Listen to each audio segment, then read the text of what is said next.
The difference is not massive, but it is enough that, you know, why not, right? So we're going to be going ahead and doing this on Gunbreaker to start with. All right.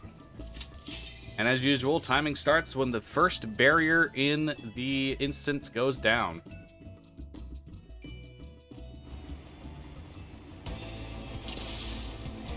All right. So to start with, we're not going to pop Sprint right out of the gate. There is a very clear reason for this, and that is because we want to get the max duration sprint that we want to have during the downtime. Oh wait, actually we don't need to care about that. That's only if like you have access to Peloton or a way to speed yourself up, your movement speed. That doesn't actually matter. Sprinting right out of the gate is better here. Yeah.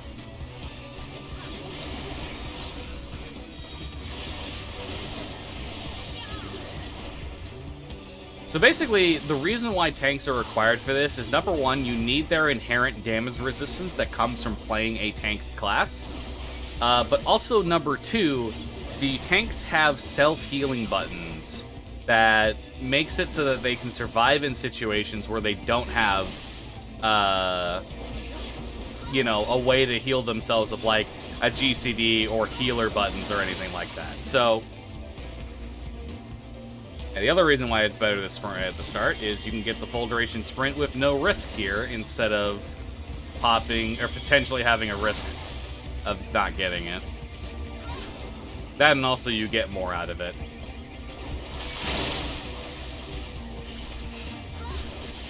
Yeah, more or less, the general gist of this entire run is going to be a lot of get to the wall of the pole that you're in as fast as possible.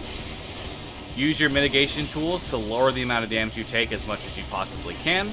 Use your self-healing tools when you need to, or when they're off cooldown if you're on Gunbreaker, just to make sure that you're healthy and ready to go. And then do your best to avoid AoEs and deal as much damage as you possibly can to the mobs to make them go down as quick enough to make the dungeons go by as fast as possible. The reality of the situation, though, is tanks do not deal as much damage as DPS do. So with that reality there and unable to be avoided, it just means that we won't be able to clear dungeons as fast because we don't have the same level of DPS as, say, a red mage does. Because really good DPSs can deal more than double the damage right now of tanks. Really good tanks will usually be somewhere in the halfway mark with that. So we still have to do like as many boss mechanics as are relevant. You don't want to get hit by too many, because taking too many vuln stacks means you will just take damage you don't absolutely have to. But you should always prioritize getting uptime in most of these bosses versus, like, you know, taking a vuln stack, because especially at level 71, tanks can easily self-heal themselves just through their global cooldown button that does heal them. Like, Brutal Shell is enough to basically sustain me at this point, and then, like, when the Tank Buster comes out, I'll just pop Heart of Corundum to give myself the damage resistance, and then also the healing effect when the duration of Catharsis of Corundum ends.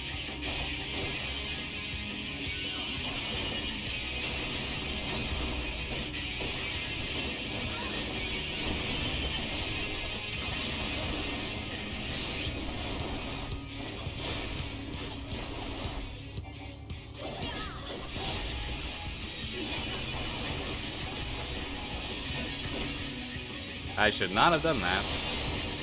Yeah. I basically missed a hyper velocity under No Mercy because of that.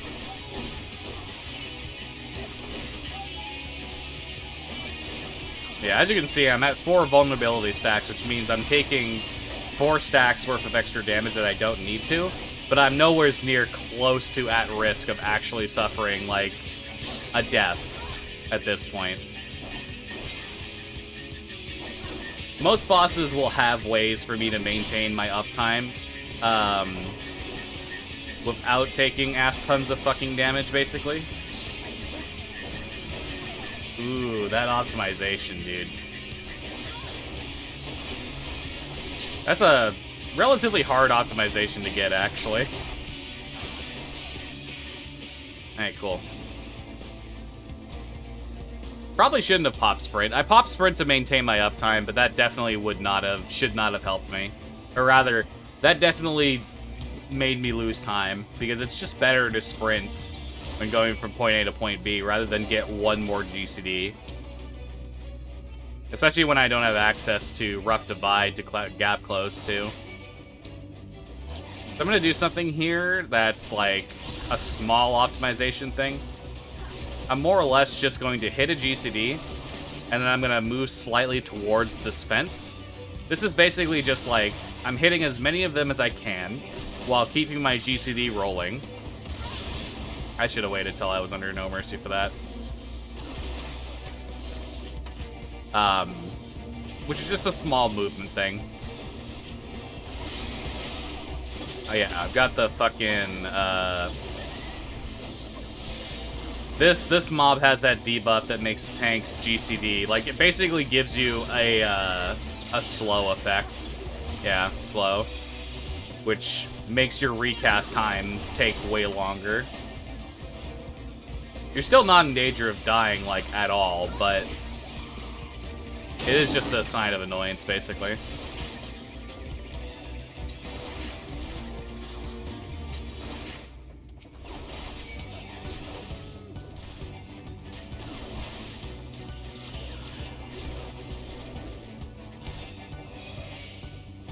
A little bit hard to buffer one under the effect of slow, I'll tell you that much.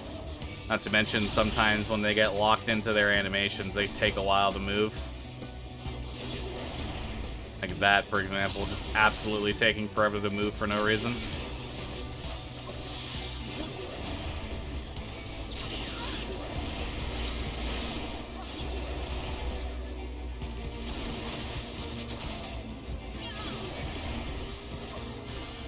Wow, my brain wasn't thinking. I still had my my Aurora effect going. I had no reason to do that.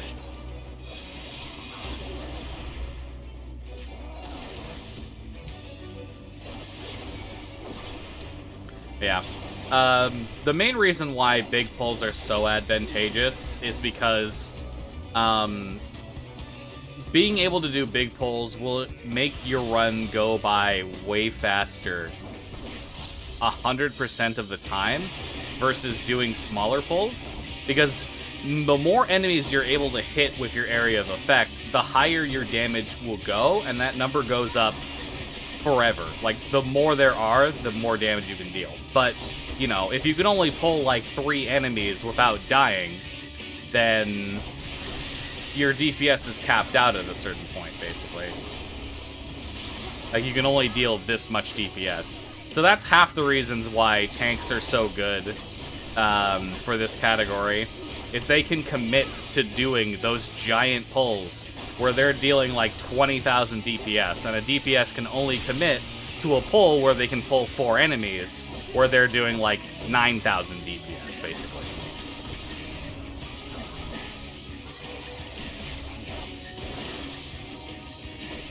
And that in and of itself is like pretty much the main reason why tanks are also just safe. Safe bets for doing these types of speedruns anyway. Like, you won't be able to go as fast as somebody who's, say, like, really experienced on Red Mage, for example, and can handle a big pull and kiting and all that stuff while also dealing decent damage. But they're just a safe bet, basically. Because of their damage, their inherent damage reduction, their self-healing capabilities, and the fact that they can still put out reliable DPS, since their GCD tools that heal them,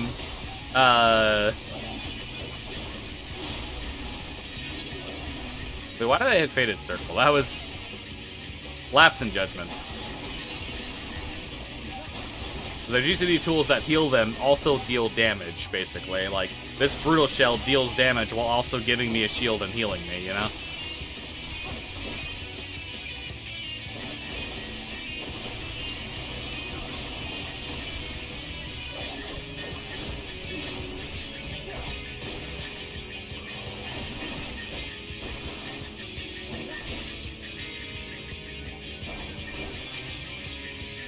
Yeah, as you can see, we're coming up on the 10-minute mark, and we haven't yet beat the second boss. That's pretty much just going to be the theme of every dungeon for this. I'm fully expecting this to take somewhere along the likes the 2.5 to 3 hour mark.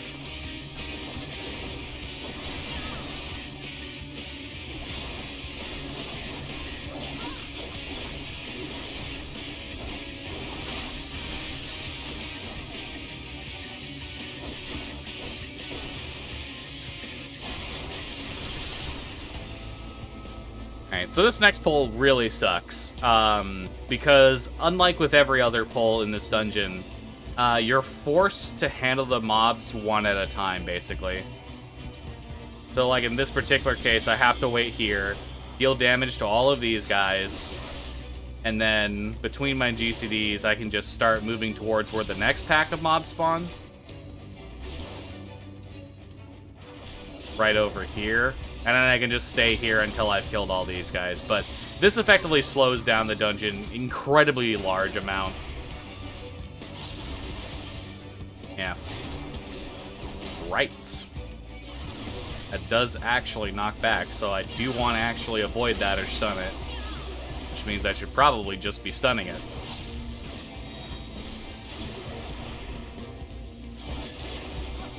Yeah, speaking of damage, and AoE, every single class has a point, they have a break point basically, where a certain amount of targets, it's better to do your single target rotation below that amount, and then that amount or above, it's better to do your AoE rotation.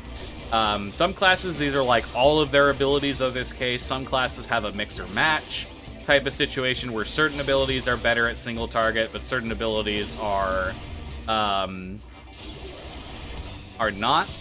And Gunbreaker is one of those classes. So Gunbreaker at 2 targets wants to do their AoE 100% of the time, except for the instance where your cartridge combo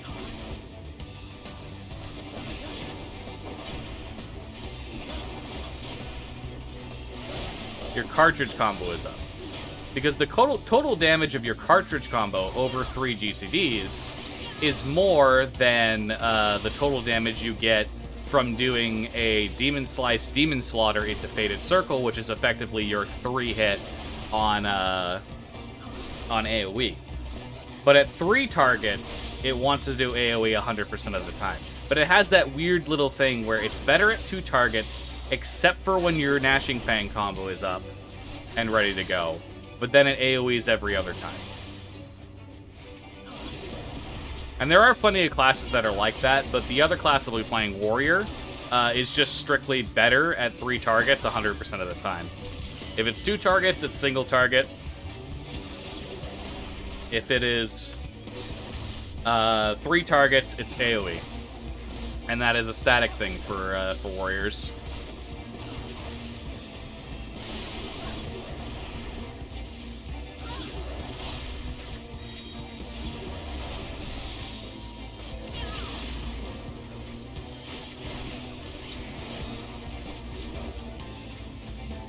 There is also the Sonic Break. This GCD is 300 potency, and then puts a 30-second dot on the target, meaning that it does 900 potency in a single GCD. So it is still better to use Sonic Break at 3 targets, assuming that the dot ticks to full. But if the dot won't tick for the full 30 seconds, then it's not worth using. But, anyway, this is the main reason. This right here is why it's impossible to do a DPS. Because this boss has a mechanic that literally makes that impossible.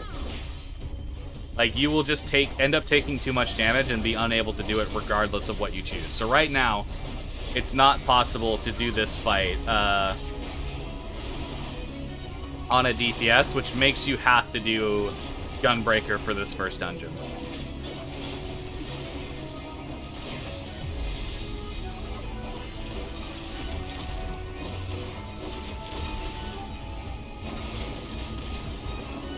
And it's this mechanic right here, Chain Down.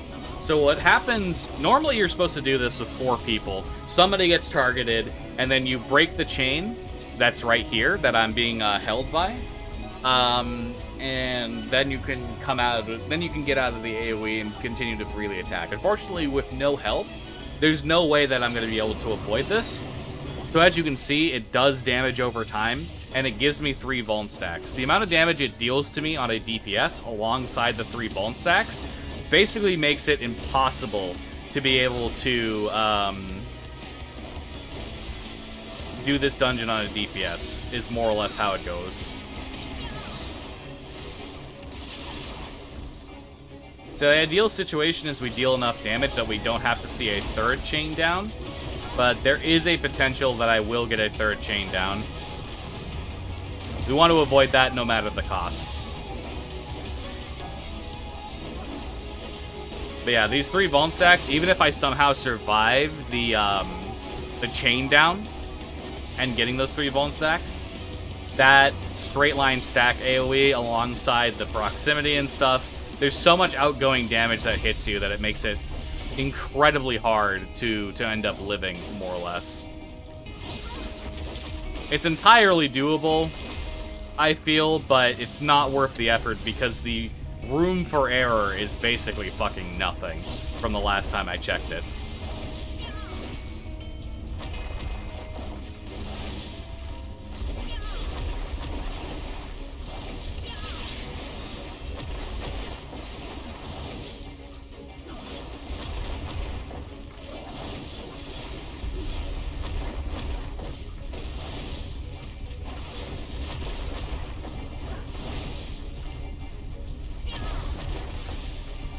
Alright, so we will see, as I said, a 2nd chain down. However, I believe I've been dealing enough damage that I will not see the 3rd one. I did some preliminary testing with this when I first got my Gunbreaker to level 90. This was also when I was about 20 item levels below and did not have an extremely good weapon. I now have the 3rd best weapon that you can get currently on Gunbreaker. So that means I'm doing more damage than what I was before. But yeah, we have it at 23%, and we are going to have to just sit here again and watch the mechanic happen. Thankfully, there aren't many of these where we just have to sit here and watch the mechanic happen.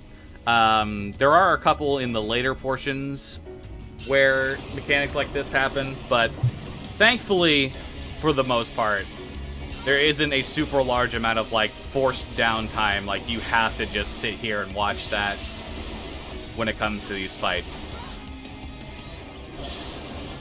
So we are going to clear this just over 18 minutes, which is pretty good, considering that the last time that I tried this was somewhere in, like, the 20-minute range. So honestly, not completely terrible, but I kind of hope that every dungeon going forward isn't, like, this slow. There's just unfortunate things that force this dungeon to be as slow as it is. The biggest one being the lack of a lack of big pulls in the last leg, and that one is huge because big pulls save so much time. All right, now we're on to Don Meg. Don Meg is good. I like Don Meg.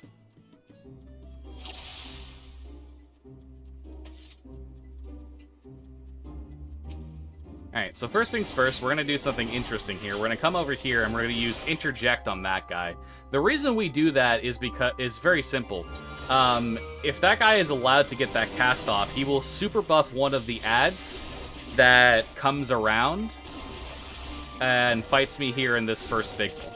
And we don't want that, because that ad hurts like a truck. Like, that ad has caused me grief in the past to the point where it's legitimately made me, like, almost die on one of these big pulls. So these Dawn fast buffs, we want to kill them ASAP every single time without fail. Sorry, we want to interject them every time without fail. This time it's not going to be a big deal, which is pretty good.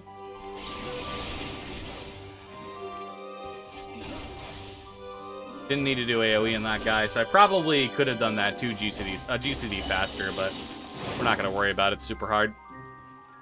The main point is being able to get all of these big pulls going in the first place.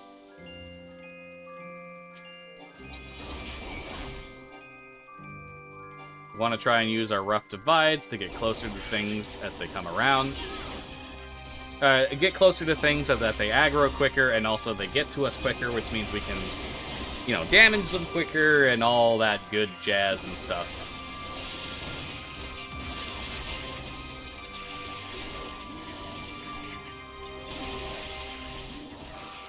There is a part of me that believes that you can do Don Meg on Red Mage.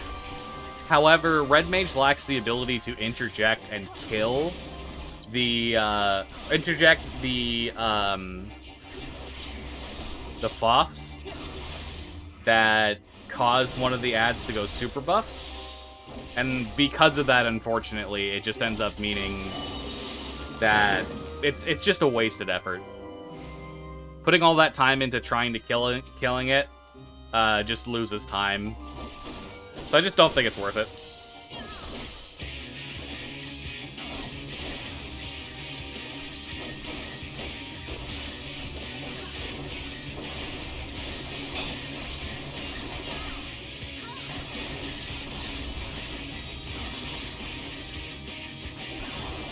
Improvising your rotation.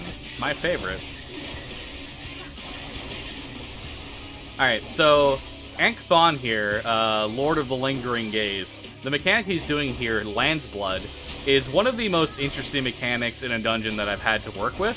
It's really fun optimizing around this mechanic and trying to avoid getting knocked up while also maintaining 100% uptime. So if you can manage to avoid getting knocked up by this mechanic and maintain 100% uptime, it's incredibly rewarding. And just like there, I managed to get through it without losing a single GCD. So this boss is honestly a bit of a skill check in that regard. You can definitely lose seconds here or there on this guy by not dealing with that mechanic correctly.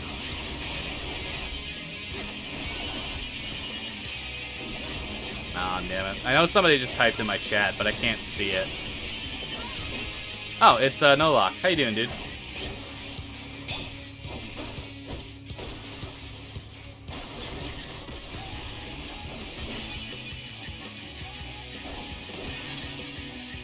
I might have to refresh my chat if it's going to be doing that thing where I'm like a little bit behind consistently on the...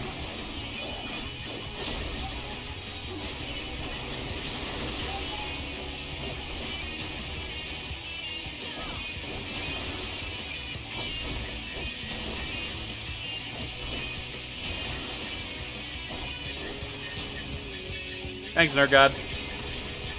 Welcome to the stream. How you doing?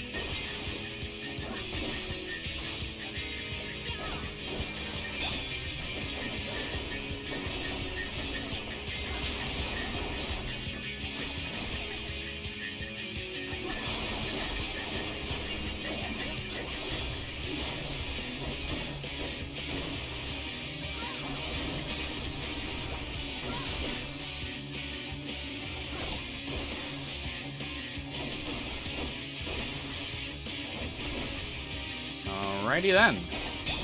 You're sleepy? That's unfortunate.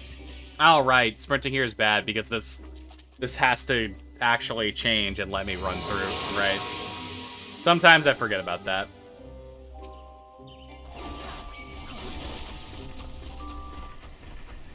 This is just a test message to get... Okay, my chat should be caught up now. I'm okay, just school and Mario Karting. Hey, Mario Karting, though. Man, I'm not gonna lie. As cool as it is that, like, you know, Mario Kart 8 is getting DLC after all this time, I'm not a fan. I'm just not a fan of map packs like that. Especially when it's just, like, literally maps that have already exist that are just being ported. I'd rather I'd rather them either like make new maps or I don't know. It's fairly priced. Like 25 bucks for 48 maps is incredibly fairly priced.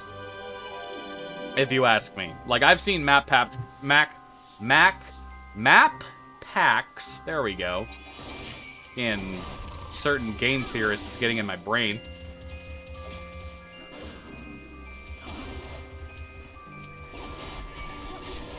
Map packs generally just split the player base, and I've seen them go for way, way more than what Nintendo's charging for way less. It's cool, but I want Mario Kart 9. Yeah, that's basically how I feel. Like, I feel like I would like a new Mario Kart rather than continuing to play Mario Kart 8 Deluxe for the next, like, 5 years, you know? And again, you know, I still have a shit ton of fun playing Mario Kart Double Dash every time I come back to that. It's just more time trialing for you. That is fair and valid.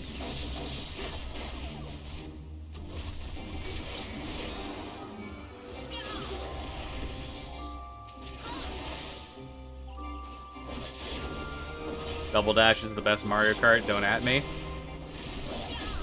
I don't know which one is my favorite, but I do know that Double Dash is one that I hold in extremely high regard. I love Double Dash, dude.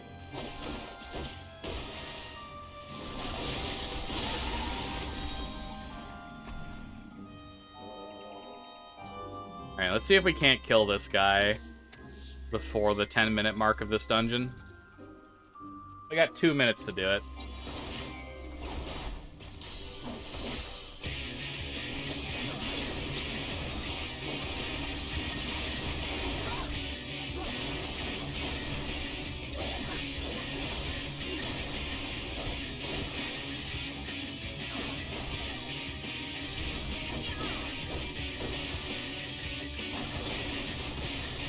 Ooh, right. I forgot about this. This is gonna be interesting. I forgot. Oh, never mind. Okay. I forgot. That makes sense. This is something they've done since Stormblood, where certain mechanics will change depending on how many people you actually have in the instance. Right. Makes sense. It's been a good chunk of your quarantine time trialing Mario Kart 64, so you like that one a lot. Mario Kart 64 was one I definitely played a metric fuck ton, but looking back on it, it was definitely just like because I was a child. I don't really get the same out of Mario Kart 64 now than I do something like Double Dash or even Mario Kart Wii, for that matter. Hell, Mario Kart 7 is criminally underrated, if you ask me.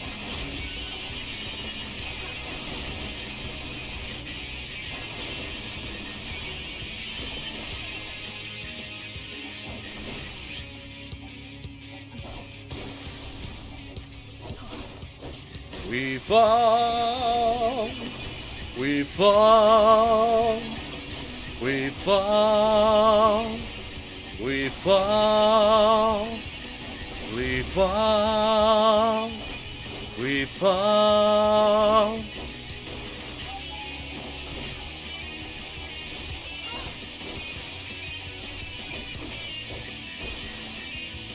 Yeah, no way we're gonna kill this guy in 2 minutes, unfortunately. That's okay, though.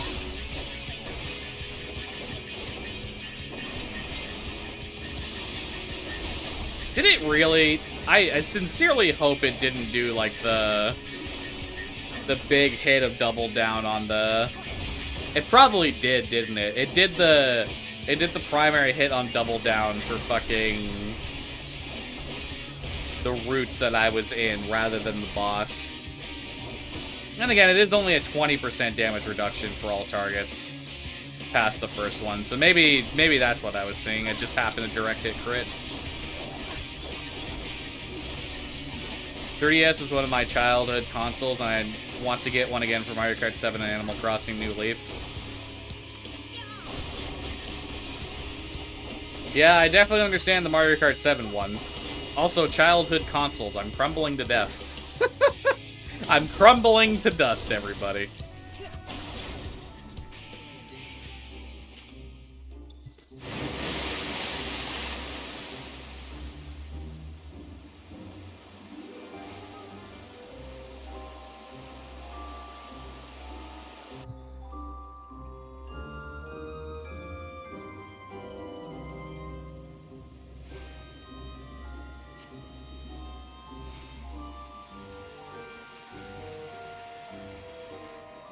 Man, I definitely really thought that this wouldn't take as long as it has been, but it's been going, huh?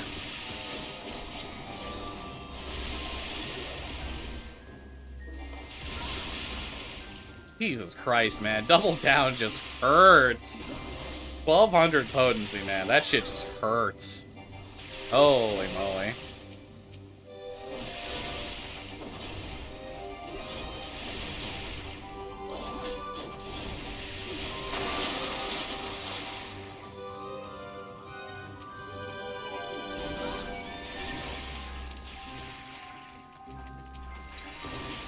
New Horizons actually disappoints you, and I don't know if it's nostalgia or general gameplay. I think there's definitely subtle differences in Animal Crossings that could turn you off from an entry in the series.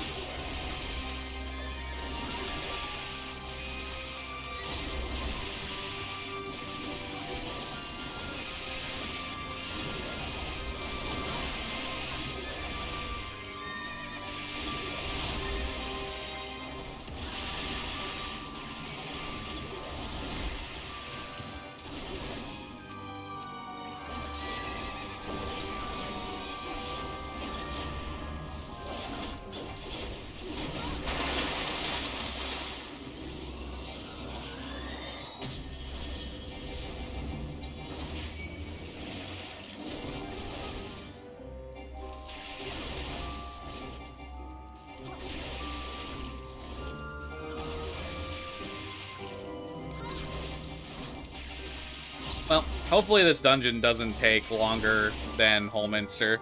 Because if it takes longer than Holminster, I'm going to have some problems. I am not ready to do 4 dungeons. I'm not ready to do 3 dungeons and have an hour pass, let me tell you something. I am not ready for that.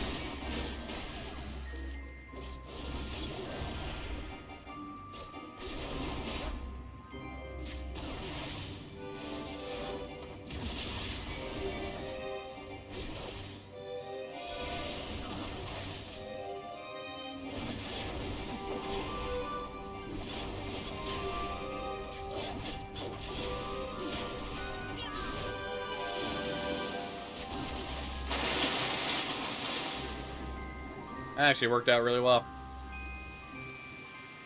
Alright. Time for the boss with the best mechanic. Alright, Aethon, Lord of the Longsome Gate, ya motherfucker. Hey, Check, how you doing, dude?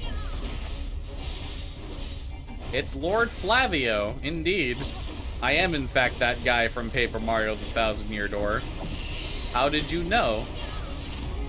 Alright, so the main thing to watch out for about this guy is he has this attack, Impfire, where if you're looking at him, when it goes off, it turns you into an imp. And he also has Toadfire, which is a cone in front of him that if you're getting hit by the cone, you get turned into a frog. You don't want either of those things to happen to you, otherwise you lose DPS.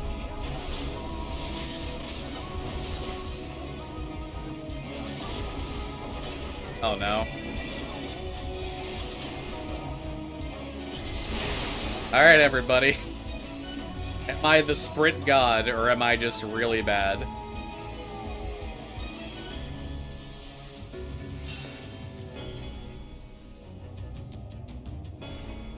Made it.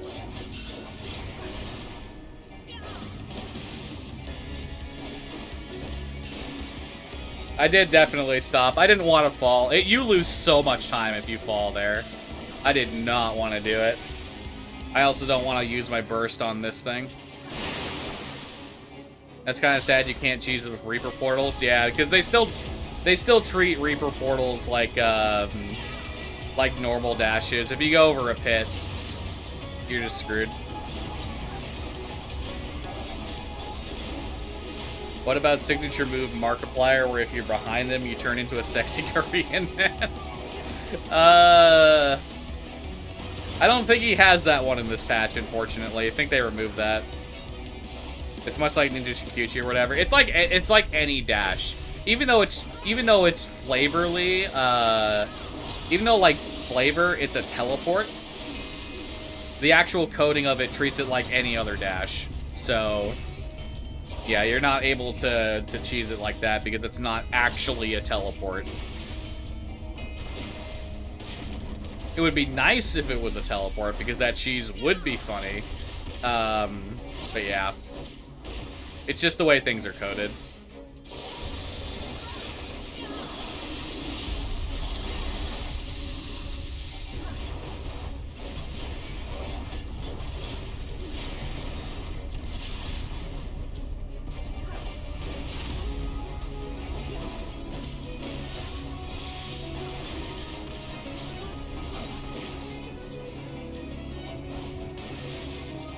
Lord of the Lengthsome Gate is one of the best titles I've ever seen. Let me tell you something.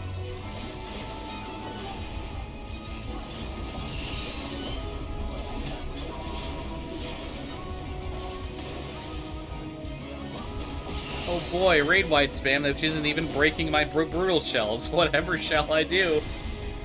Oh god, help me.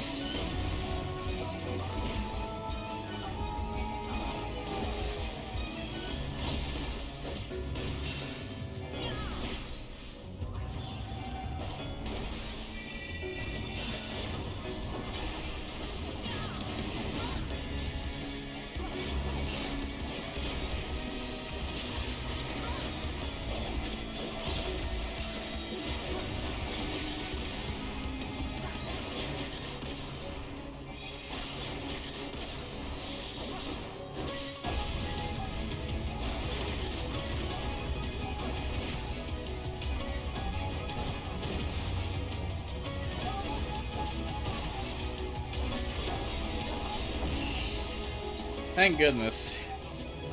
That ended up taking longer than Holminster Switch. No, dude, that's not what I wanted to see. Alright. Now it's time for the Katana Ravel, which I have named on my splits Katana Rava to make it rhyme. There's also this dungeon has one of my favorite tracks from Shadowbringers.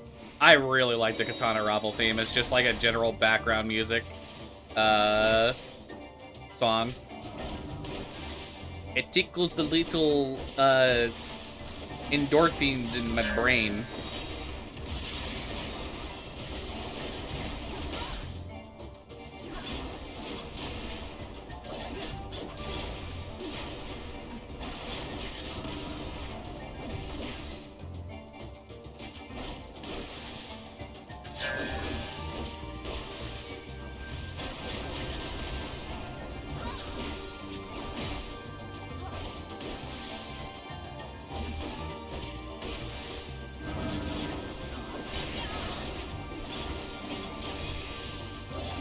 Crunchyroll was added on Switch. It's time to download and never use.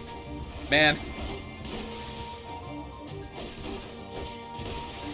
It boggles my mind that like the YouTube app wasn't on that thing for so long. And I love the Switch and all, but like sometimes it just feels like Nintendo is 3 years behind like where they're sometimes it feels like Nintendo is 3 years behind where their competition was in 2010. You know what I'm saying? Oh, man. Fucking Nintendo.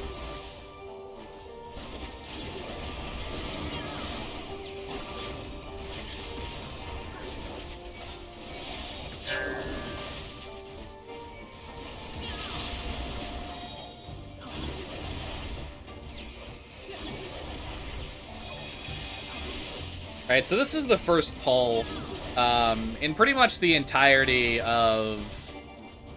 This is the first pull where, like, you're actually sort of threatened, where, like, using your cooldowns and making sure you're not mismanaging them is at least somewhat important. You don't really have a super large, you don't really have a super large window. Or, sorry, a super... Words are hard here. You don't really have a super high chance of dying here, but if you lose focus and get hit by a bunch of AoEs, like you can suddenly reach an HP threshold where, like, you're actually worried for half a second.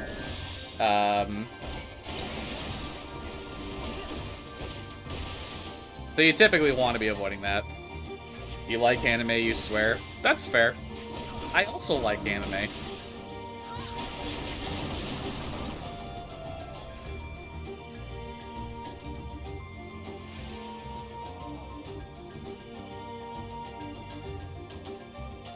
Alright, Lozadal. Bring your ass over here, I'm ready.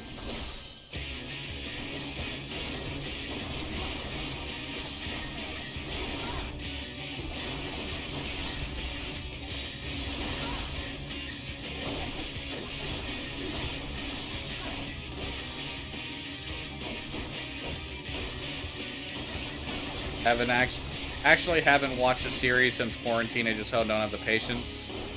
That's interesting. If anything, quarantine made me watch more shows, albeit I don't know how much of that is just the fact that I decided to binge watch all 7 seasons. Not binge, but I don't know how much of that is the fact that I decided to watch all 7 seasons of Star Trek: The Next Generation, and how much of that is just like not feeling like I had any games to play, even though I had plenty of games to play. But I've actually been watching some series that I've been meaning to recently. And then some series that, like, I didn't want to watch for one reason or another, but ended up watching and ended up really liking.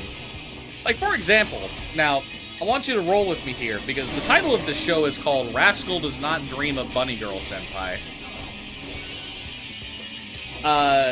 Actually, genuinely one of the most entertaining shows I've watched. With the worst fucking title I've ever heard. like genuinely, for how good of a show and how interesting the premise and the plot and the characters and all that stuff of that show is, I don't think you could have chosen a worse name than Rascal Does Not Dream of Bunny Girl Senpai. Genuinely. The name alone made me not want to watch it. Because I thought it was just going to be another fucking, like, pure, unadulterated trash show. Like, fan service everywhere, and that's entirely what the show is about, right?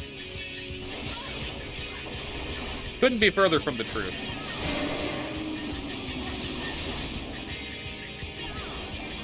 That's like one of your favorite songs being called Squeeze Me Macaroni. Oh, okay, it was over there. I wasn't paying attention, but not like bump stacks actually matter.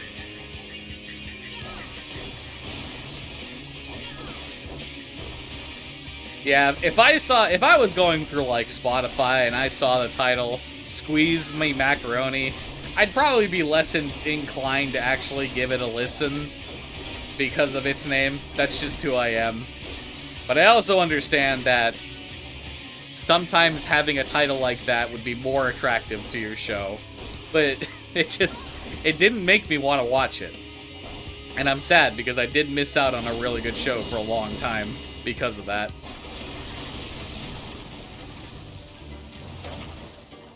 Alright, first boss is down at 6.5 minutes. I'm ready for this dungeon to take 30 minutes.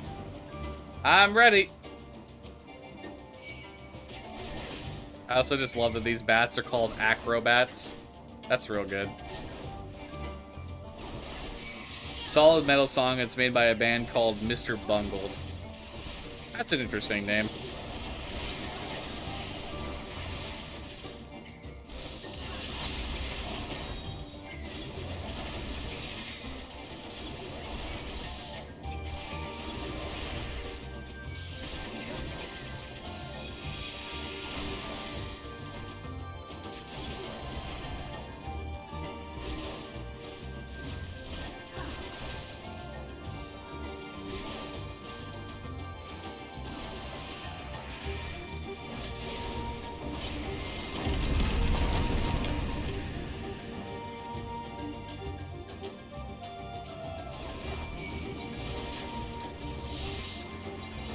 I just played more games during quarantine. First started off with Wii and GameCube games, then got a Switch during quarantine. That's completely fair, yeah.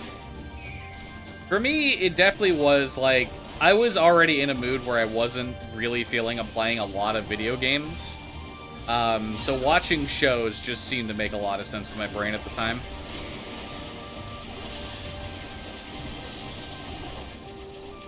And right now, I'm definitely, I'm struggling to find things to do, because, like, I haven't really been feeling speedrunning in general all that much, lately. Like, not Titanfall 2, not Mario 64, not, like, any of the other games I've ran prior. You know, even though I was feeling FF14 speedruns for a while at first, lately with FF14 speedruns, it's basically just like, I have no competition, so I'm the only person, like, pushing these records down for all dungeons. So I don't know. I have been... I forgot the sprint, whatever. Wasted some time, we can make that time up later. So lack of competition on that front has definitely just made me feel like I could just, like, do, like, 5 runs of each category and then come back in 6 months when the new gear sets are out and then do the same thing there. So, I don't know.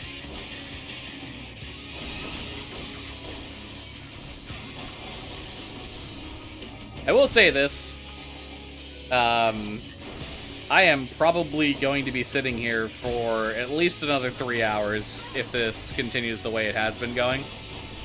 Which probably will. That's just how it goes. But I signed up for this. I probably will not be doing another All Dungeon Shadowbringers run for some time. Like, probably not until bare minimum the next gear set is out. Or I have somehow managed to get best in slot on my tanks. Because if I've finished 2 dungeons and it hasn't, and I'm about to reach the, like, the hour mark on the 3rd dungeon, that is not what I am looking for in a speedrun, let me tell you something. Especially when I have, like, 8 more to go or something after this.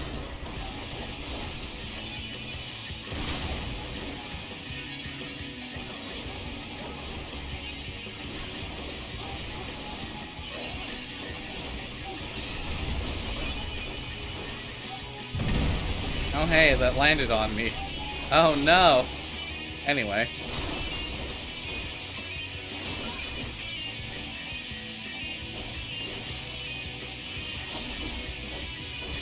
Yeah. I definitely think, like, if you ever do get the feeling like you want to watch a show on Crunchyroll, definitely give Rascal Does Not Dream of Bunny Girl Senpai a chance, because it is genuinely really entertaining.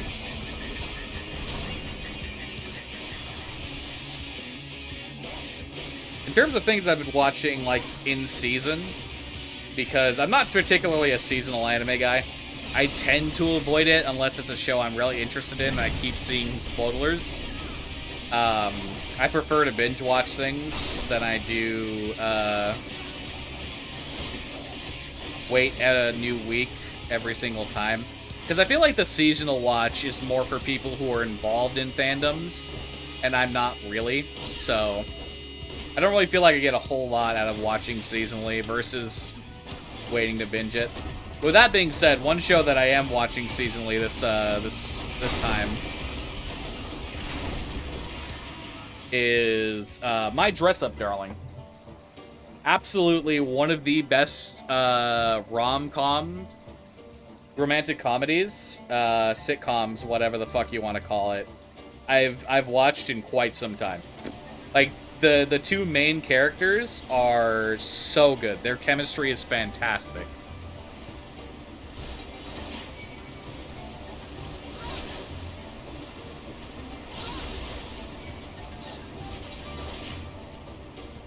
I will, just because of that name. Hell yeah, dude.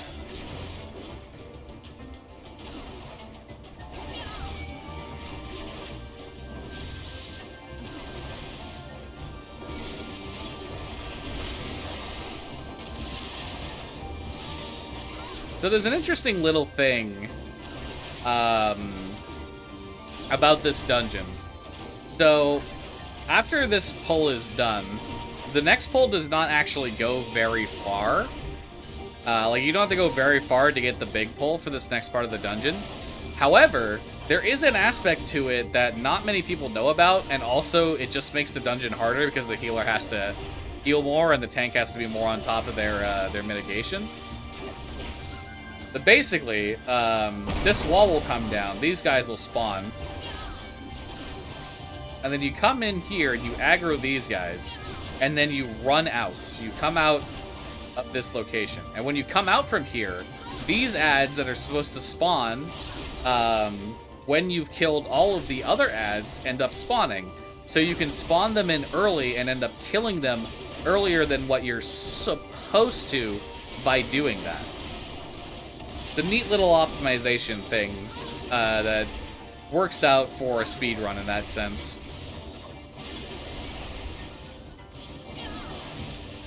High IQ stuff.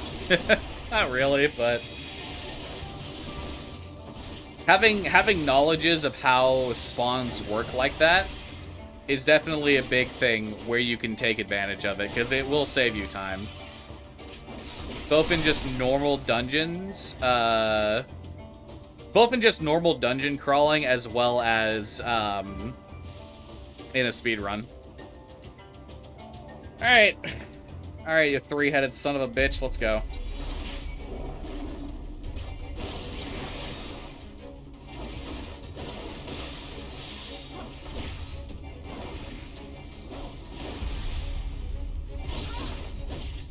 Yeah, basically almost no way I'm committing to this a second time.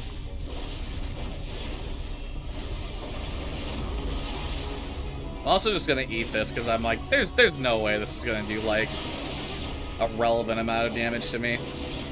I'm just gonna do my best to get uptime in every situation.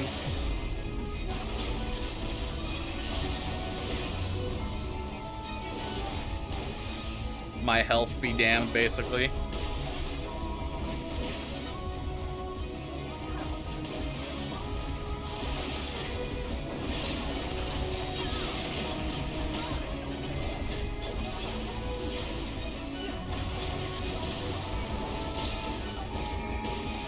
Alright.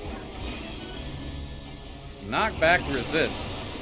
We do not get knocked back, let me tell you something.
Alright, let's see if I can time this.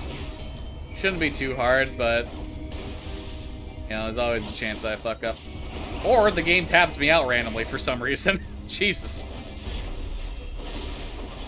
For some reason I just got tapped out as I had to use my my knockback, my dash to cancel a knockback. That was fucking weird.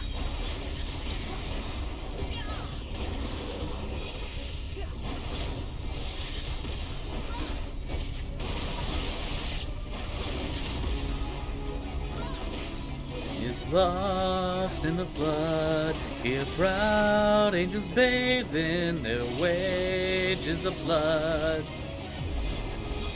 Yeah, he would dash across the entire arena for that when I didn't have a gap closer.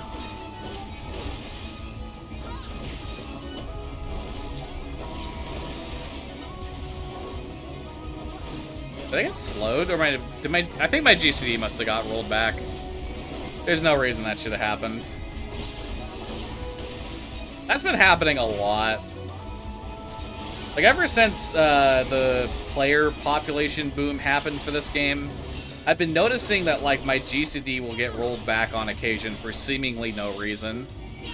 Where, like, I'll use it, and it'll say it's ready to go, and then I click it, and it'll get rolled back to, like, needing 2 more seconds to go. It's fucking really weird.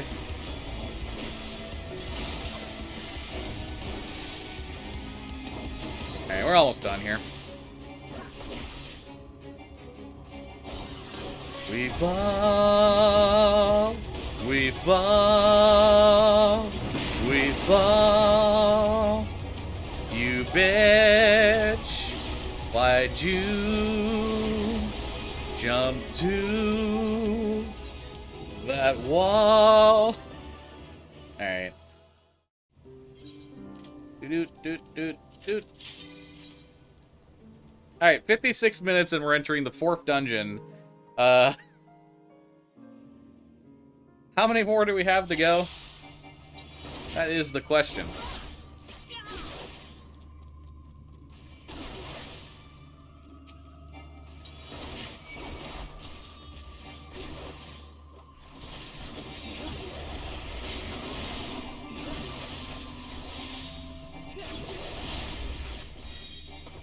Right now you're wondering how Tsoken's gonna top Finality.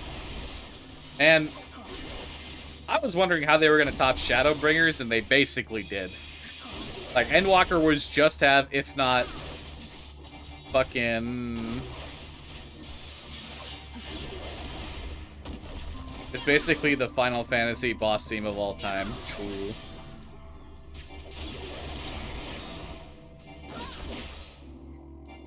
Yeah, I think it's possible. Tsoken is a goddamn wizard.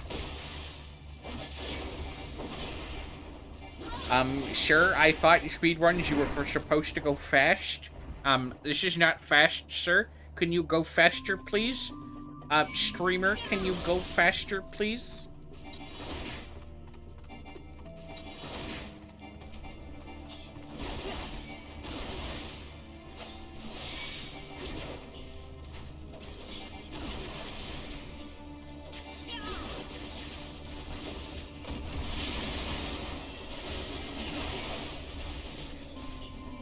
Yeah, I figured these polls weren't gonna be too big of a deal.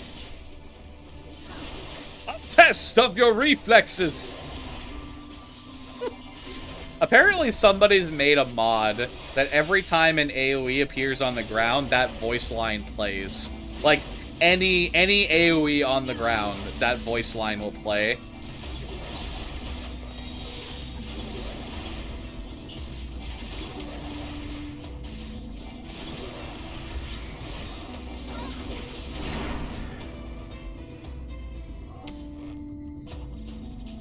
Good mod, yeah.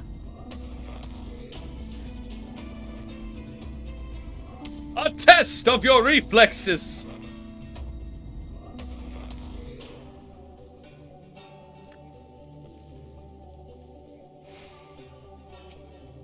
Alright, Greater Armadillo. Let's go. You son of a bitch.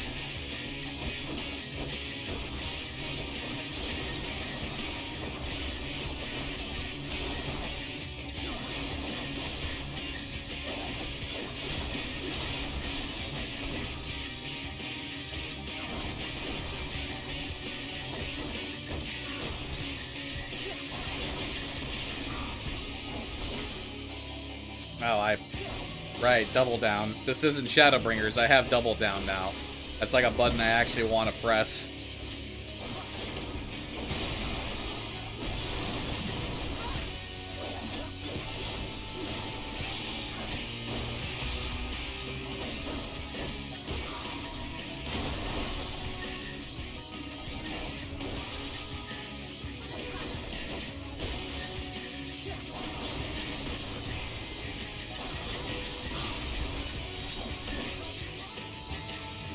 I'm gonna try something here. I'm gonna on purpose not kill these guys.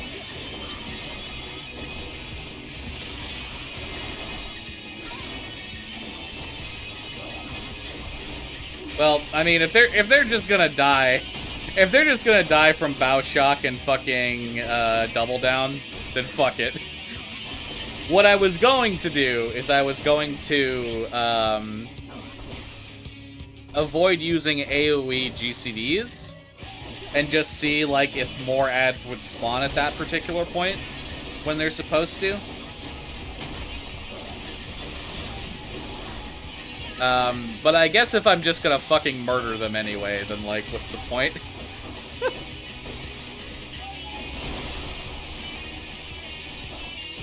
Man, I really hope we get that Xenos trial at the end of Endwalker. I really hope we get that as some sort of extreme. Like, I don't care if it's like a 4-man duty or like an extreme version. I want a way to replay that fight because it was genuinely really good. I want a way to replay that fight without needing to go through doing an instance, like New Game Plus, and doing an instance of the end singer every time, you know?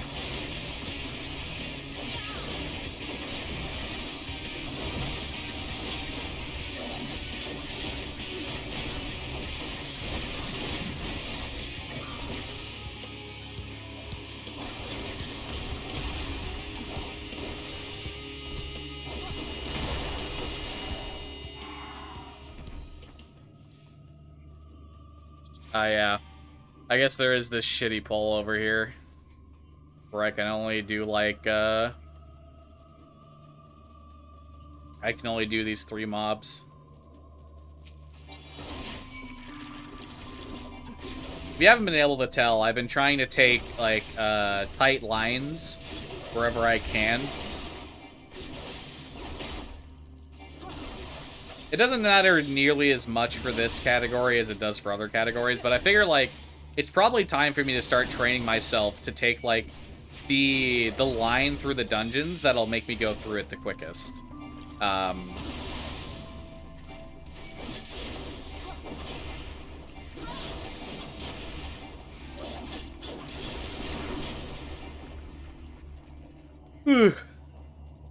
you know, cutting the corner here, and then taking the line down here so that I can aggro these guys, don't have to run up to press them, and then, you know, take the line here, hug the wall, like this type of thing, basically, is what I'm referring to. Like, lines like that that'll save you a few seconds here or there of movement. Did I really not? Get your ass over here, motherfucker. How did I not aggro to that guy? I don't think that's ever happened to me before. Not aggroing to that guy in specific.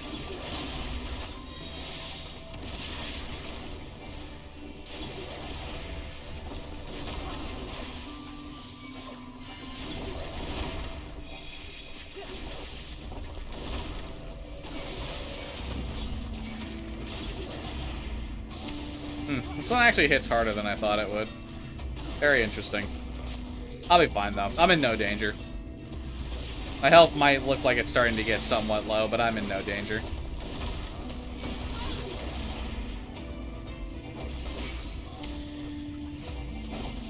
A little thing you do also have to consider for getting through these mob pulls as quick as possible is your auto attacks. If, for example, you know there's like a motherfucker like this guy, the Royal Cupbearer, who takes longer to kill than the rest, being able to target him and focus your auto attacks on him will help significantly more than if you focus your auto attacks on a weaker enemy, for example. Basically just because, like,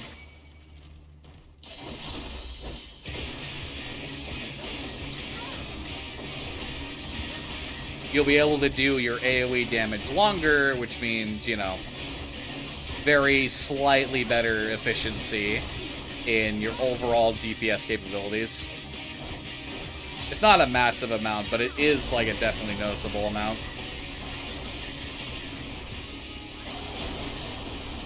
Okay, so that doesn't do any knockback. High pressure I know does. So I think, yeah, it's basically just high pressure.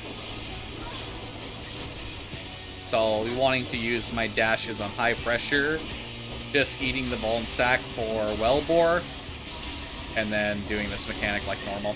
Okay. To be completely honest with you, I didn't do any testing in Malak as well, because this dungeon is boring as fuck to me. Like even in a situation where, like, I'd be happy to get it, like, if I was in a leveling roulette, for example, this dungeon is boring as fuck. Like, there's nothing interesting about the mechanics of the bosses in this dungeon, and the trash is somehow some of the least interesting trash in any dungeon, period. And that's saying something, because I think that most trash in this game is completely worthless.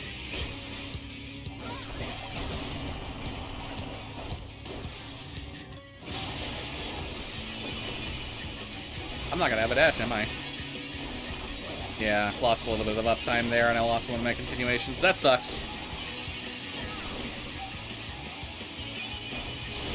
Woo.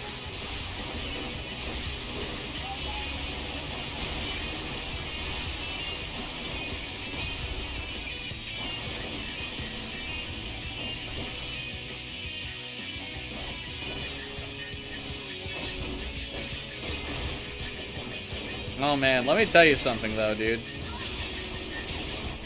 I have had to explain how mitigation works to people so much this expansion. It actually surprises me how many people don't understand how mitigation stacks in this game. I understand that, like, it doesn't tell you it anywhere, so it makes sense that a lot of people wouldn't know. But you'd think, like, people would be able to look at resources that would tell them this stuff, right? But I've had to tell people who've been, like, raiding Savage since, like, the start of Shadowbringers. I've had to tell them that mitigation doesn't stack additively. Stacking a 20 and a 30% together does not mean that you have 50% mitigation.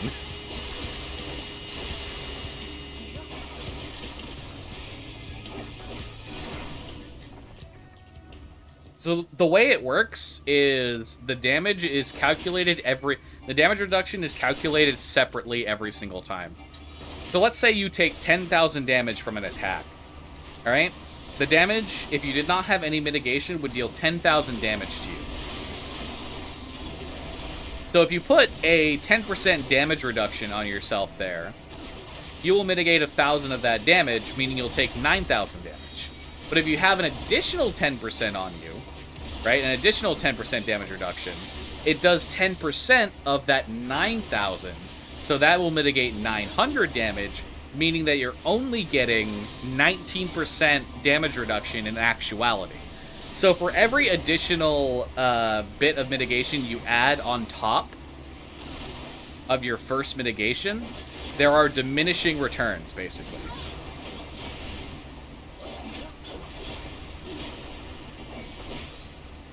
So a lot of people, they'll look at Heart of Corundum and they'll be like, oh, that's 30% damage reduction. It's not. You'll mitigate 1,500 of that first hit, right? You'll take 8,500 damage, but that second 15% mitigates 15% from the 8,500. So it's not actually 15%. It's something more like 25%, basically.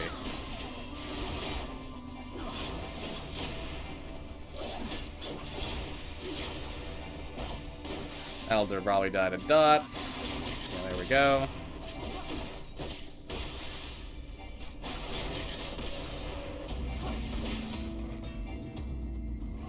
Yeah, this is part of the reason I don't like this dungeon.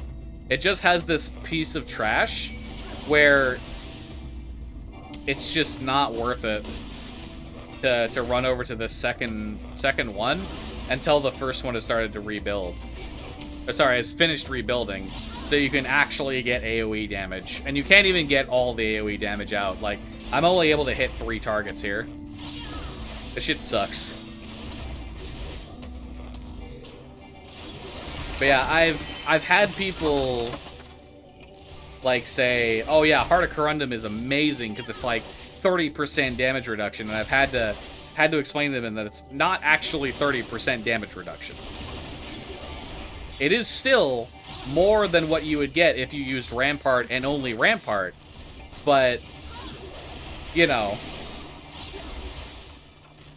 it's not actually 30%.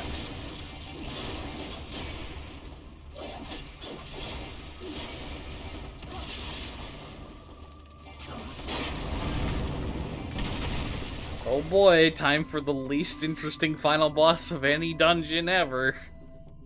Well, any dungeon since Heavensward started, for that matter. Holy shit, this boss is so boring. This boss is genuinely one of the most boring motherfuckers on the planet, dude.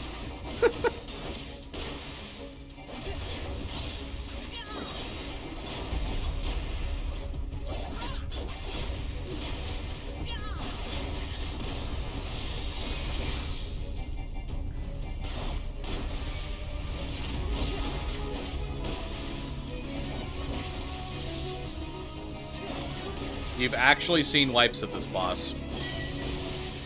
I said it was boring. I didn't say it was brain dead. Because you do still have to have a brain to fight this boss. But it is boring as fuck.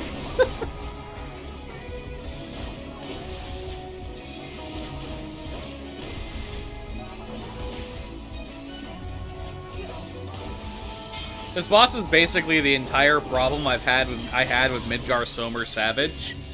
But like,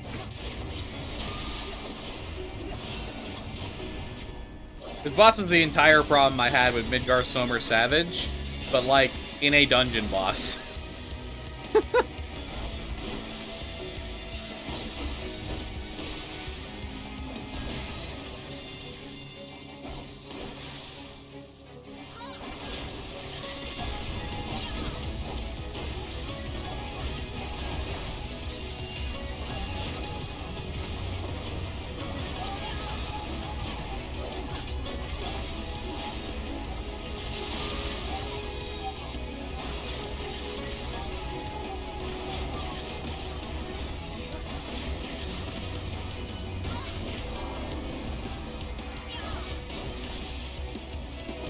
Like, it takes a million years for any mechanics to actually come out from this boss.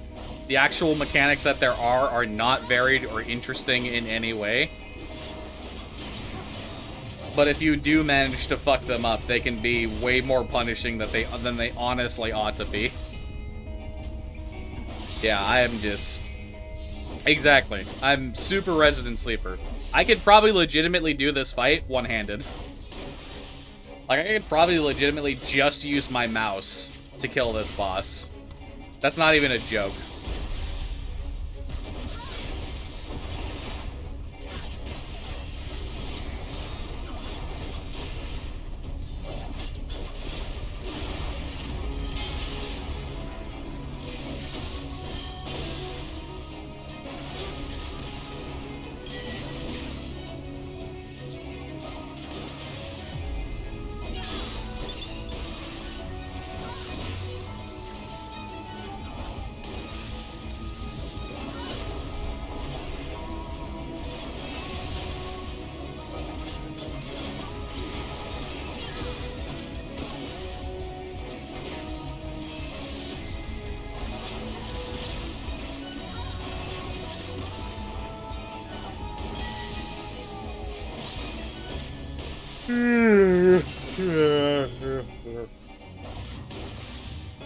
Look at those interesting mechanics, everybody.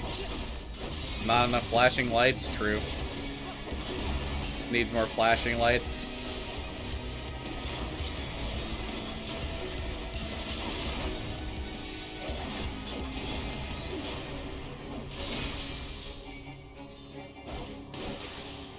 We fall, we fall, we fall to the bored place known as Malka's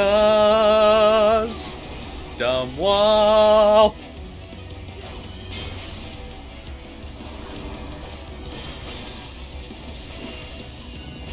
Get me out.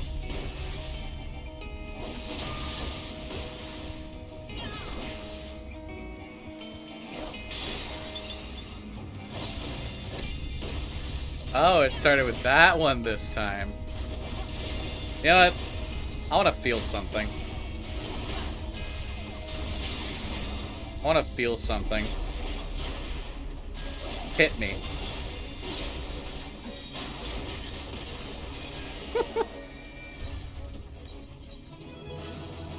Oh boy, 19 minutes, 38 seconds. Alright, well.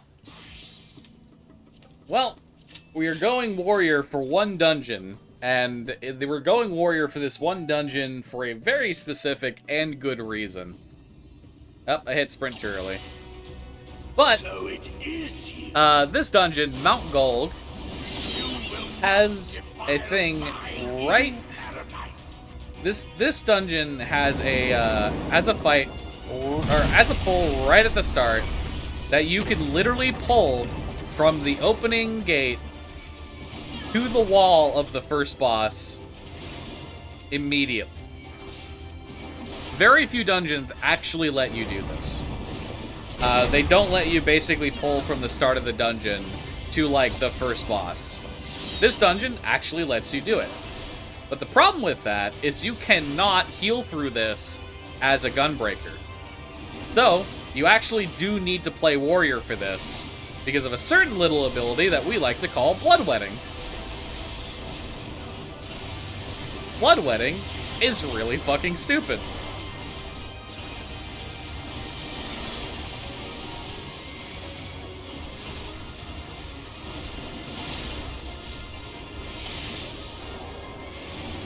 So bloodwetting is this ability right here. It reduces your damage taken by 10% for 8 seconds. It also makes you restore 400 potency for every instance of damage that you deal while under that 8-second window. Meaning that you can heal for 400 potency on every single mob that you hit.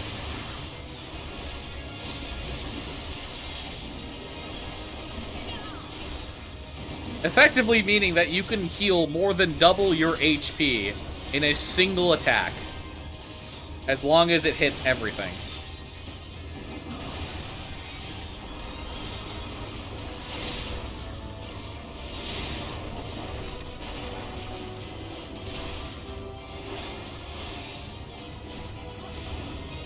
That giant pull, by the way, doing that instead of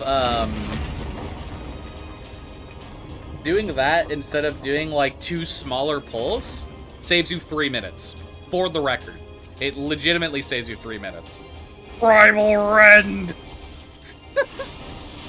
Primal Rend is such a fucking funny button. Genuinely.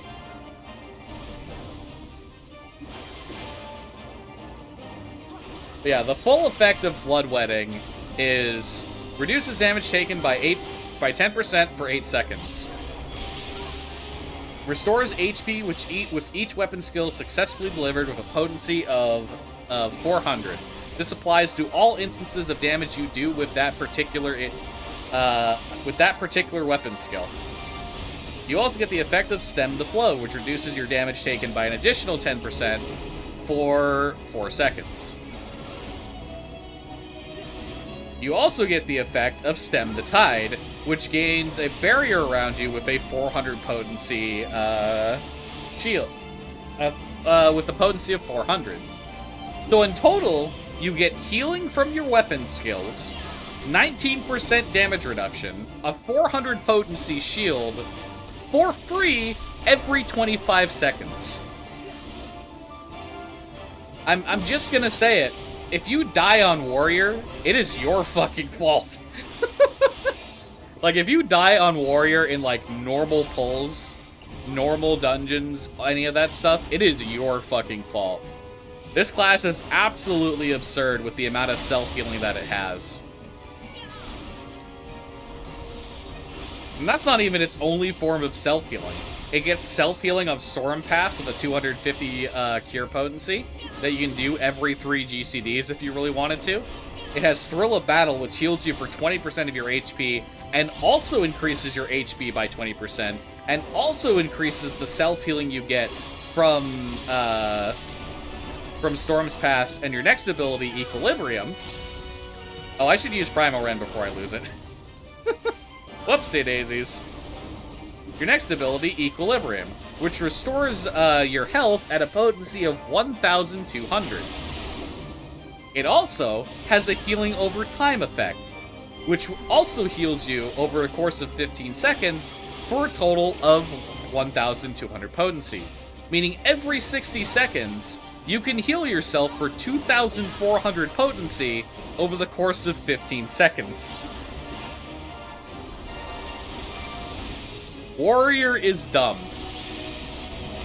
Look at this, dude. Look at these 5 Vuln stacks I have. I'm trying to prove a point here. Warrior is really dumb. 5 Vuln stacks, look at that. I was like a third of my health, and I'm back up to basically full. Oh my goodness. That was the Big Boo's haunt of bosses. Yeah, I guess you could call it that, huh?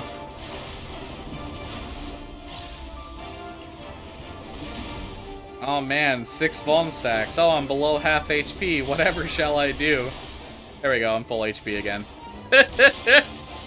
Oh, Warrior is so dumb, dude. But yeah, the main reason why I don't use Gunbreaker... Sorry, the main reason why I'm not using Warrior for every dungeon in all Dungeon Shadowbringers is because it deals less damage overall. Why did I open that? That literally just put inventory that I didn't need to have my inventory in my inventory. But it deals less damage overall than Gunbreaker does, and I'm also better at optimizing my damage with Gunbreaker than I am on Warrior because I play Gunbreaker way more because I think it is more fun. I will not suffer it.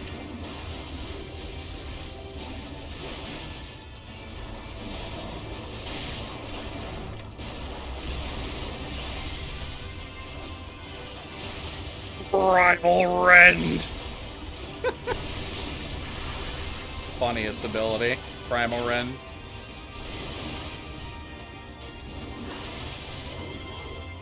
See here, I changed my my auto attacks to go on the Forgiven Apathy, because the Forgiven Apathy has the highest defense and the highest HP total.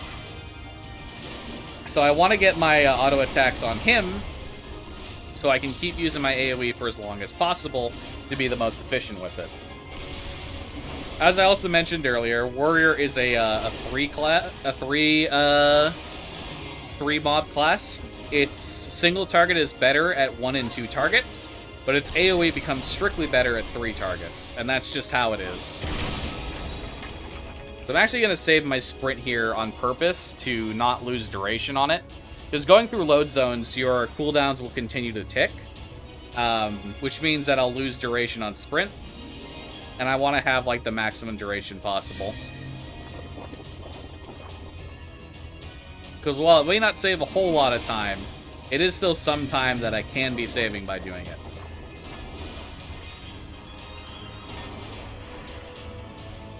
No closer. Filthy creature.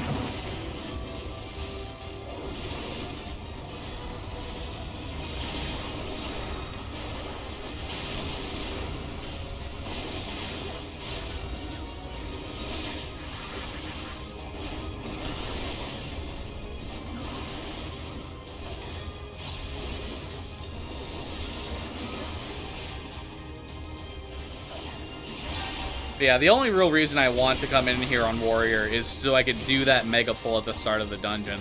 Ideally, if it was possible at this point, I would be swapping over to Gunbreaker and doing the rest of the dungeon on that, but I'm not able to do that at this point.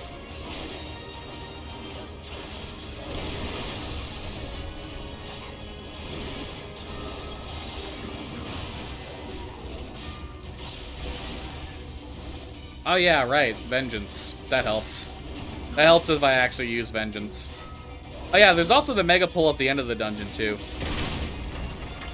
The Mega Pull at the end of the dungeon is also something to consider, too. Yeet.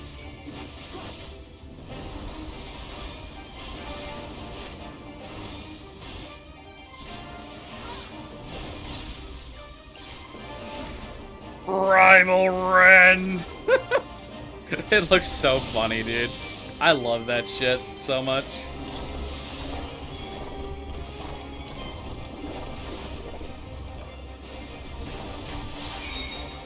You're curious about the latter Shadowbringers dungeons? In what manner, basically? A friend of mine described SM64 runs as a series of yahoos and yippies, and I agree a shit ton. It's true.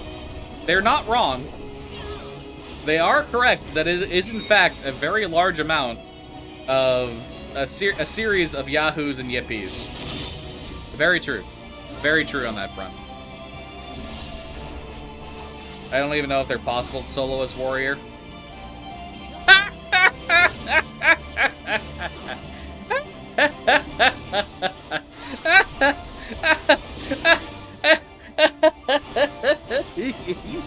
Yes.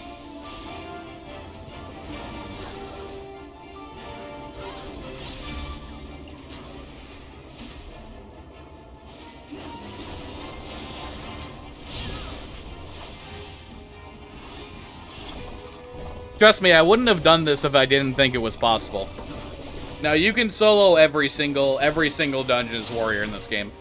Every single one.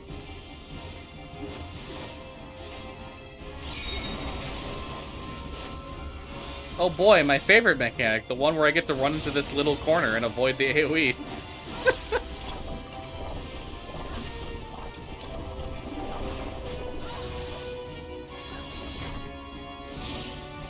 I really should be using my dashes. I keep forgetting to use them. I should only be saving like 1 or 2.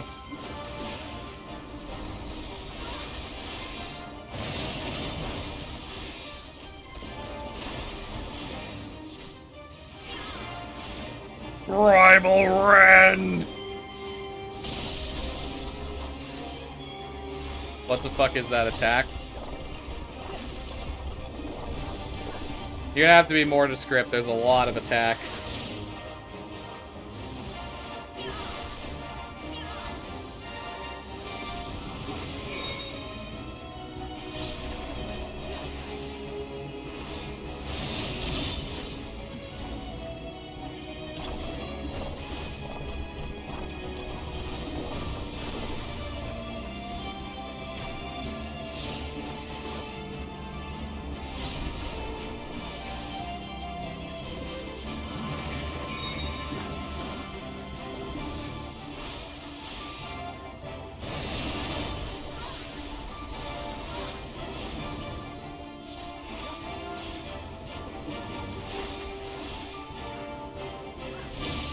One where you ran to in a tiny corner to avoid getting the hit. That is a dev oversight is what that is. There's actually a very clear and defined safe spot. But the problem with it is that it's out of melee uptime range. So, I don't use it. I just run to the tiny fucking safe spot in the corner. Because I think it's funny. It's funny that it's there, and I like my melee uptime.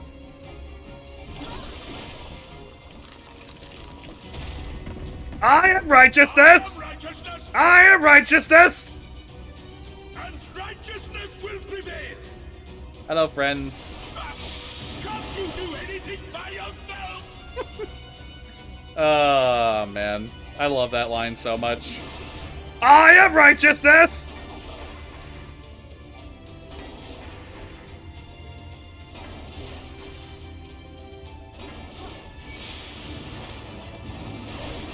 That's bullet hell levels of horse shit. Not really, honestly. I know it definitely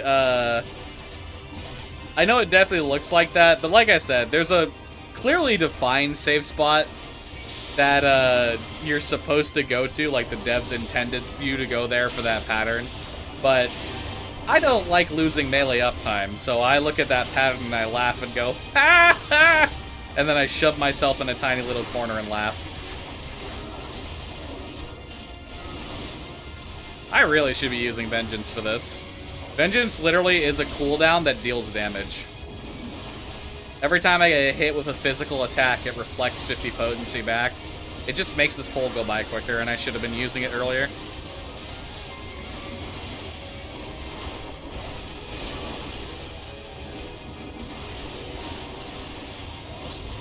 This is Thancred and I am a test of your reflexes.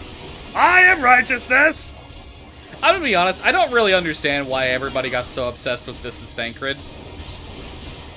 I really don't. I don't know why everybody found that to be so funny. But I do understand a test of your reflexes. Because I do think it is very funny that he yells a test of your reflexes. Which gave you, like, the clear-cut, like... which gave you a clear-cut sign that something was about to happen. And gave you plenty of time to adapt to it. This is the community's idea of peak humor. This is true. I mean, the community did meme the shit out of such devastation. I just don't get This is Thancred. I just do not get This is Thancred particularly. I can understand, like, such devastation and a test of your reflexes, but I don't get This is Thancred.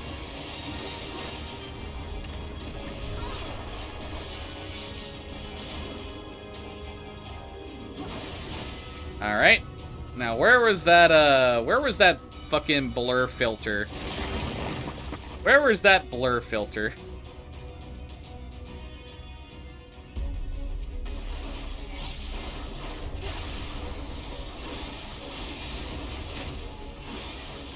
Said it before, I'll say it again, your hotbars is so fucked up. Well, you know what I have to say to that? Primal Rend! What a button.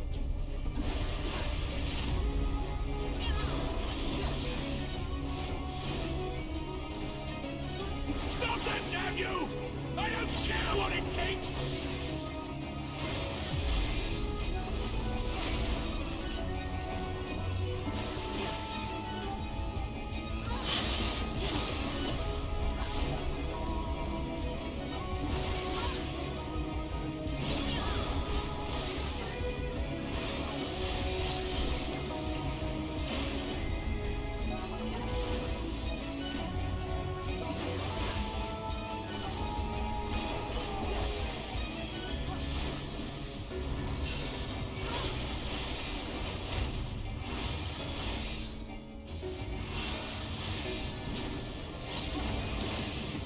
Alright, everybody.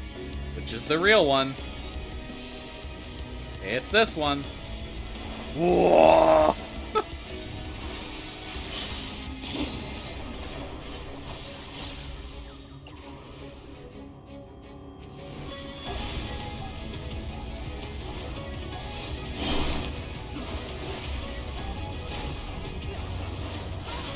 How many more dungeons do I have, dude? I'm literally only finishing the 5th one. And it's been more than an hour and a half. Oh boy, I'm gonna be here till like 4 hours, aren't I?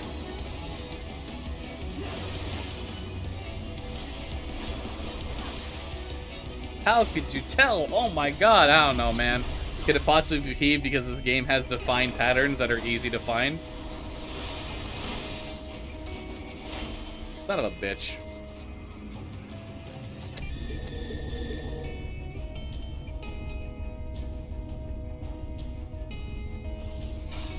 Well, that's a loss.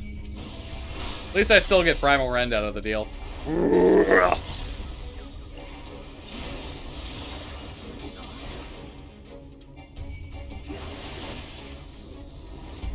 Is that a legitimate you couldn't figure it out, or, like, is that just you still memeing? Or were you memeing in the first place? Because I genuinely don't know. I guess something I can be doing is, like, explaining the boss mechanics and how they function.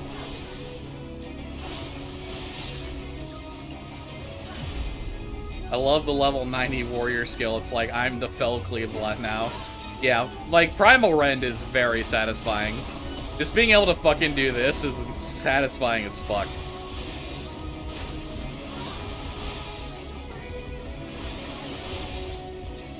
Hey, what's up, K-Man? Could it be you're about to mention I'm not using Onslaught and wasting DPS? Oh, never mind. So, the way this mechanic works is, like, the last one to drop is always the correct one. But you can also tell because it's always glowing. This one has the glow, the other ones don't. I was memeing, it was obvious. Oh, that's fair. I don't know these things, I'm bad with text. Do I have a VPN? No.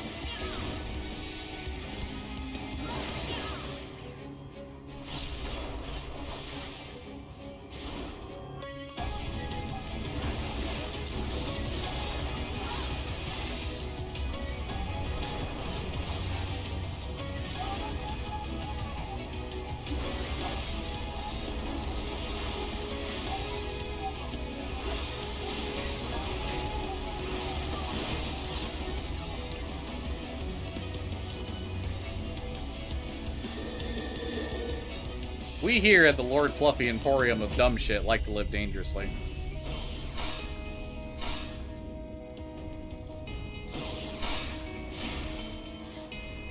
Full end.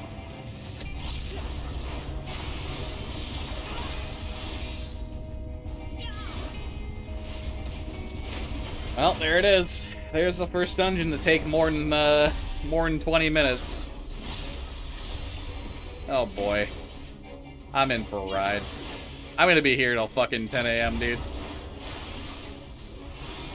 Fluffy torrents without a VPN and doesn't care. The thing is, I don't torrent anything.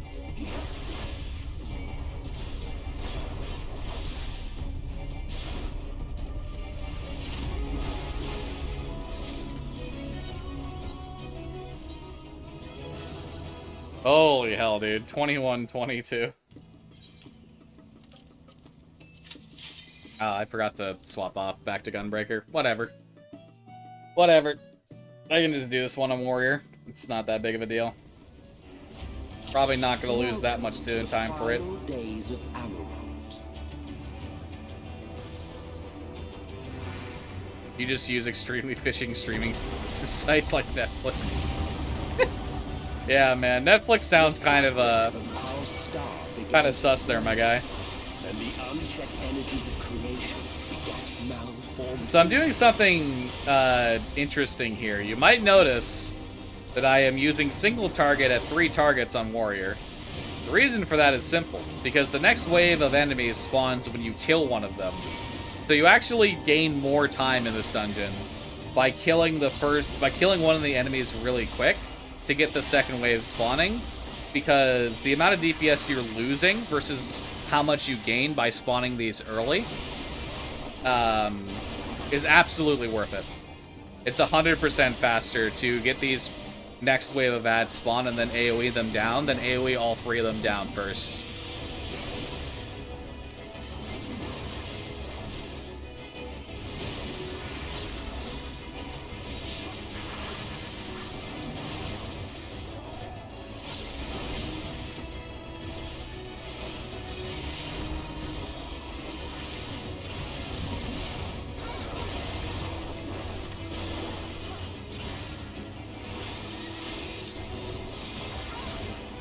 You kind of want to do things with bitcoins and slots.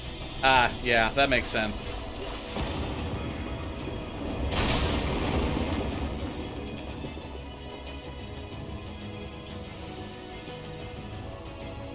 Deep inside, we're nothing more than scions and sinners.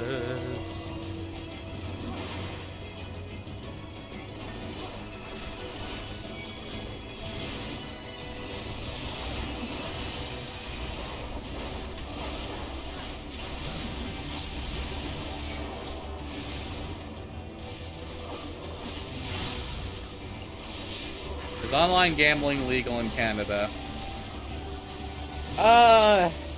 Yeah. I'm pretty sure, like, in BC, the government manages it all. But I'm pretty sure there are legal gambling sites online in Canada.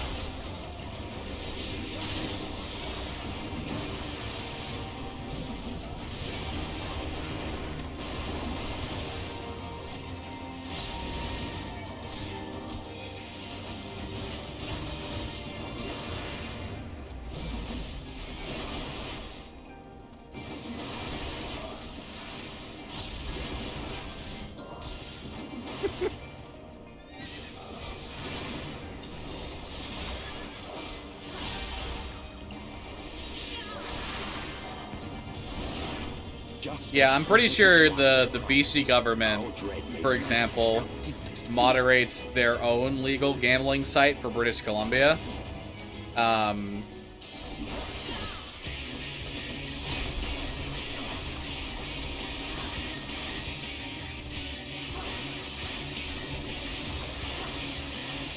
But doesn't do anything with Bitcoin, yeah.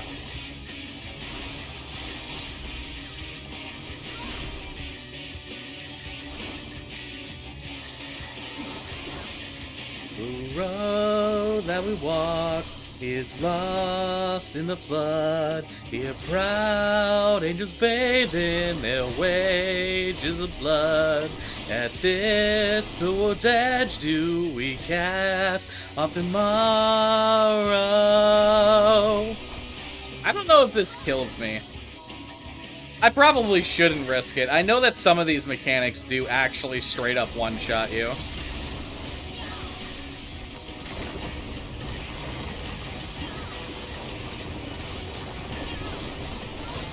Like, even through the health increase that you do have, there's still some mechanics that will straight up one-shot you.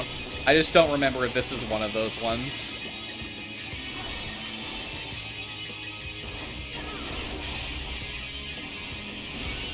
There are sites like Rubet that are illegal in most places but are used by people with VPNs. That's fair. I just don't gamble. I'm already notoriously like bad luck McGee over here. It just seems really dumb for someone like me to go in and gamble, you know?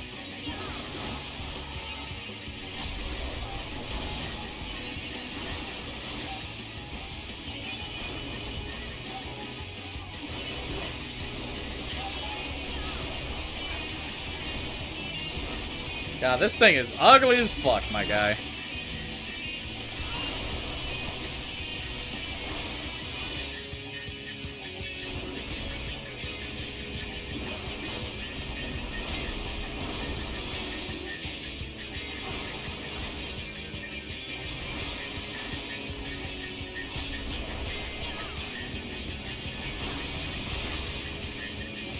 You're trying not to order fast food because you're trying to lose weight, so why not pick up a new vice instead? Screw. I'm just not gonna risk it. I feel like I would have died if I greeted for another GCD. Again, I don't remember if that one-shots you or not, and I think it's a stupid idea for me to find out, you know, 70% into the boss fight.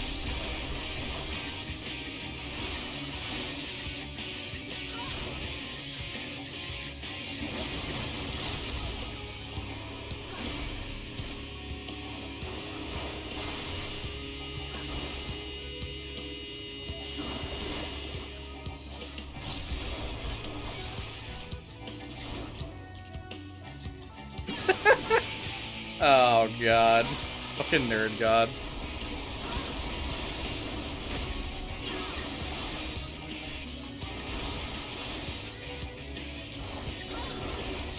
Guess I should actually heal myself now, huh?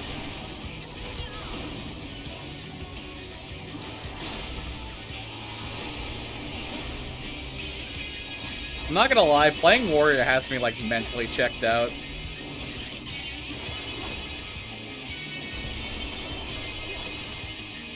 Wait, he can do the final sky from the beginning? It's been so long since I've fucking done that boss in a slow manner. I didn't even realize he could actually do the final sky from the center. Straight up. I wasn't aware that was a thing.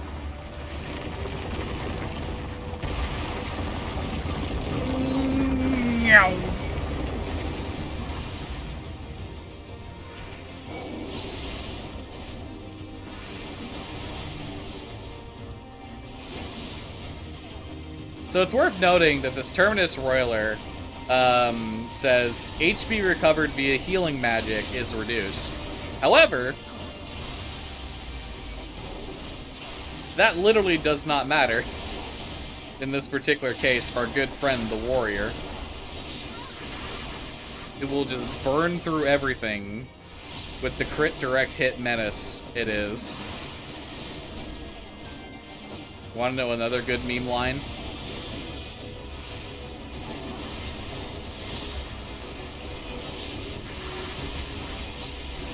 What's that? Novak. Novak. Novak. Novak. You know what? I'm fucking dumb as shit. And I forgot. It's Novak. It's with a W. Not a W, a V. I'm fucking really dumb about this. I keep forgetting you explain this to me every single time, and I keep forgetting it. Novak. The Great Cataclysm! Faithfully recreated! Fucking everything in that fight is fucking fantastic. The land buckled. The cities burned. The waters ran red with blood. At last, I have become Zodiac!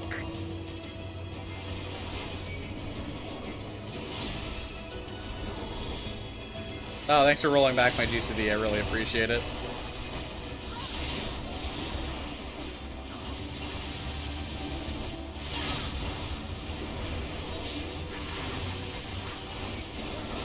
Will you live to see the end? Is this the limit of your power?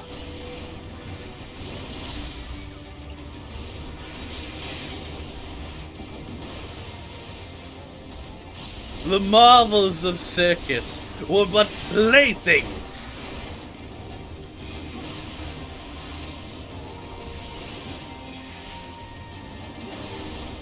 That's 2 targets. I should be doing single target at this point. I should have been closer to this guy. I was missing a lot of AoE damage on him. That's my bad. That ended up wasting a bunch of time here.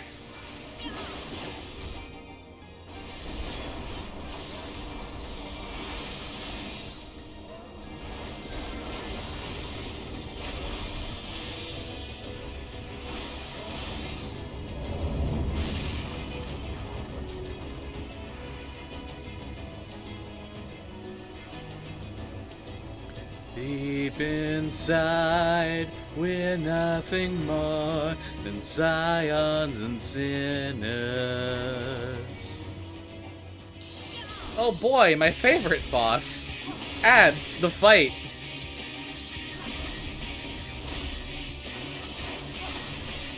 By the way, out of curiosity, you can let this boss hit its enrage and it won't kill you.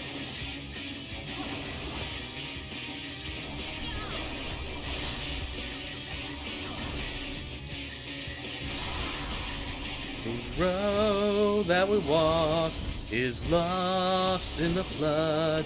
Here proud angels bathe in their wages of blood. At this Lord's edge do we cast off tomorrow. The road that we walk is lost in the flood. Here proud angels bathe in their wages of blood. At this the world's edge do we cast off tomorrow.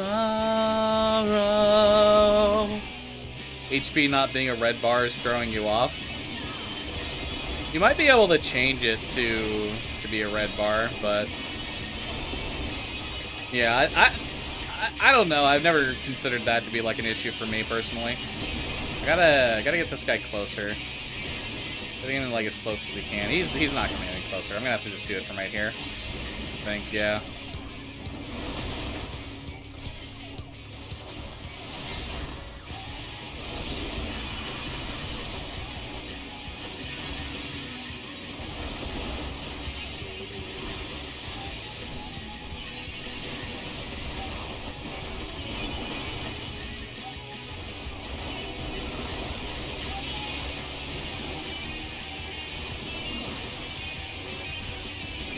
Show me your vaunted strength, and I will expose the lie that is your fragmented existence.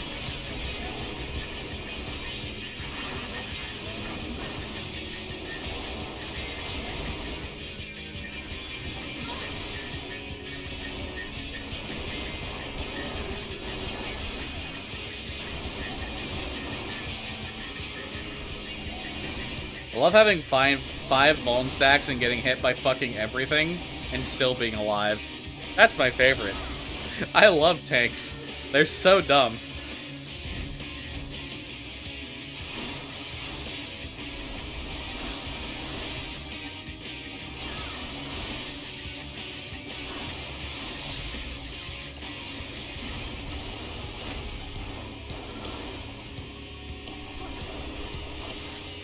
I think there's a universe where I don't make this DPS check, but I think it's a small one. I just don't have the same level of burst anymore. Oh, he's a big boy. He's a chonky boy right now.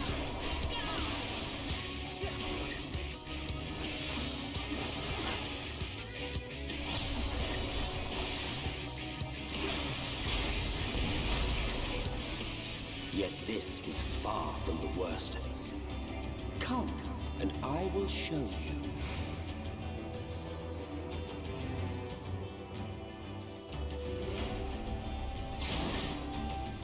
Just a little further. Oh, you mean the enemy HP not being a red bar, don't you? You will see the end of a world. Never mind, it is red. No, I have no idea what you're referring to. Probably just my HP bar.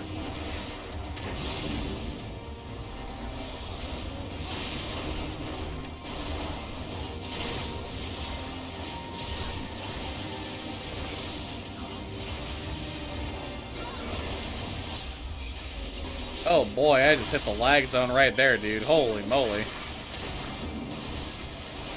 Yeah, holy moly, I've hit the lag zone here. Hopefully I come out of that real quick.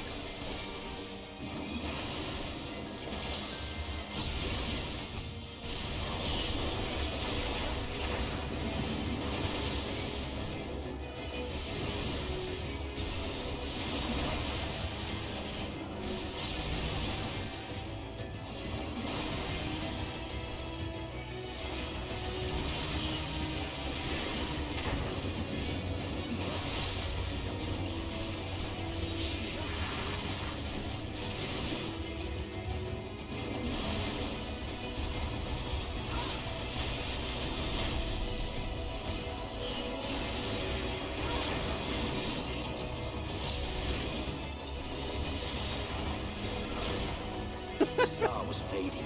We So we had to weed its laws anew.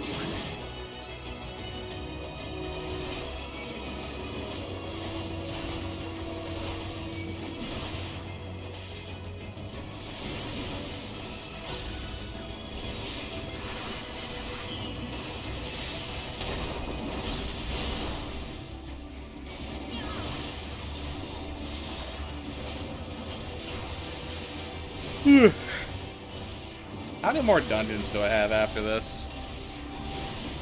I have 1, 2, 3, 4, 5, 6, 7. Oh god.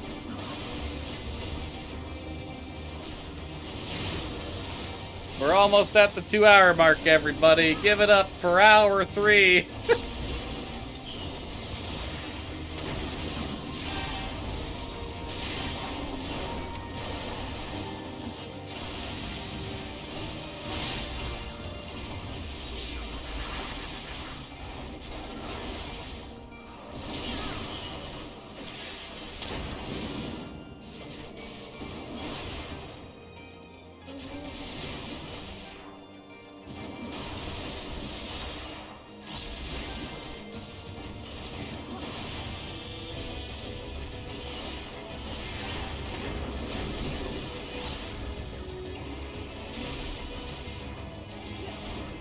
More of a 4-hour guy yourself, but sure.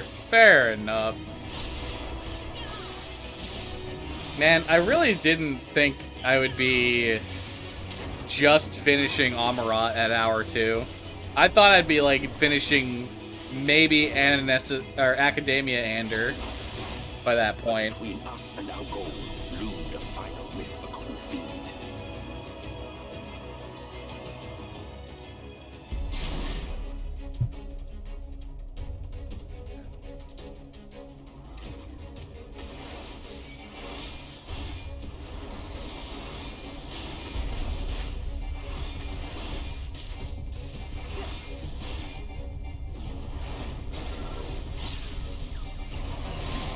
This guy's so fucking big. By the way, this is Doom. If you stay in that for too long, you just die.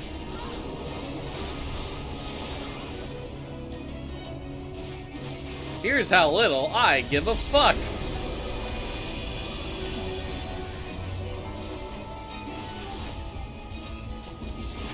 Why do mechanics when you can simply do mechanics instead.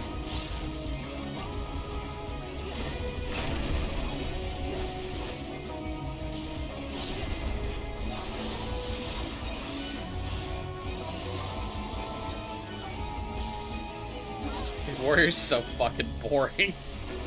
God, man.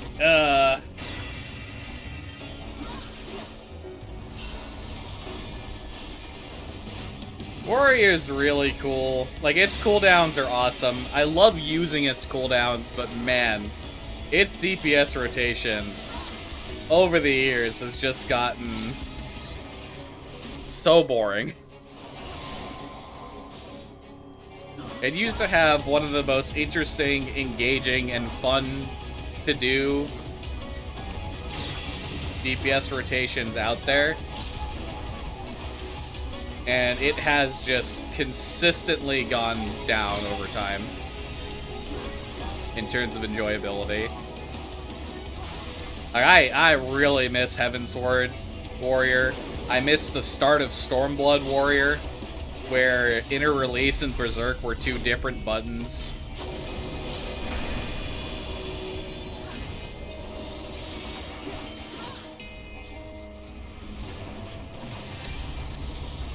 I miss when fucking Onslaught and Upheaval were tied to the Beast Gauge already.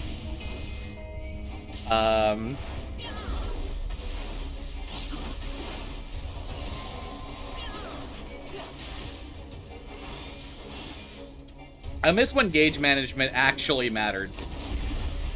Because it basically doesn't matter anymore. The only time you want to hold on to your gauge is in a burst window. That's literally it. A burst window where the person's, like, buff is not crit related. Crit or direct hit related. Like, Warrior literally cannot take advantage of Bard's crit buff, Bard's direct hit buff, and, you know, Battle Litany, Change Stratagem. It just can't take advantage of those buffs in the same way that other classes can, because they're guaranteed to direct hit crit on like 30% of their GCDs.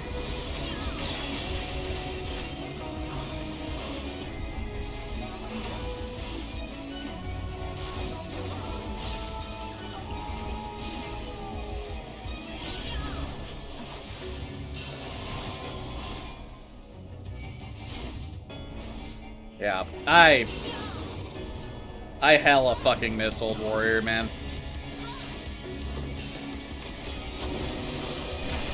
I just miss when a lot of classes that used to have interesting DPS rotations had interesting DPS rotations. I miss Old Scholar. I miss Arrow 3 on White Mage. I miss Old Warrior. I miss Old Dark Knight.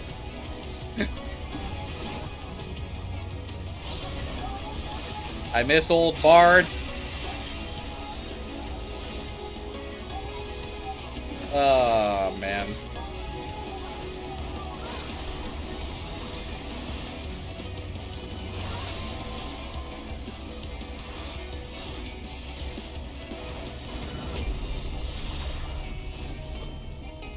"22 minutes.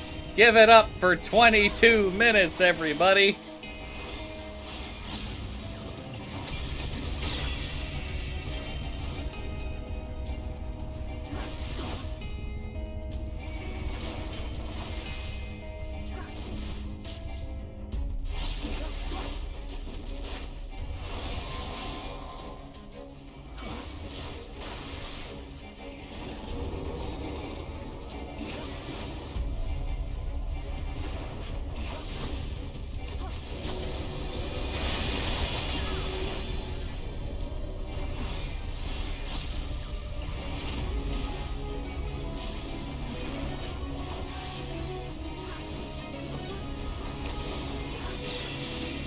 Primal Round.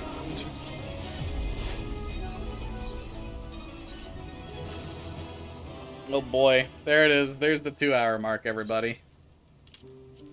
Holy shit. Well, at least we get to listen to some good music now. Turn that shit up.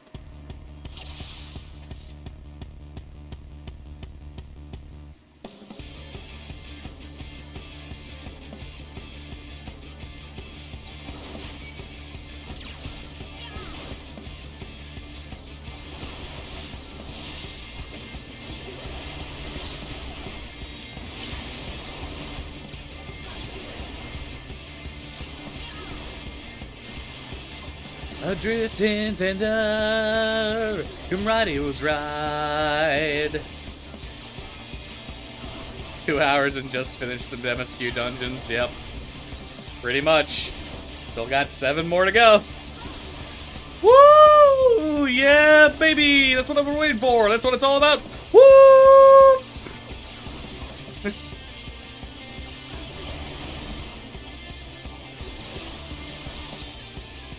I gotta sit up straighter, dude. My ass is starting to hurt.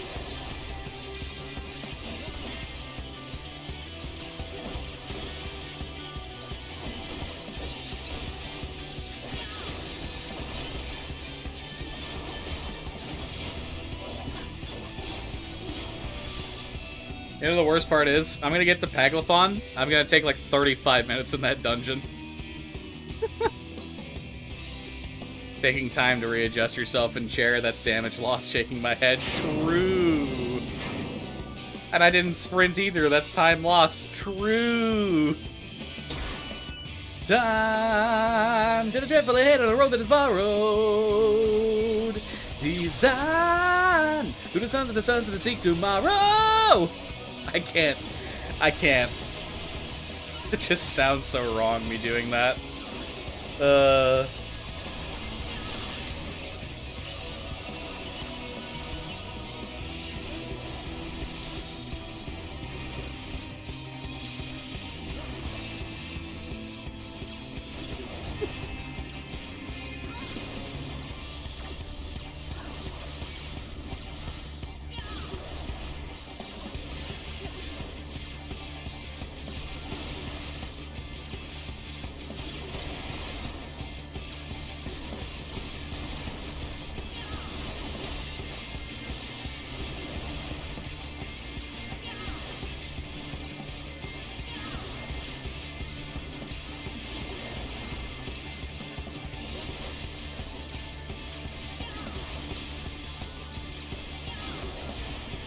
I'm so bored.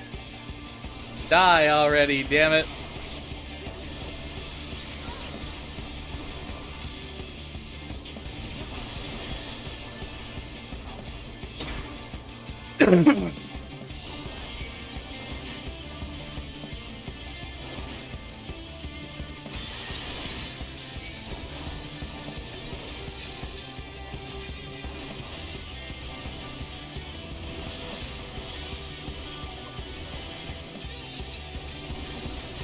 Yeah, this is the one bad part about the twinning, is the small pulls.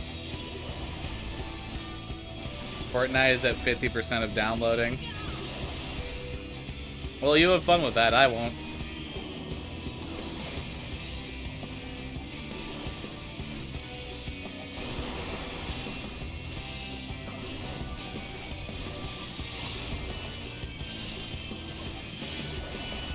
Time to the drift ahead of the road that's borrowed.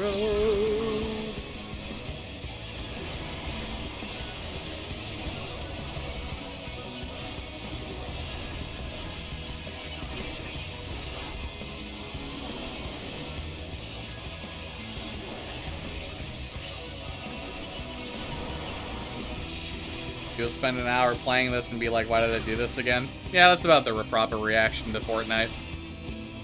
PBH fam. Where did they go? Did they all just get direct hit crit? What the fuck? Where did they go? Their health parts just disappeared. What the fuck? Holy moly.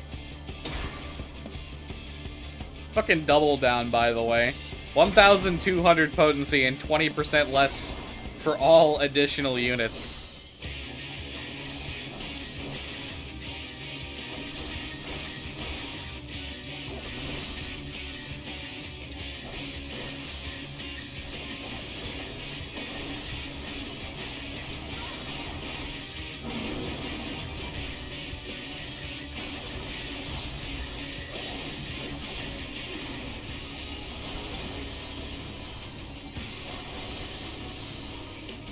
It's a good game, you have some respect for it, but you can't stand the community and some of the crossovers made for it. That's fair. For me, I like how Fortnite feels at its core, but I've said this before, and I don't really care how much it's changed.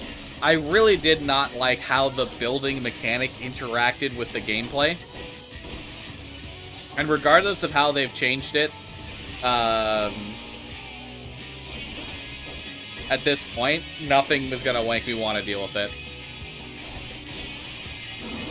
Besides, I have Apex Legends to play at some point anyway. Way more interested in spending my time doing that.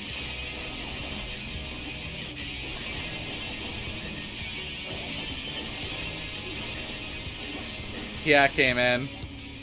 Maybe that was the point of my statement.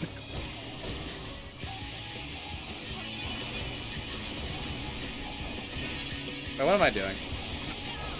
This doesn't kill me. I ain't spawning ads.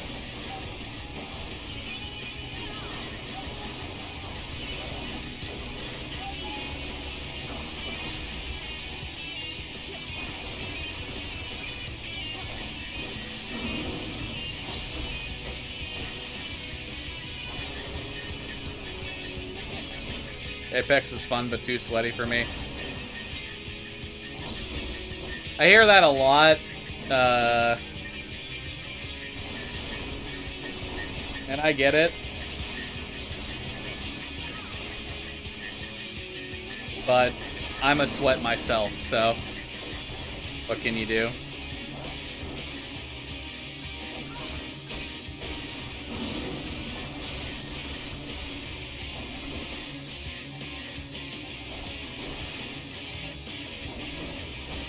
Hello, yes, I would like to move on to the next poll, please.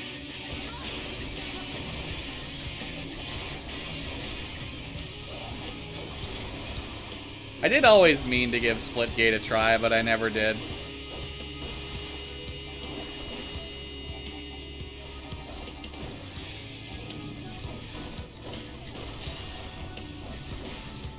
Splitgate really just started to get some groove around the time I was losing interest in first-person shooter games again.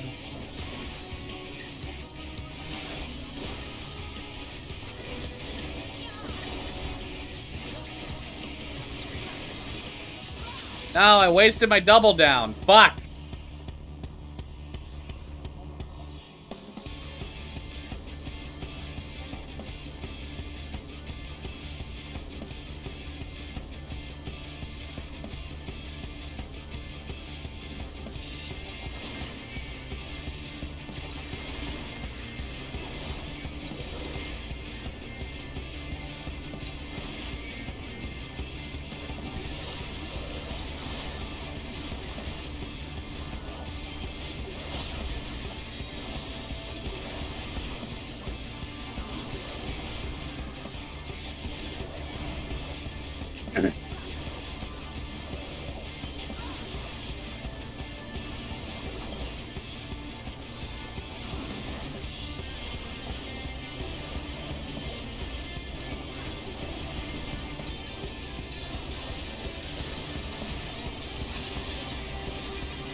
Oi, no berserking. I don't allow you to do that. Illegal move. Used berserk.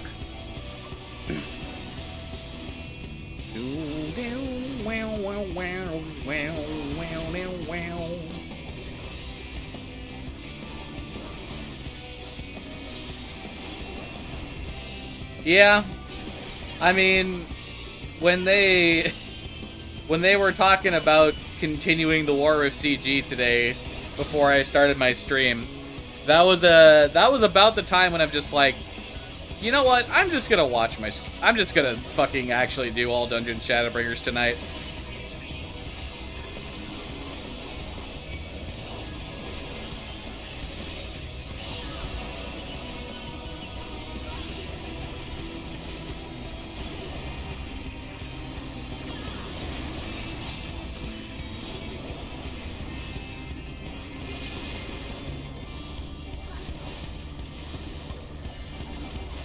Unfortunate.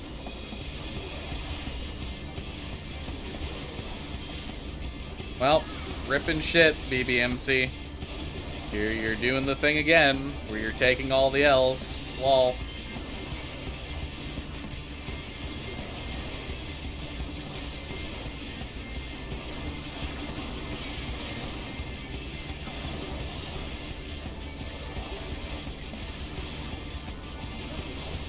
Yeah, I did test these polls ahead of time, and I knew that Warrior could do them, but I also knew that I had to, like, actually give a shit about paying attention.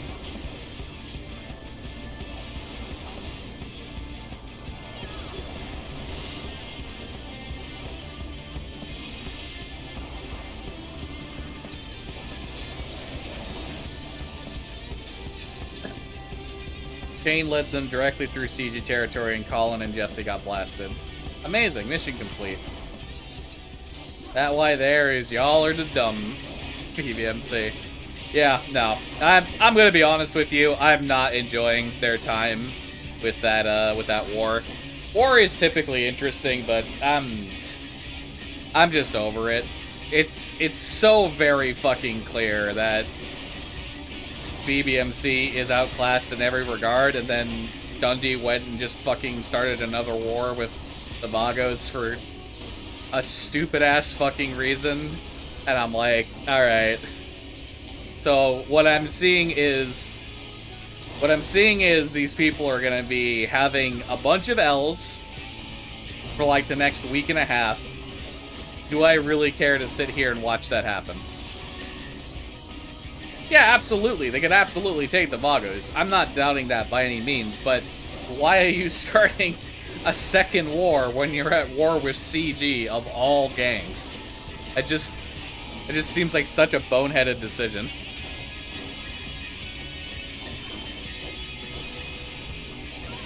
It's an absolute boneheaded decision.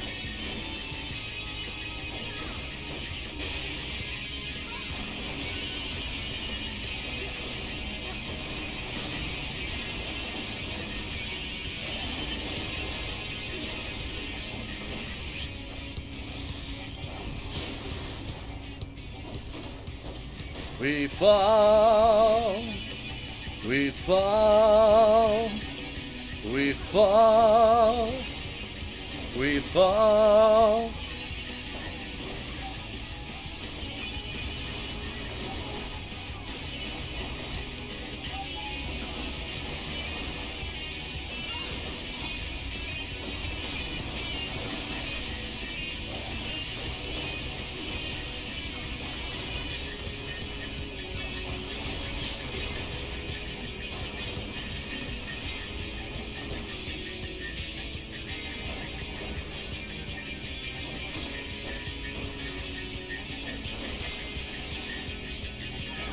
What's up, Nerd God? What'd you miss?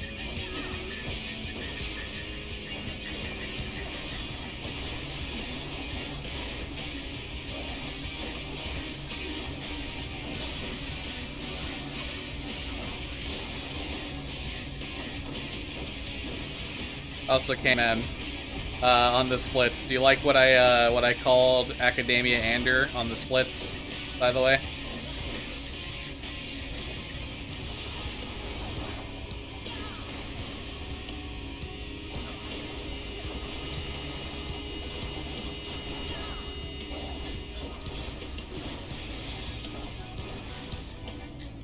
Oh, you missed the bot. Yeah, no, K-Man was on top of it.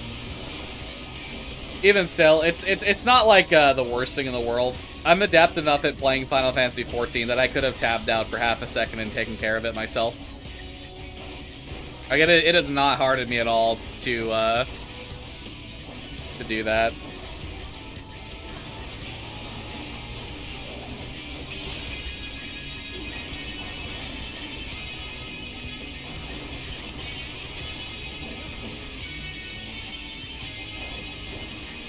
.5 seconds is a lot of time, yeah. It's plenty of time to be able to do that, honestly.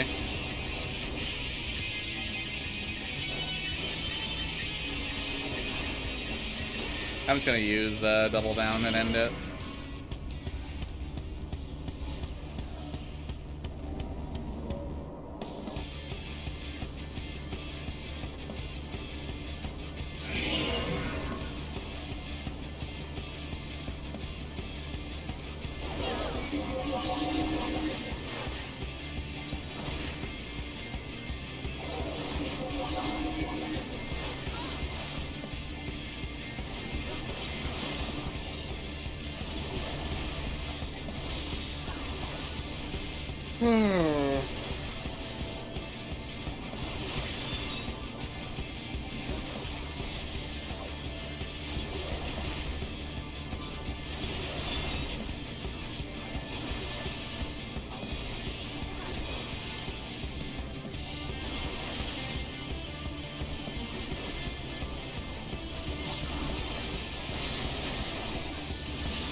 Yeah, the one big problem about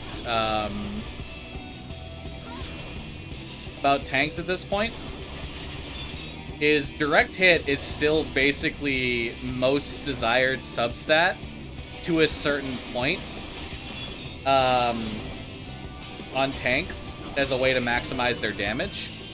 But except for Warrior, it's because Warrior has guaranteed direct hit crits. You just don't want direct hit on Warrior at all. So there comes this problem where for the other tanks, you're melding direct hit as your secondary substat. But you don't want to do that for Warrior, so if I were to do this like optimally, I would have a gear set that's melded with direct hit and crit, and then I would have a gear set that's melded with det instead. Now it's worth noting that they basically, the people who've done the math on this have said that the difference between direct hit and det now is so minimal that you can just make an Omni tank meld. There's like no way you could swap those sets in any way that saves time. I mean, that's literally not true. You can just put the fucking particular thing here. Oh yeah, you know what, that's right. You'd have to have the same piece of gear twice, or completely separate pieces of gear. Never mind, you're right.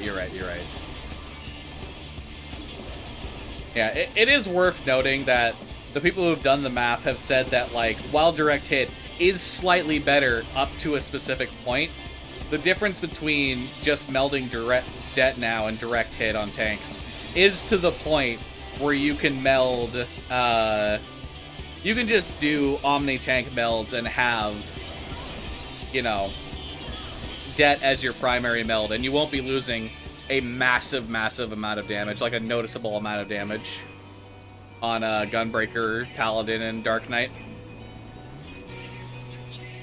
Yeah, you're definitely right on that front, though. There's no way I'd be able to do that that would save any, like, reasonable amount of time. 100% correct on that front.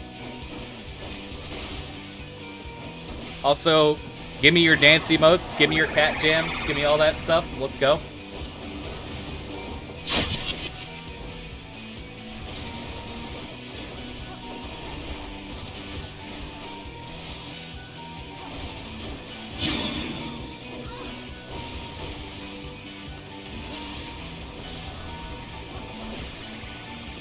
Let go this destiny, you're caught in a trance. Ever marking time inside a dream, no sign of advance. You see, the mortal core we serve is taught like a spring. Step back, two-step, two-step, two-step, 1, 2, 3.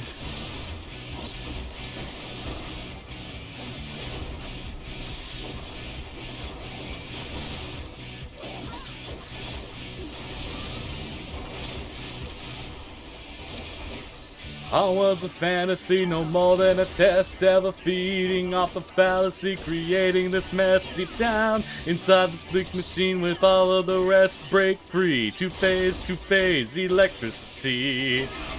Time turning up the volume. Time turning on us always. No timing up tomorrow. Or turning back to where we began. 22 sectors tested, fragments in one direction, celestial noise detected, delirium unsuspected, static tuned into reason, time in the aether deepens, transmissions blink uncompleted, 72323 send. Arrested destiny, alone in a trance, no escaping from this waking dream, no hope for advance. You see, the mortal core we serve is not but a spring. Unwind, too slow, too quick, too much to believe.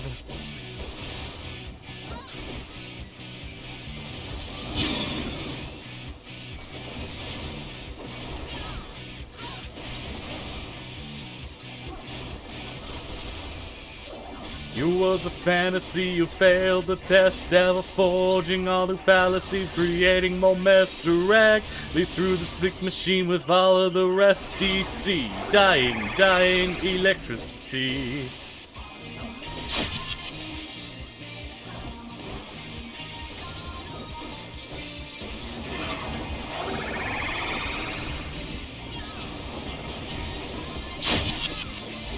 Yes, falling back right in with the system. We'll see you falling back to the end. When falling back is better than simply falling back into pieces again.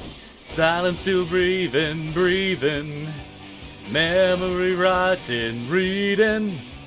Error repeat, deleting.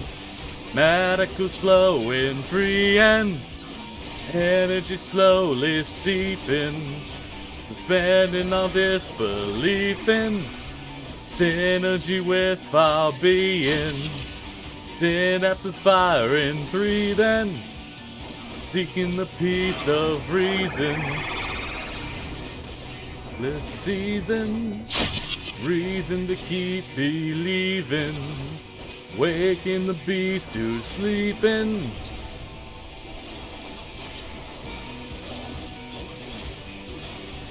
Still my favorite dungeon boss of all time. Heavy bias, but still my favorite dungeon boss of all time.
"24 minutes.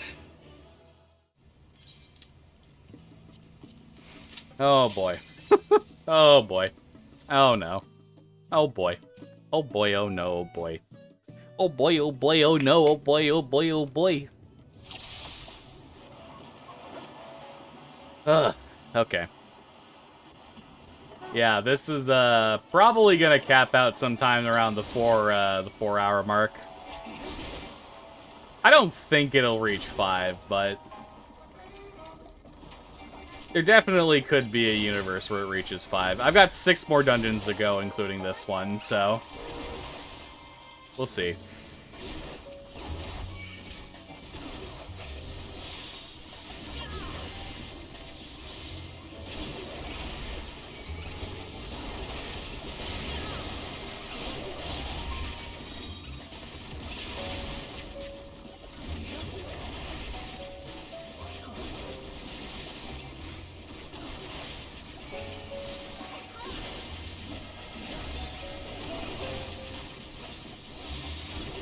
This is the one poll that made me question if I should go to Warrior the moment I hit Amarat, or if I should wait until after Academia Ender. You can do this on Gunbreaker, basically. It definitely gets close at a couple points, but it's definitely doable.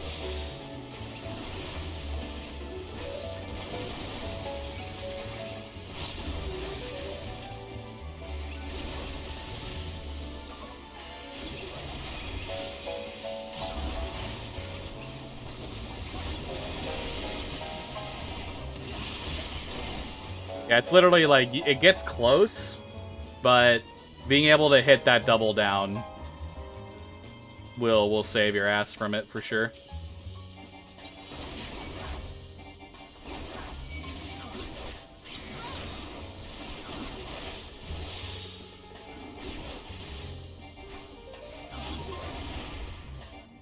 Yeah, I know for a fact that you can do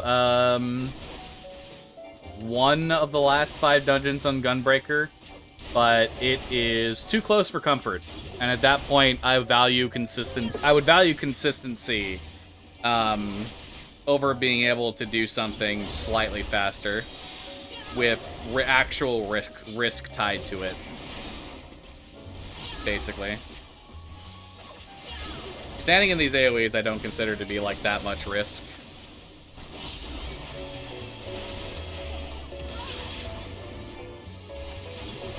As long as I'm mitigating correctly, these guys should never get close to killing me.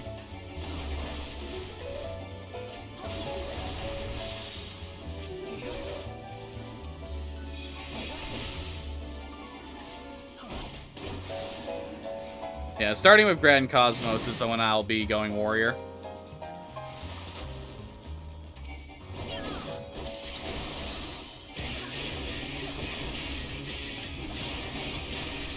I guess it's worth it to just use this now, get the cooldown rolling, even if it's not buffed up by No Mercy. I probably wouldn't be able to get the full thing under No Mercy anyway. Right, knock up. This boss actually has mechanics I want to avoid due to their effects. Hey, friend.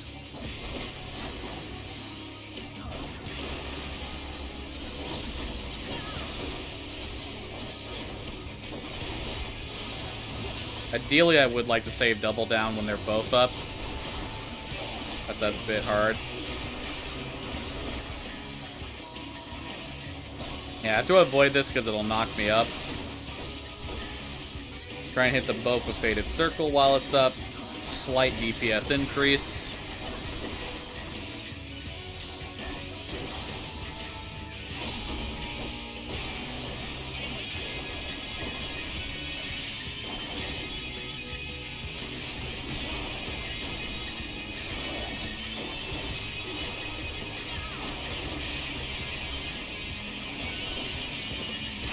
Oh, he jumped out immediately. Didn't even give me a chance.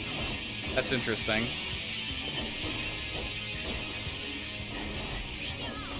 Cast times. I just want to pull him away from the edge, man. Well, I don't need to here.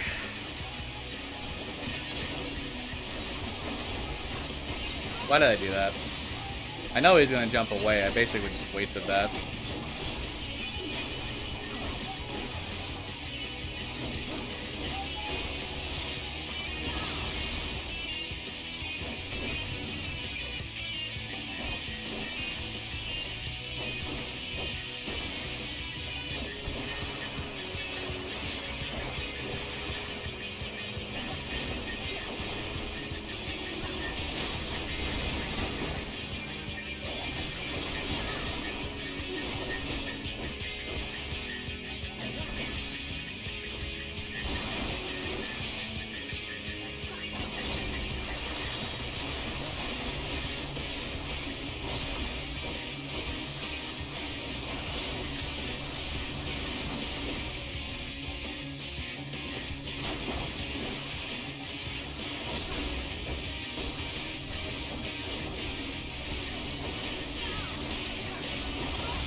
I forgot to hold it for my double down.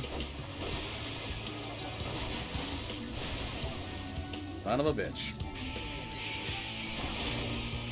Ah, whatever. Guess I'll just want to use double down. Fuck you.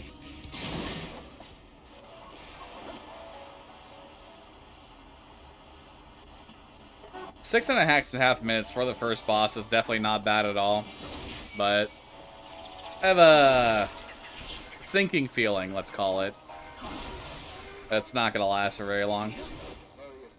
Also, I really don't know if it's just me, but one of these enemies here, the engendered Lyco Persicum, this thing right here. I swear this thing sounds like the boss Odawa from Legend of Zelda Majora's Mask. It's got a very similar sound to that. And I can't get it out of my head.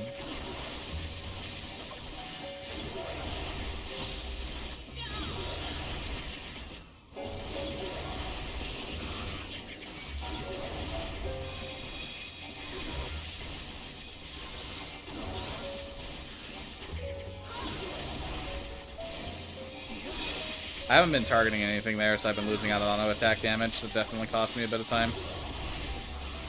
Auto attacks definitely add up.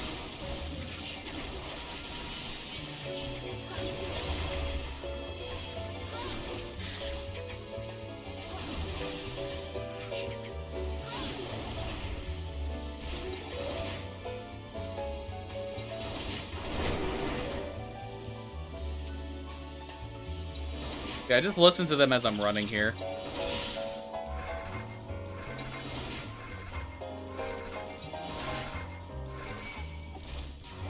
Like, it's not the same as Odawa, but, like, it's the same general sound type. That's what I'm hearing.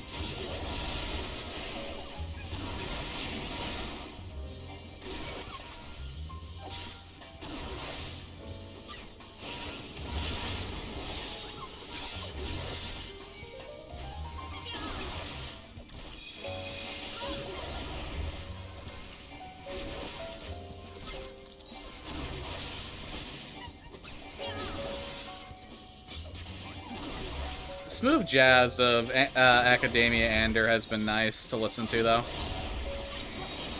This was one of my favorite expert roulettes to do. I liked these dungeons. I liked Amarat, I liked the Twinning, I liked Academia Ander quite a bit. Not my favorite expert roulette, but definitely one of my favorites.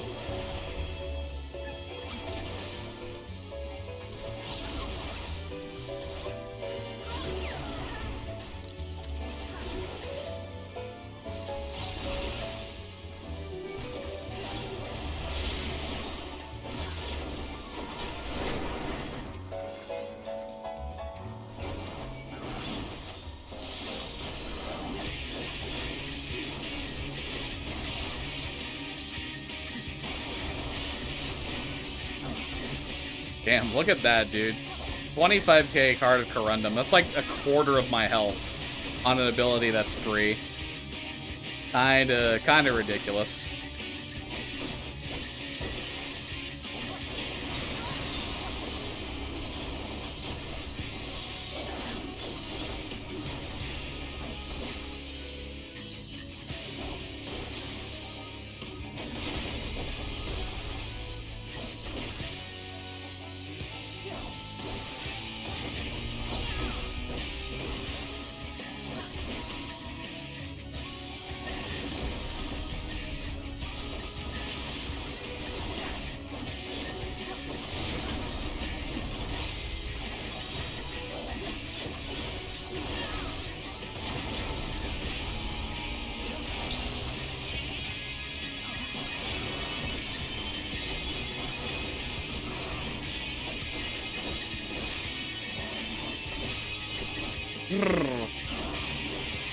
Yeah, I have 5 dungeons left to go, and they're only going to get longer as they go on.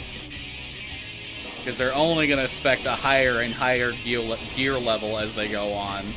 Not to mention, I'm going to have to start using Warrior for anything that is beyond the Grand Cosmos.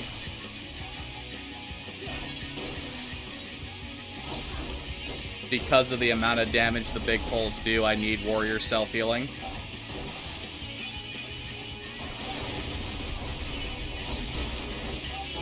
Being able to do the biggest pulls possible is a huge DPS gain.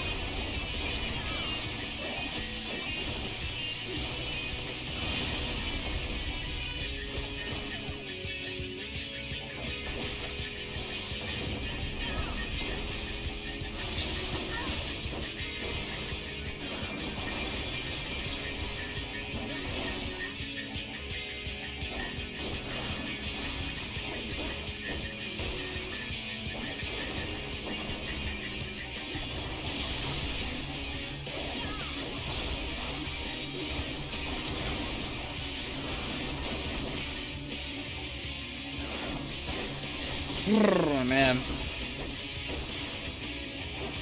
I'm definitely just gonna say this.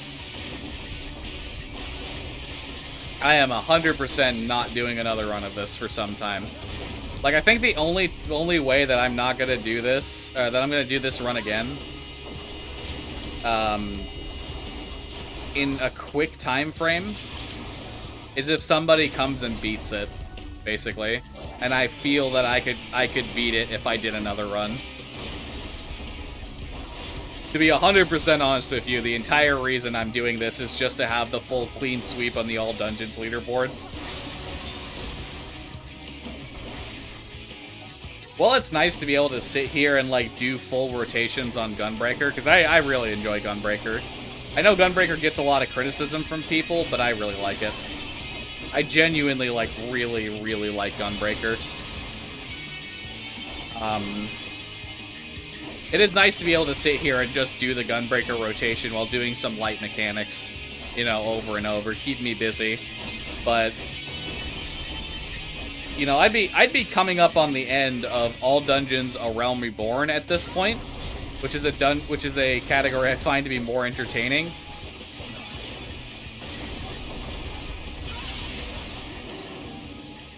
I don't even know where the end is in sight here. Like, I don't even know what...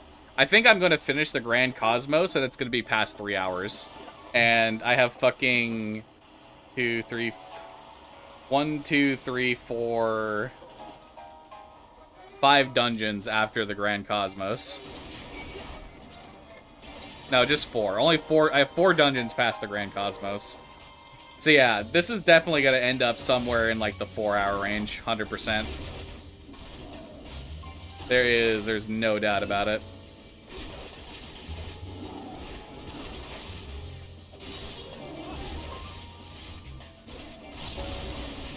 Yeah, I'm thinking I'd come back to this sometime in, like, 6.4. I'm not really feeling like I want to grind this category like I did for some of the other ones.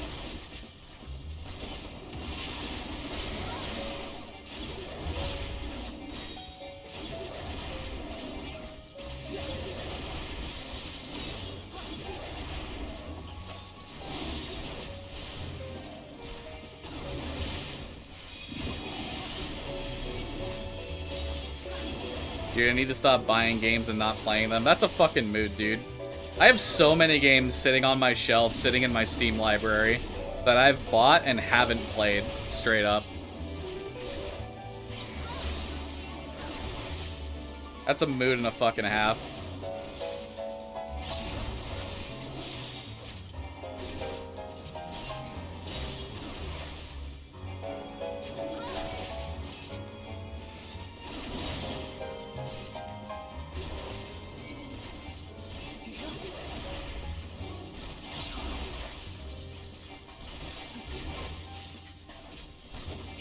Why did I bother doing that? That was such a waste.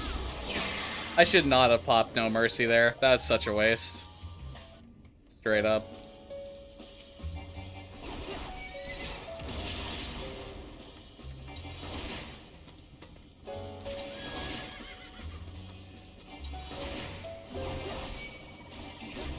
Been sitting on Dread. Everhood and so many other games that barely touch them. Well, this is where I'll personally tell you to go fucking play Metroid Dread, because it is so fucking good. Dread was my game of the year last year. It was genuinely so fucking good.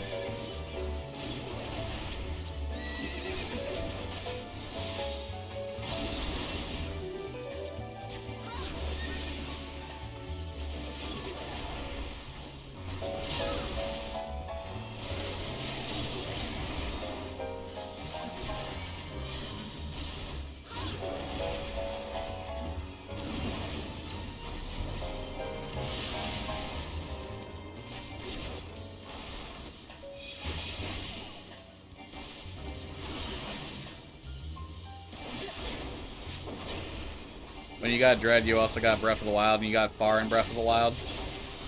That's fair. You can spend a lot of time in Breath of the Wild. I also didn't finish Breath of the Wild. Like, I'm gonna be real here for a second. I probably put couple hundred hours into that game. I just never finished it. Because at a certain point, I just dropped it for some reason and then never picked it back up.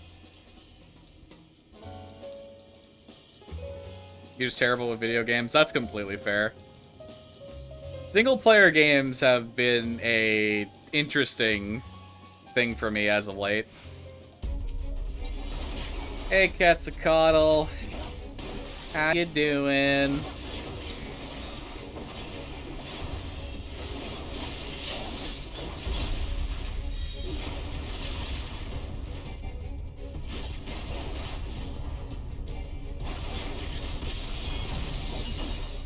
Yeah, it's totally fair. I've really just started to take my time, not force myself to play single player games, but always like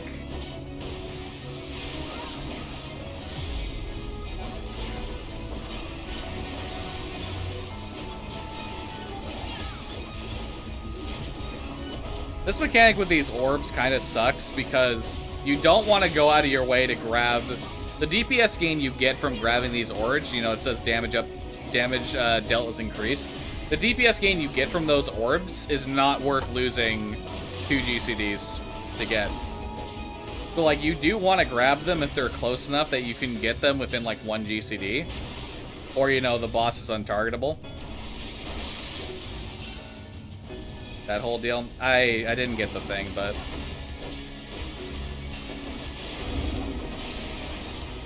it's possible to cancel the knockback from that with a very tight window where you're getting knocked back and don't have the down for the count debuff, which prevents you from doing actions. You can cancel the knockback with your gap closer if you time it right. I didn't, though.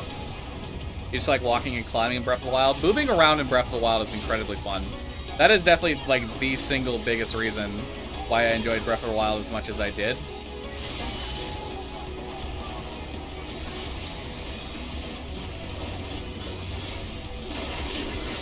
They made moving from point A to point B in that game really fun.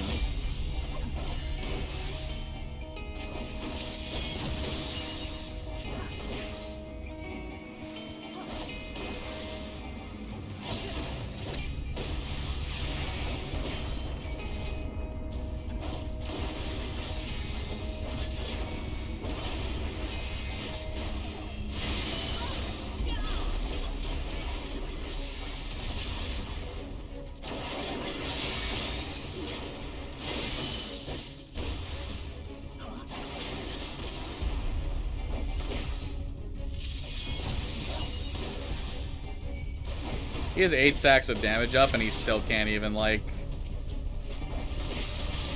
Nope, didn't get it. It's a very tight window.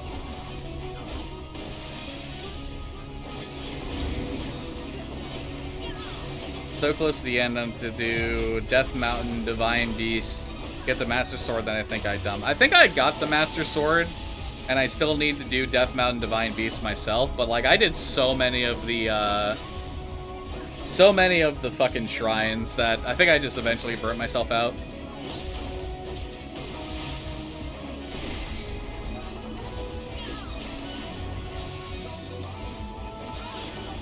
Nice GCD rollback, dude.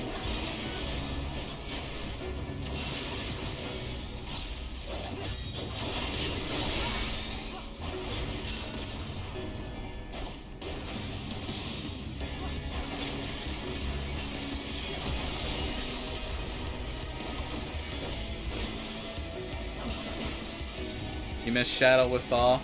Shadows with Fall. Yeah, unfortunately you did. I am sorry, Check. Good to see you again, though, dude.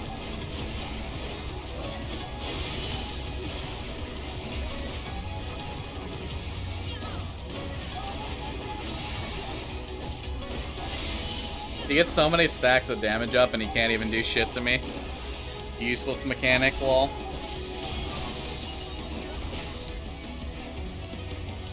Alright, let's see if I can get it this time. Ah, I did it too early. That was almost it. No, I didn't actually do it too early. I saw the animation, but it didn't go out, so it just didn't register server side, which sucks. I know it's possible, but it is a super tight window.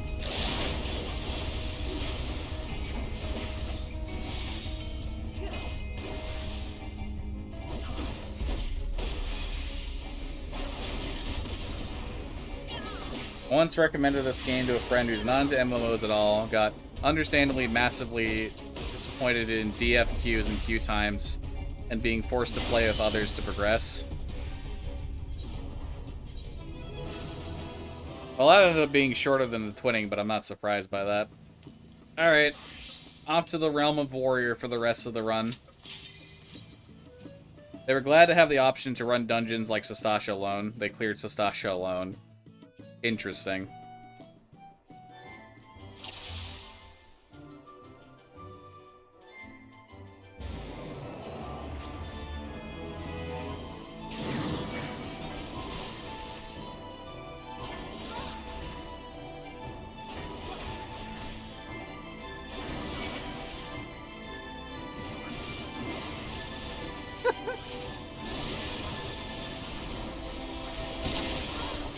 Yeah.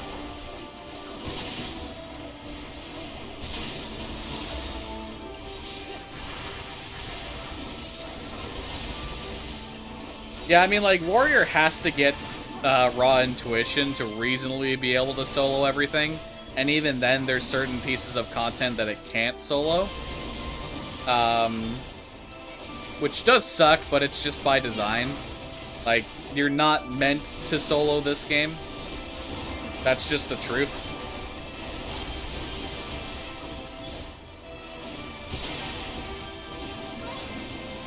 Why am I not using Vengeance, dude? These guys could be dead right now if I use Vengeance. Straight up. I blame this on you. I'm not gonna kill you if, you want.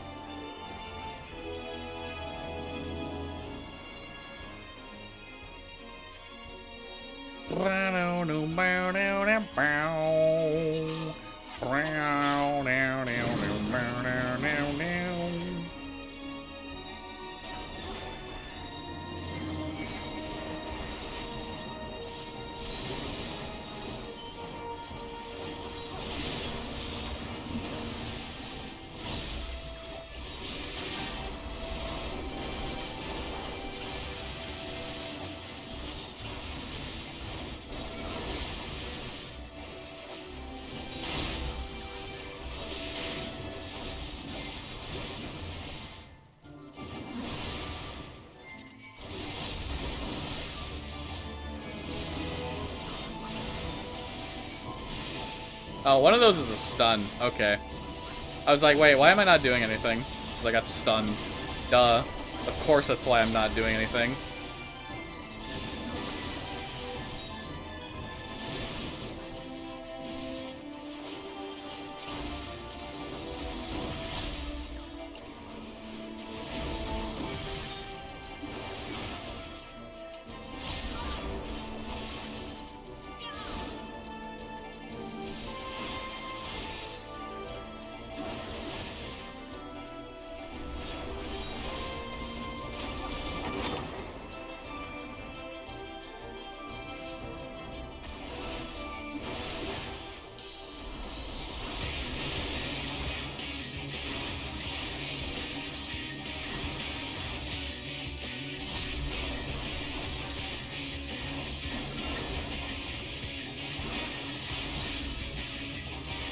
Yeah. Man.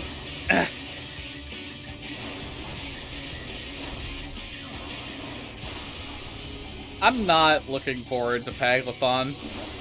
I feel like I'm gonna be done with that dungeon at like fucking 10 p.m. at night.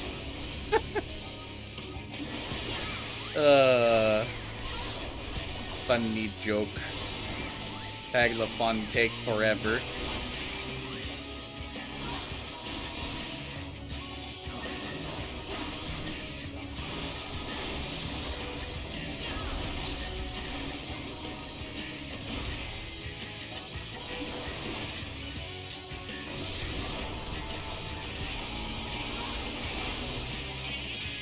Oh, they're 100% possible. Like that is a no cap situation. They are 100% possible. What time zone I am? I'm in Pacific.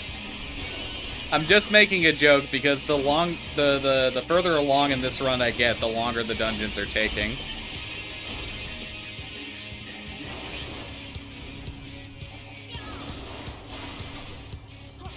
And like by the time I'm at the final dungeon, which is Paglathon, I'm expecting it to take more than 30 minutes. That's basically the whole joke.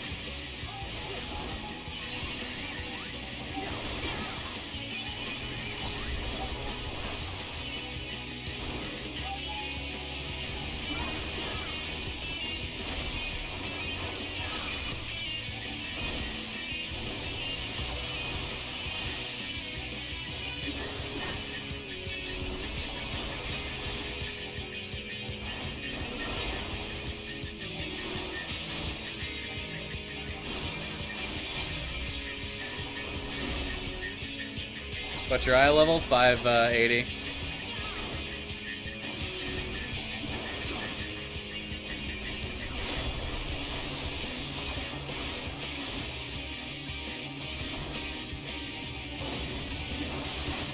It'll get better over time as I get, when I start getting some Savage gear and Tombstone gear on my tanks, but that's not going to be for a little bit.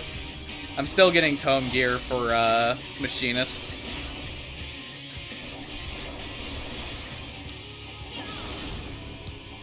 Craftus plus Limbo, Zodiarch Eidolon then. Yeah, pretty much. Like a full slew of combinations between the few of them.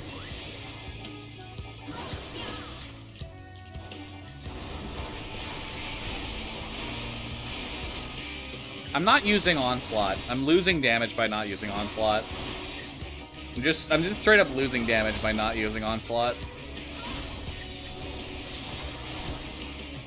It's not like a fucking gigantic amount of damage, but it is enough damage that it will be the difference between, like, you know, getting out of there 10 seconds faster or 10 seconds slower.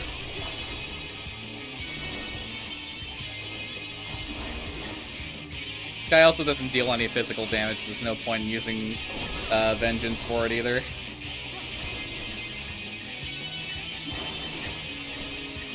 Oh my god, he's so slow. Let me kill him, please. Murder this fuck. Kill him. Wait, right, he's still in the aggro list, so I just wasted my sprint. Can't wait for hour-long Lunar Bahamut. Please no, please stop. Oh god, dude. I'm gonna be... Yeah, it's gonna be well past the 4-hour mark by the time I'm done with Paglathon, 100%. That was a waste of potency. I should have used Orogeny. That was a waste of gauge.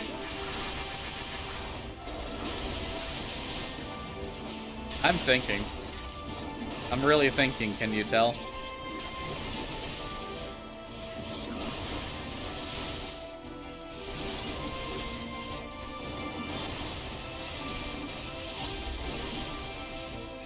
Oh god, Animistus Ander's gonna take for fucking ever, isn't it? Because of the auto-scroller section where I can't speed it up.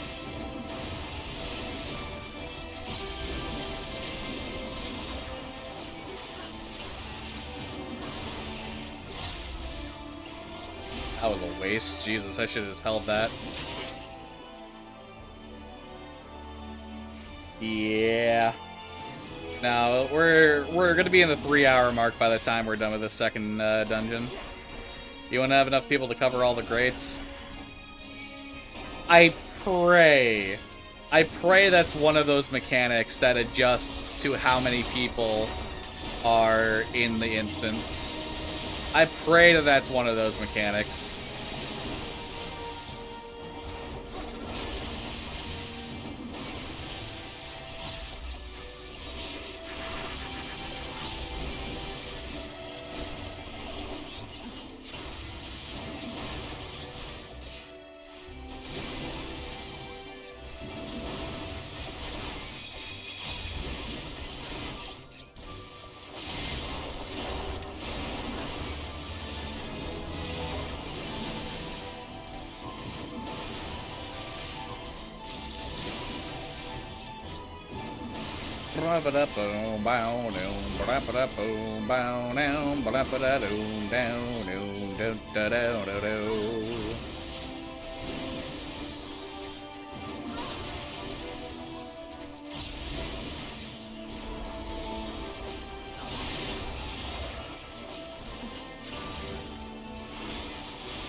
Do I even bother with Onslaught? No, I don't. I gap close with Primal Rend.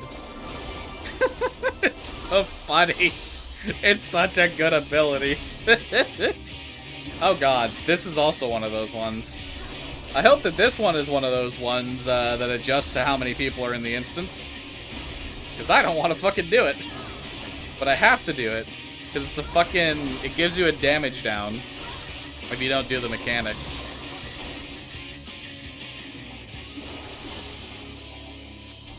Yeah, please adjust to there just being one person. Welp. Guess who's not doing the mechanic? I'm just gonna save my inner release for no particular reason. For no particular reason.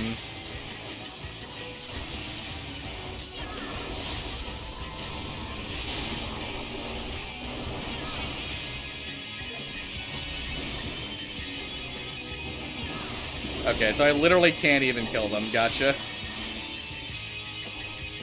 4 stacks of poison, 30-second cleansable slow that I can't cleanse. I literally couldn't even kill them in time. Even using Primal Rend and all of my inner release stuff. Alright, well, guess that's just an L I'm gonna have to take.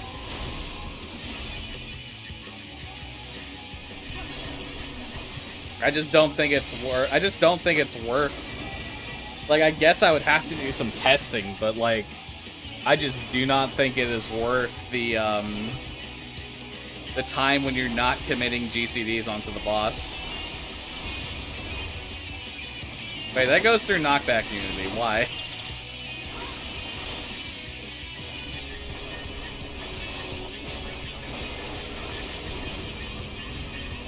No, stop doing AoEs. It doesn't matter. You can't kill them in time. You literally can't kill them in time. Just don't bother.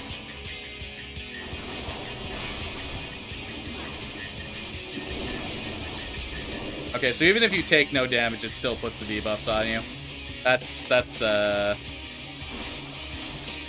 sucks. Probably hate me for saying this, but this torture is fun to watch. I mean, I'm glad somebody's enjoying it. This is just what I get for wanting to commit to this. In general.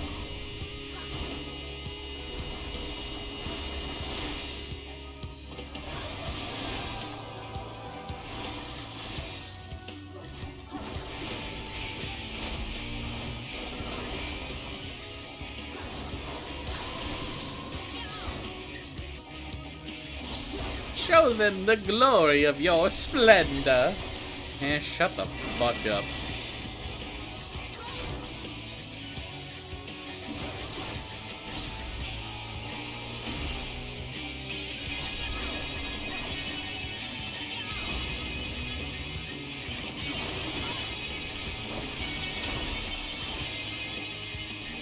Oh boy, here it comes. Time to eat the damage, ladies and mental gen.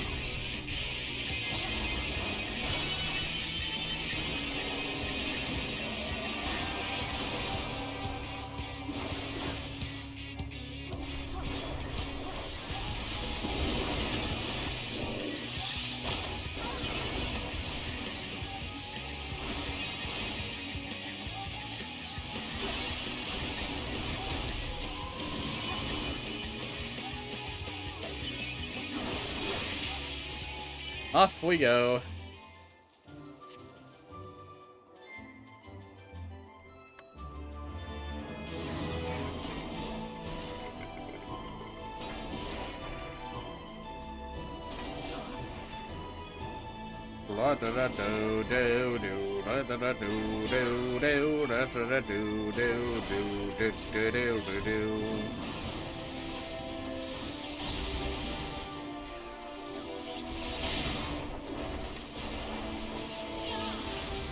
Nope, nobody's done an all dungeons Shadowbringers before.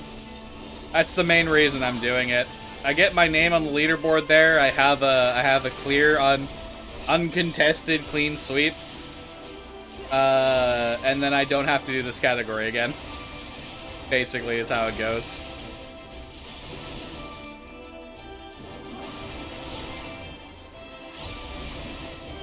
Unless somebody actually like breaks the world record, but I don't know. Is somebody really gonna want to commit to fucking all dungeons Shadowbringers? I don't know about that one, Chief. Especially considering you basically need Warrior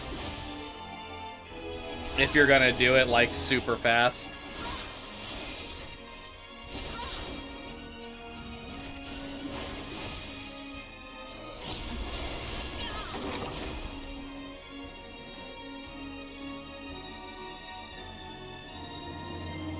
Why do you persist? Why will you not leave me be? 'Cause you a bitch.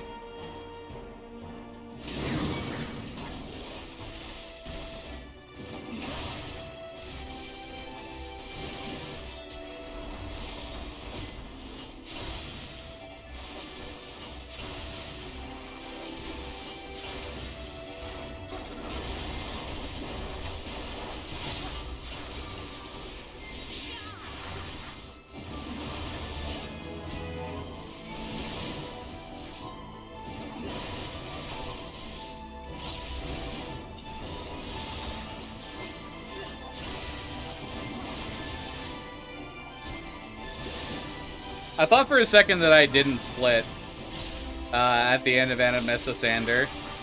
I don't know why I thought that, but here we are.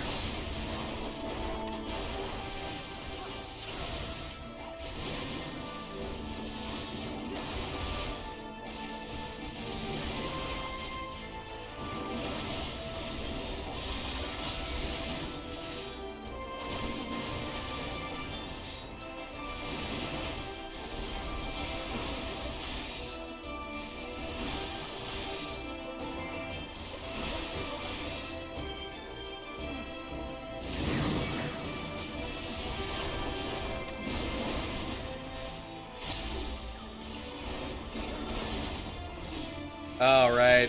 I want to focus this guy down in this because he actually heals. Even in a 3-target situation, this guy needs to die first, basically. Because the more he heals, the longer this is going to take. Which means I'm single-targeting this entire pull. Amazing.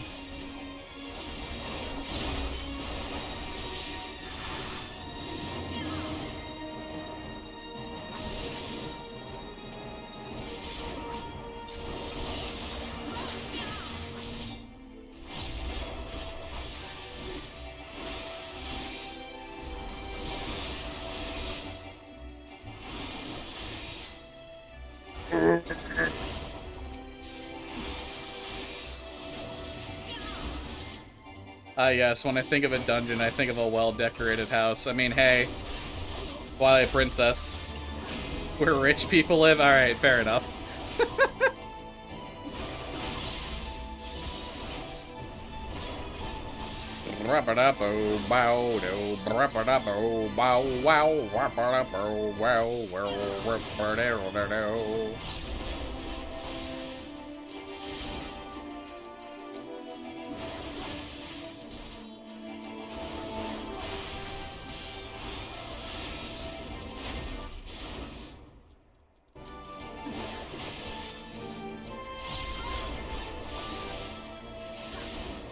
Oh, man. It's gonna be the 20-minute mark when I engage with the final boss. That sucks. But yeah, that's just how it's gonna go. The enemies are the further this goes, the longer the enemies take to kill, and the more the dungeons force me to do single single pulls, the longer it'll take.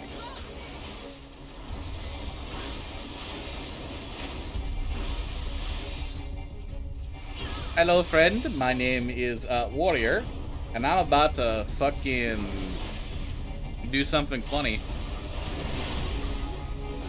Friend.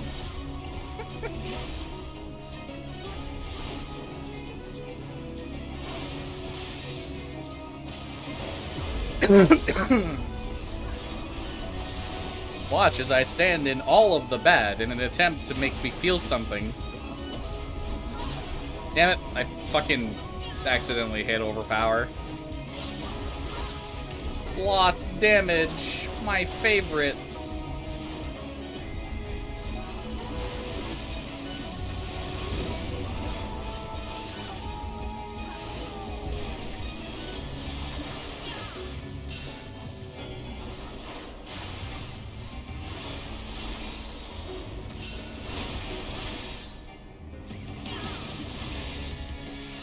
Oi. What do you think you're doing?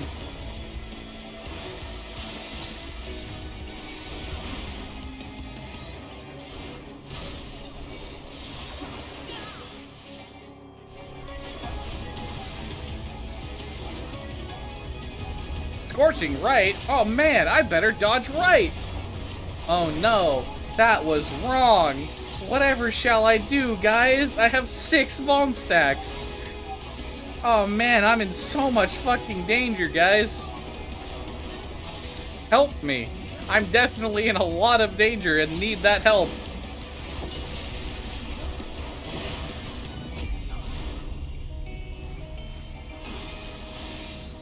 Maybe don't get hit? Ah, shit, you're right.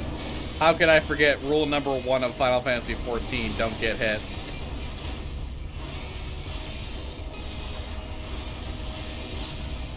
Oh man, I have to go away from the boss. Fucking Primal Ren, dude. Fucking Primal Ren, dude.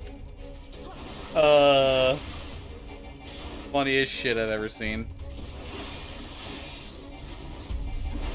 7 Vuln stacks. He's starting to hurt. Maybe when I hit 16, I'll be able to feel something finally.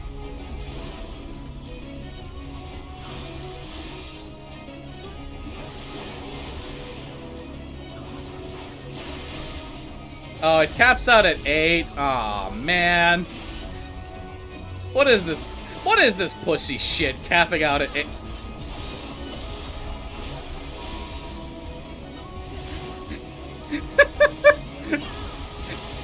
What is this pussy shit capping out at 8? As I fucking take a tank buster that almost kills me.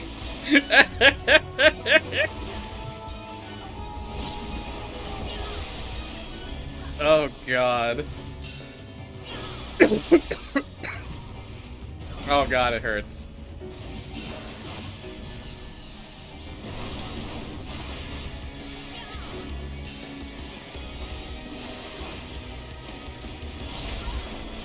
Clearly a test of your reflexes.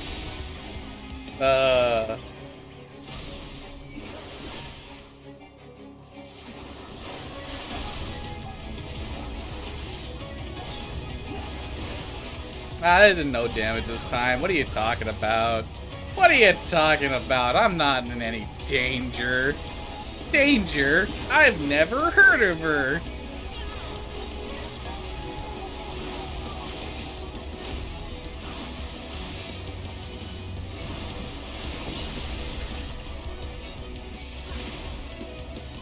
Primal Rend.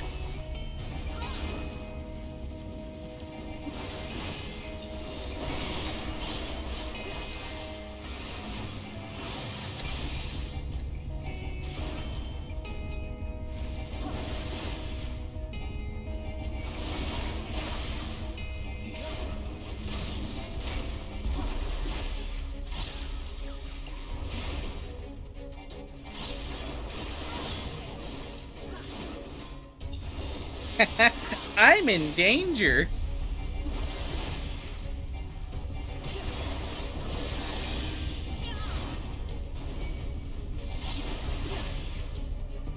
I just want to live life on the edge, man. I want to feel something. I remember when I used to be able to feel things.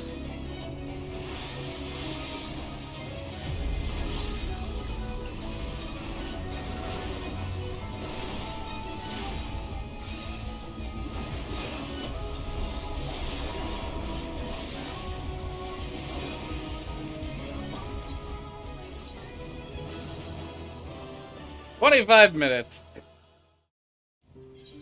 25 minutes. 4 more dungeons to go."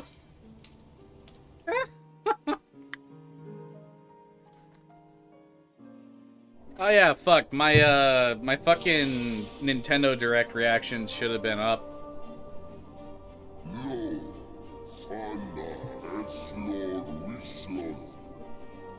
My Nintendo Direct reactions should have been up on the YouTube channel.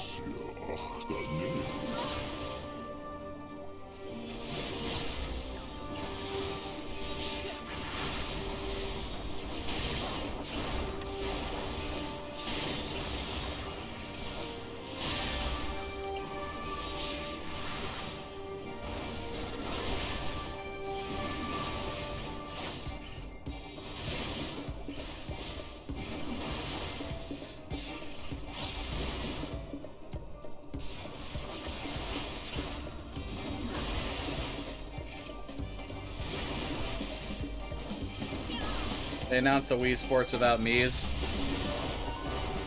I mean, that's the thing. There are Mii's in the game. You can use your Mii's. But the base character models are, in fact, ugly as fucking shit.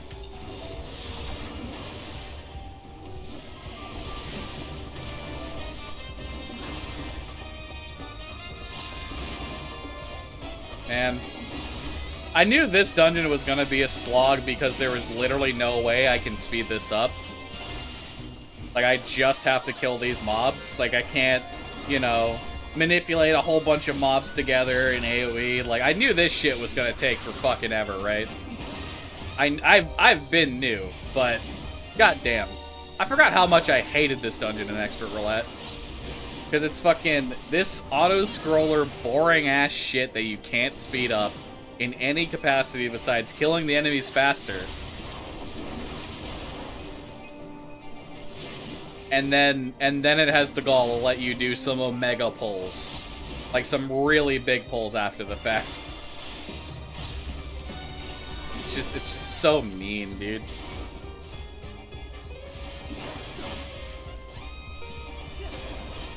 Man, I was really hoping for something on Metroid Prime 4 in that direct, but we didn't get anything. But now hold on a second here.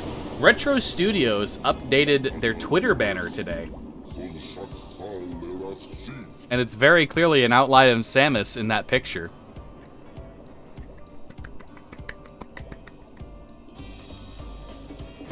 I'm excited.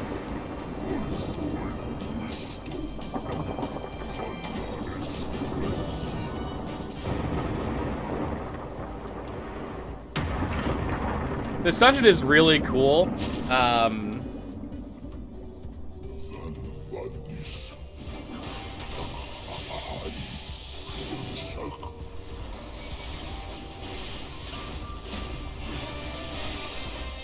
The thematics of this dungeon are really cool, but unfortunately it is just kind of a slog to get through. Also, 2 targets, Fluffy. 2 targets, a single target. DPS game.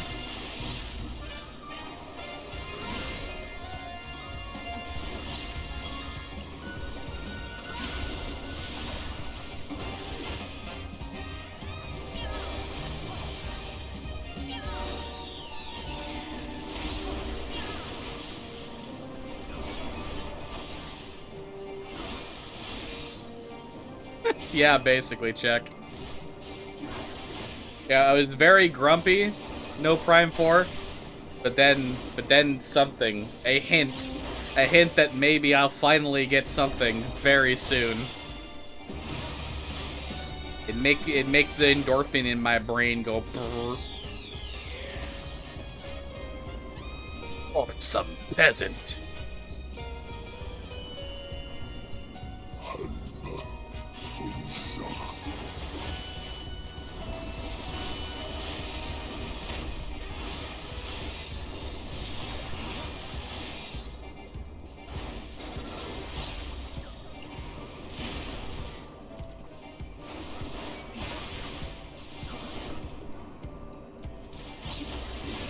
Oh, man.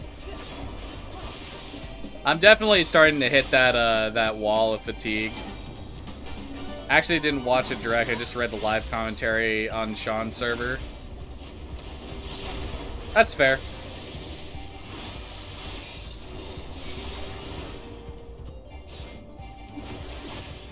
I like watching Nintendo Directs because, like, to me, there's something about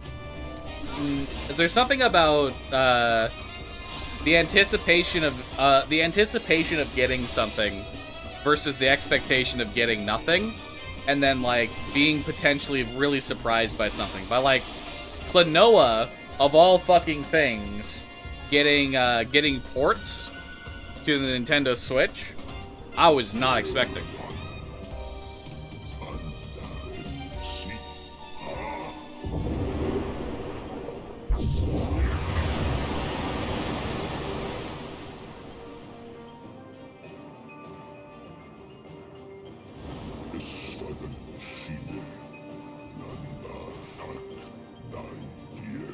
Thanks, Bismarck. Bye. Hello, unknown. Fuck you. You're in my way.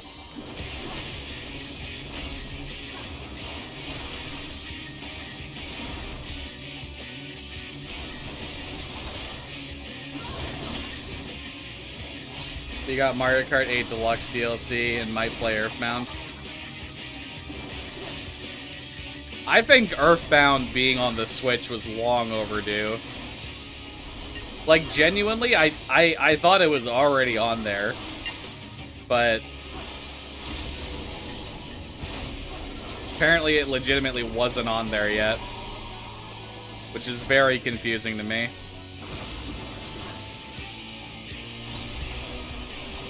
The fact that it wasn't was dumb? True.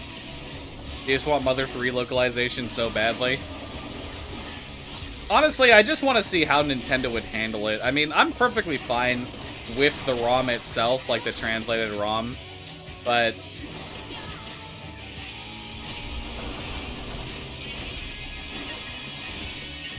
that would be a great April Fool's Day joke. What would that be?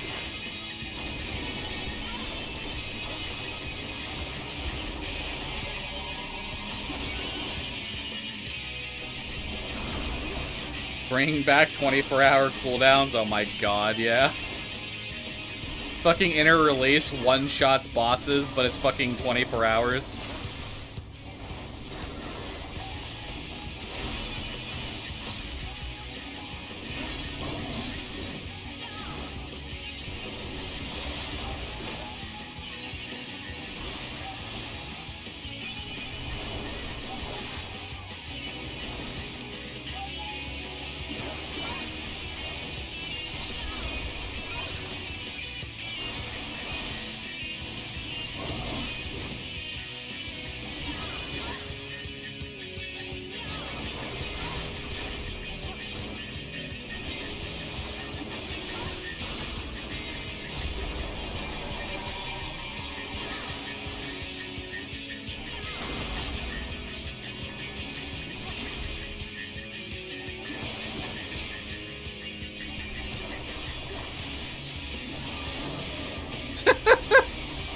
That is actually, like, that'd be the cruelest fucking thing, straight up. Wait, really? I didn't realize these guys could do this again. I guess it's because I've never had them both live long enough to see this again, but I didn't realize this was possible to do again from both of them. Interesting. The things you learn.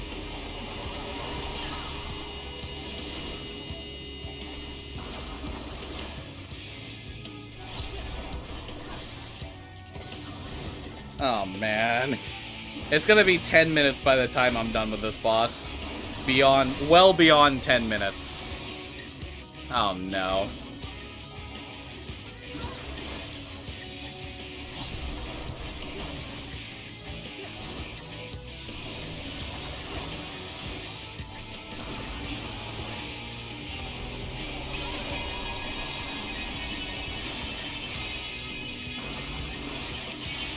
Yeah, I am really starting to feel the fatigue.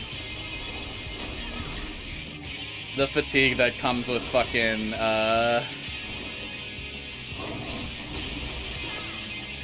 doing a long speed run of any sort. The constant go, go, go, the constant paying attention to rotation, the constant talking to chat as well is definitely one of those things. I'm starting to feel it. I have 3 more dungeons after this that are all gonna take just as, if not longer than this one will. Oh man, I have to eat damage. No way, dude.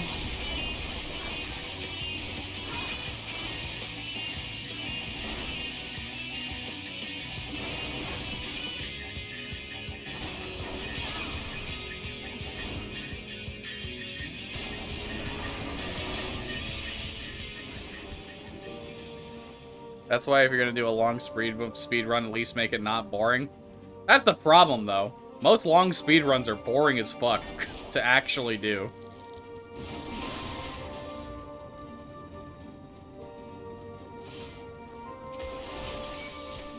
Because they usually involve doing like 100%, and that 100% usually involves some dumb, tedious bullshit that I hate doing in the first place, and usually would like to do over the course of multiple sessions instead of one.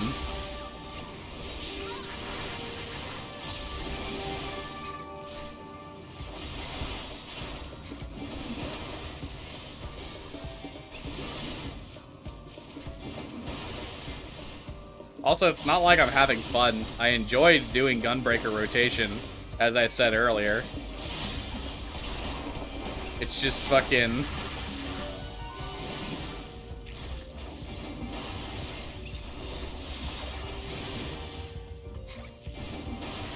I feel this fatigue regardless of if I enjoy a speedrun or not.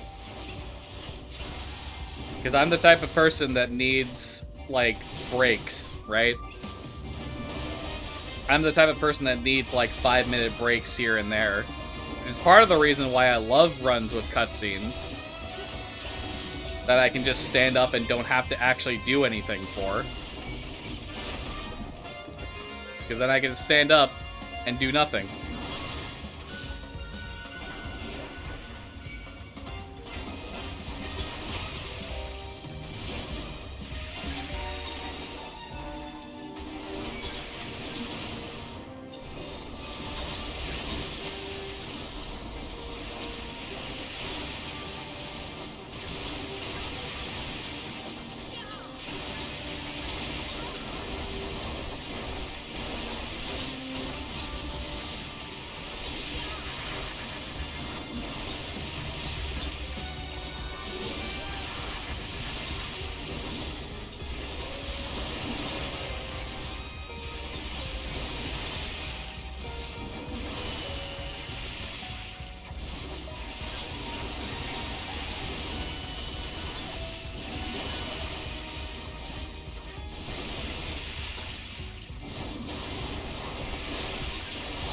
May I interest you in Twilight Princess low percent? No, sir, you may not.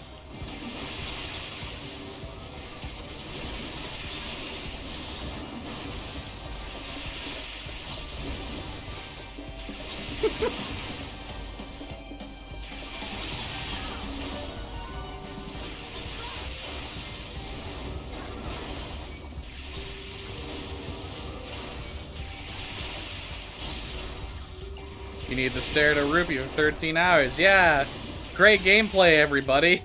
I love staring at an object for 13 hours.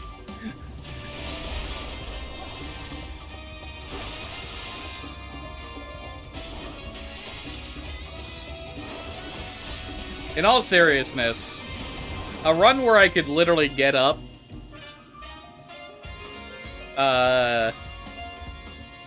and not have to actually play it for like 2 hours would be fucking perfect.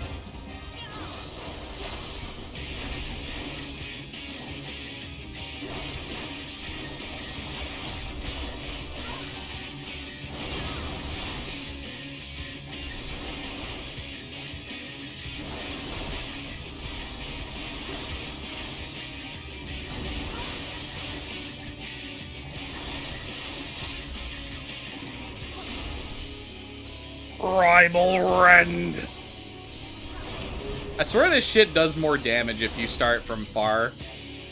Like, it doesn't. I know it's just the RNG variance is always making it seem like it does more damage if I start from far. But it is a consistent, like, I seem to always get 30k when I start from far, and then I get lower numbers when I start from closer.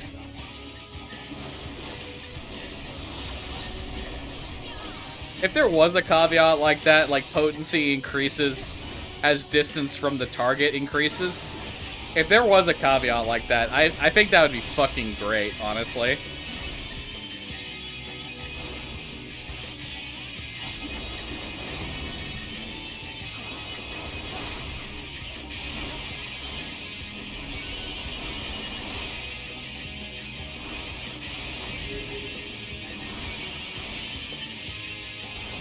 Yeet!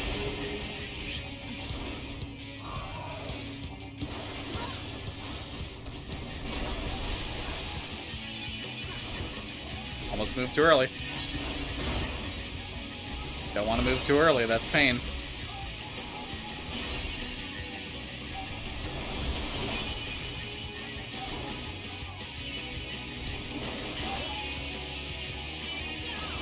Sunshine with the non-hacks files exists. There's a difference between having a 5-minute break because of cutscenes, like midway through the run where you don't have to interact with it, and then 6 minutes of cutscenes at the very start of the run. You know, the start of the run, the part of the run you see the most because of resets.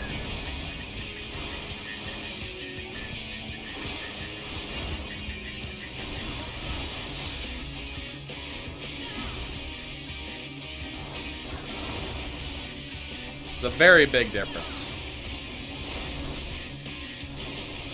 It's why I really don't mind the cutscenes at the end of not Fold Weapon. It's why in Titanfall 2 I really don't mind the cutscenes at the end of Beacon 3. The cutscene at the end of Blood and Rust. You know, those are later in the run, and they give me a point of a break after I've been running for 20, 50 minutes or something, right? Where I can just sit, relax, read chat, take a sip from my drink or something. Don't have to focus on anything. Don't have to make sure I'm doing something in particular, right? It's not the 18-hour cutscene which occurs every single time 5 minutes into the game, and I have to sit there for 5 minutes. You know what kind of game has that? Skies of Arcadia? Man, only if the any percent category for that game wasn't fucking 15 hours long.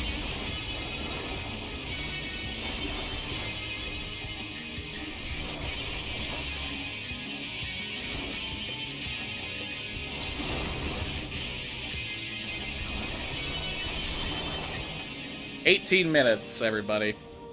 Second boss died at 18 minutes. Hope that game gets a re-release on the Switch with no changes. I hope that game gets a re-release, period.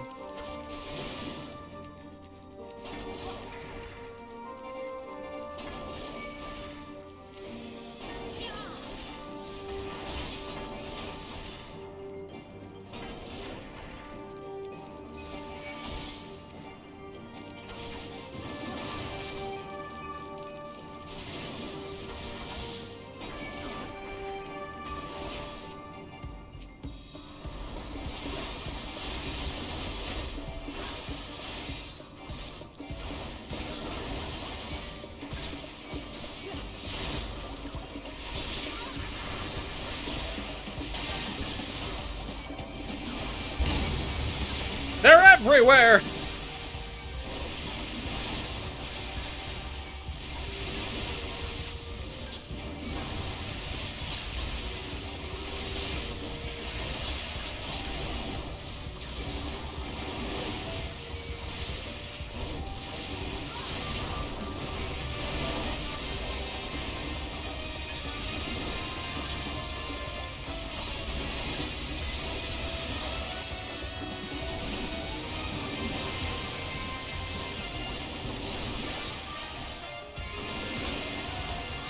That cut the speed run by over half. Yeah. Skippable cutscenes is just like... I feel like it's a necessity and a requirement for modern gaming. Oh shit, I might die. Home gig! Home gig!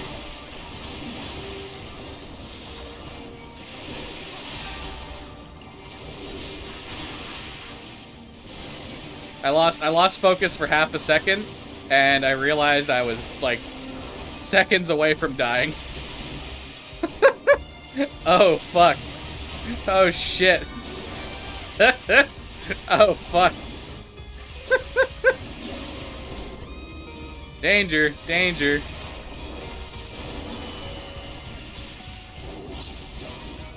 My favorite SM64 chat message is, do you get tired of the beginning cutscene? Why don't you skip it? Oh, geez, yeah. I wonder why people don't skip it. Yeah, I fucking wonder, dude.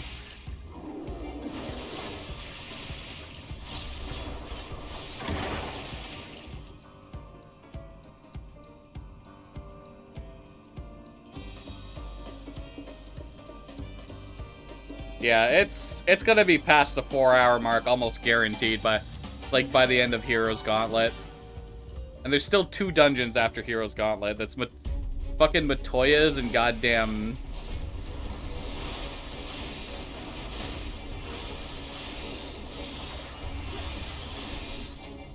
Taglifon.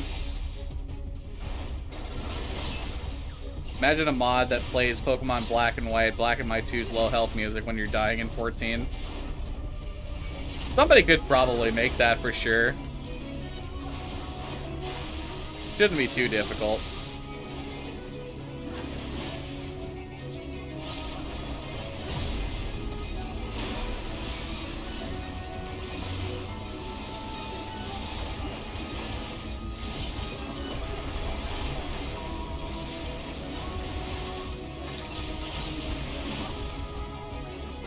Alright, please tell me this mechanic adapts for... It doesn't. It doesn't adapt for one person. Oh, no. No, dude. Alright.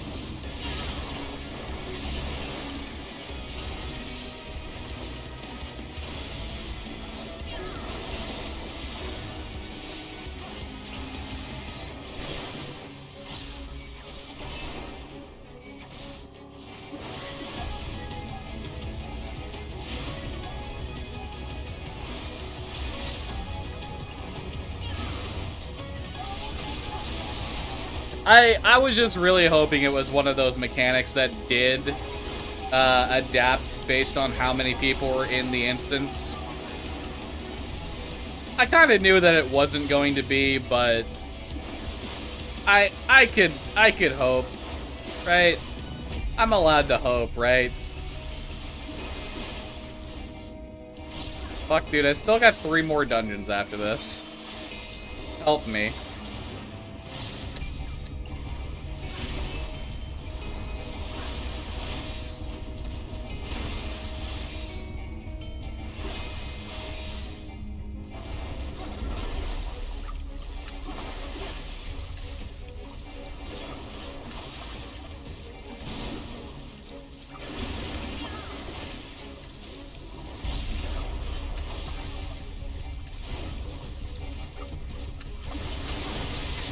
Fuck, I was late.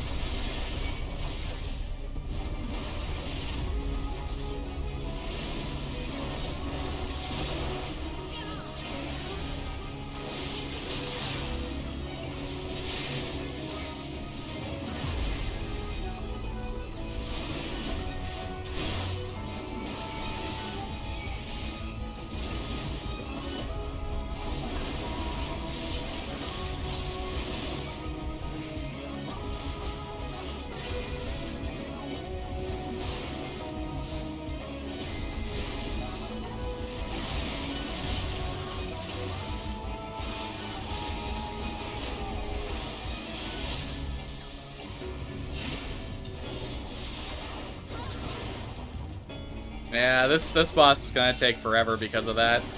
Because she doesn't stop doing that mechanic that makes her invulnerable by summoning those guys. She doesn't stop doing it.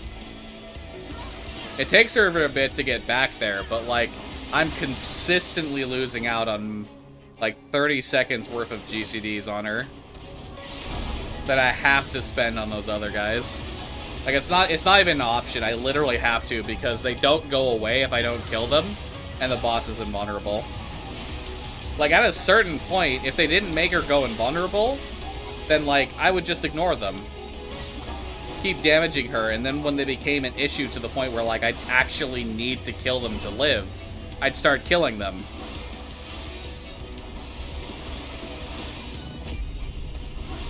It's just not the case.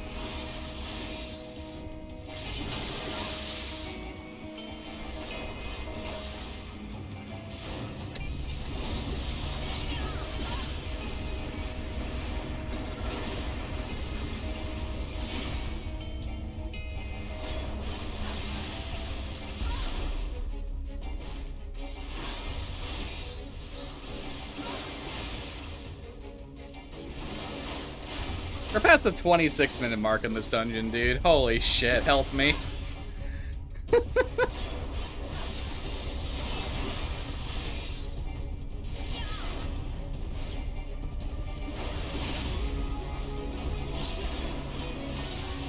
Wait, did she not do the ads again? I thought she did.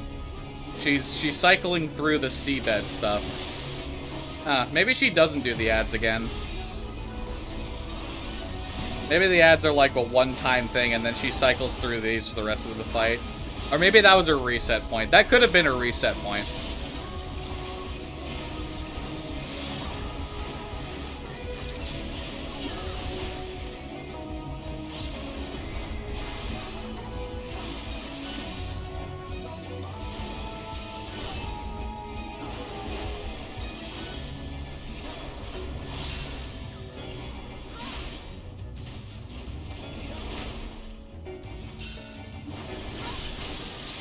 Okay, yeah, so it seems like she doesn't.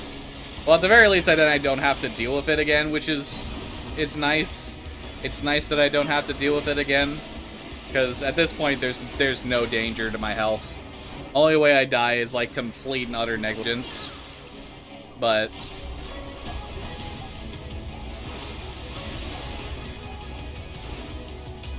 yeah, I was fully expecting to have to deal with that, like, 2 or 3 more times. Come out of this dungeon at, like, the 30-minute mark.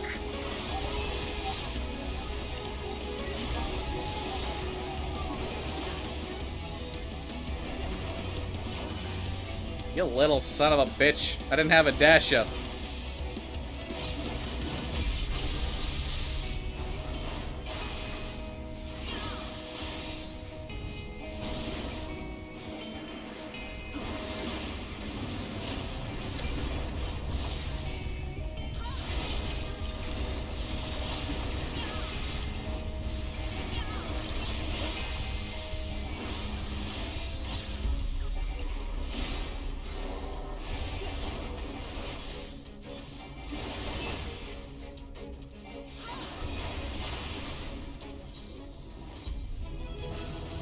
"28 minutes and 40 seconds.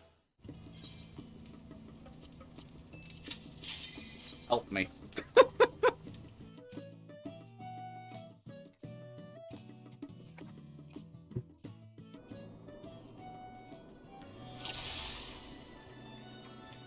I believe I can finish this run before the 5-hour mark. But it's going to entirely depend on how quick Matoya's relic goes. Because I think Matoya's is going to take quite a while, unfortunately.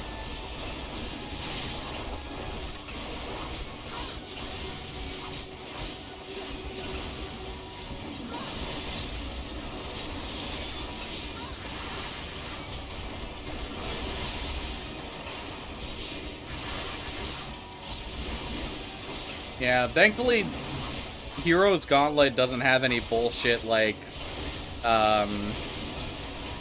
you know, forced small pulls, forced auto-scroller section, stuff in it, right?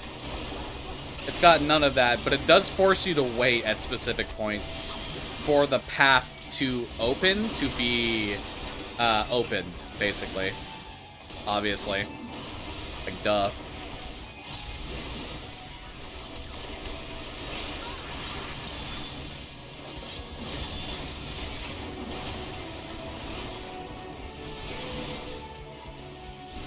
Is it worth inter-releasing here? Probably not, right?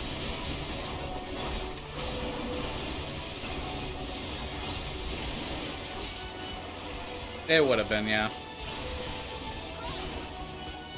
If nothing else to save the GCDs, I probably would have been able to get all 3 out. And if I didn't get all 3 out, then it's whatever.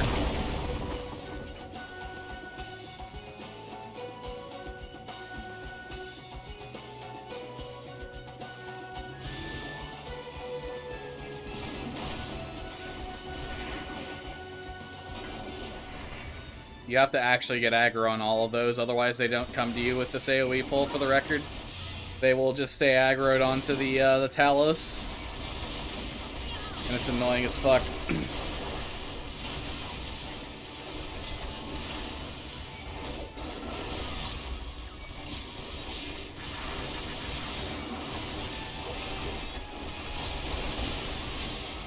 Dude, 3 hours and 44 minutes of this. Why did I commit to this? Man.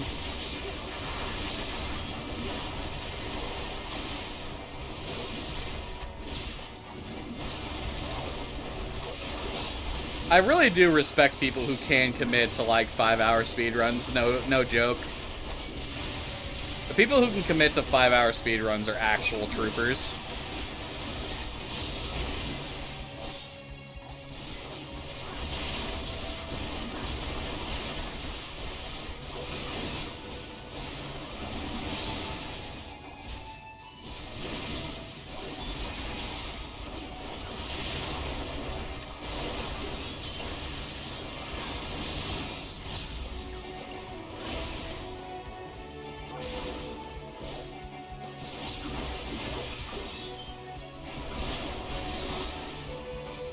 Someday I'm gonna do a Skies or Arcadia run not segmented. Well, good luck with that.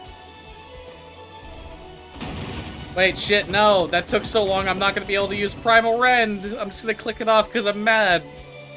Fuck, I should've just used Primal Rend. I legitimately, like, forgot about that wall taking so long. God damn it.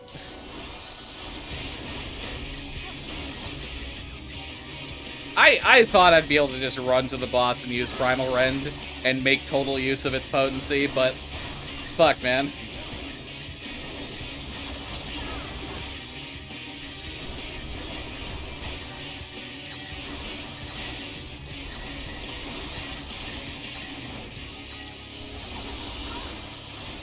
Good night, Nerd God. Thanks for hanging out, dude. Appreciate it, bud. Have a good night.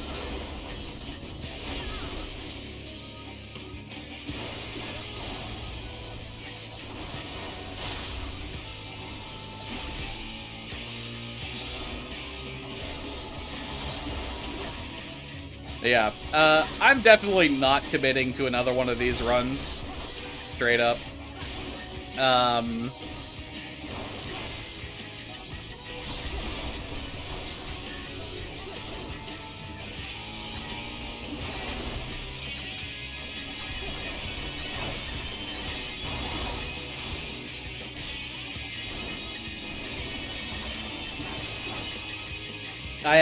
I'm about completely tapped out on the idea of ever doing this again at this point.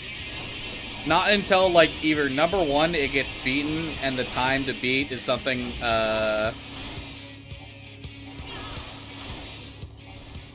something I feel like I could definitely beat.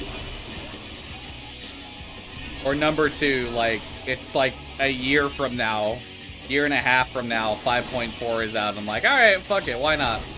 Let's do it. Let's have fun. Committed this not only for the 3 uncontested war record, but also to have a clean sweep for all dungeons. It wasn't for the 3 world record, it was just for the clean sweep. Like, the clear clean sweep. No way in fucking hell I'm submitting this to a marathon, like, ever, though. Not a fucking chance. I do not want to run this multiple times.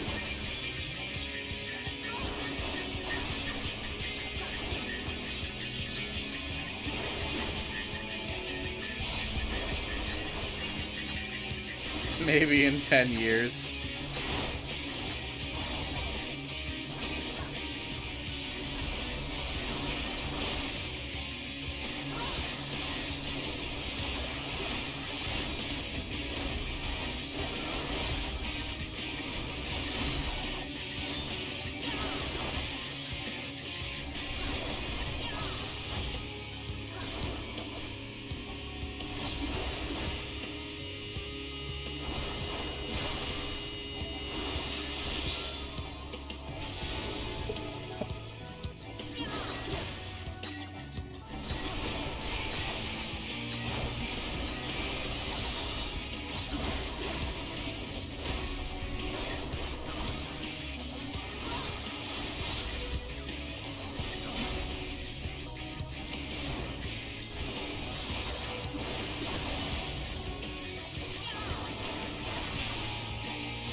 I was really hoping it was gonna dash, like, after my GCD went off, but didn't quite get there. I wanted an excuse to use the gap closer part of Primal Rend.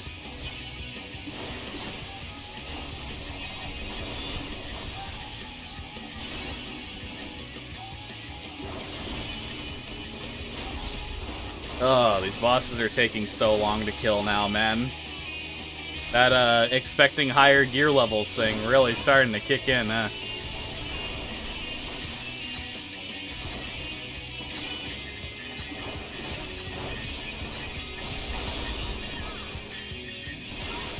Probably shouldn't have wasted that. Is at point 1.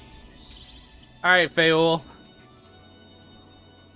Let me go. Thank you. Thank you, Feul. Appreciate it.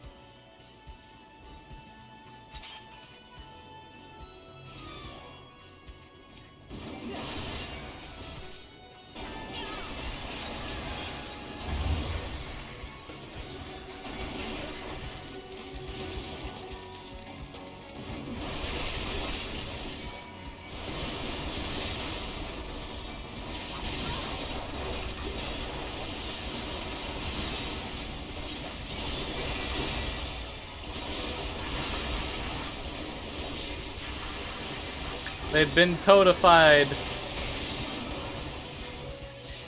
How will they ever stand against me ever again?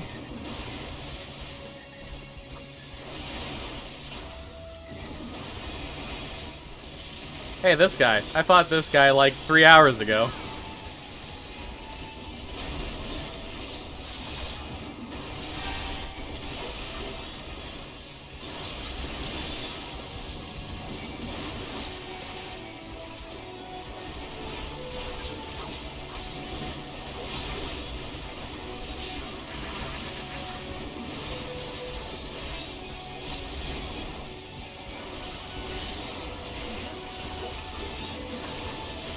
For a second, you thought 3 hours ago was a joke.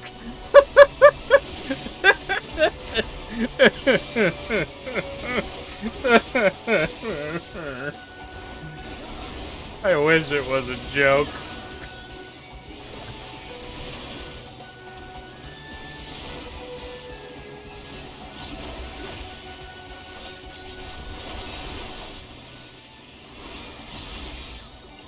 Lord of the Longsome Gate is the best title. It really is, though. Lord of the Longsome Gate is fucking outstanding.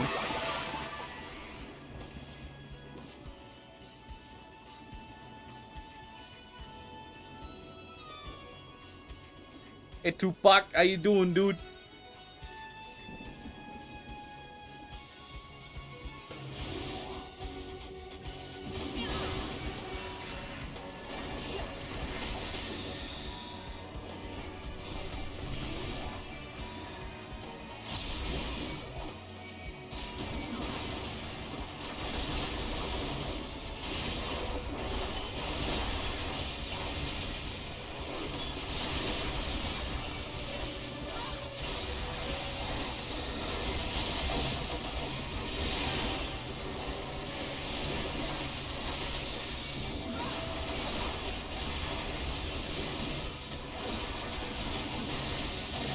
So yeah, if it isn't already clear, probably won't be doing all Dungeons Shadowbringers again for quite some time. Definitely one of those cases where if I'm going to focus on other categories that don't take me over 4 hours to complete, and might potentially be at the 5-hour mark depending on how fast Matoyas go. Because I'll tell you this much, Pagathon is 100% taking more than 30 minutes. 100%.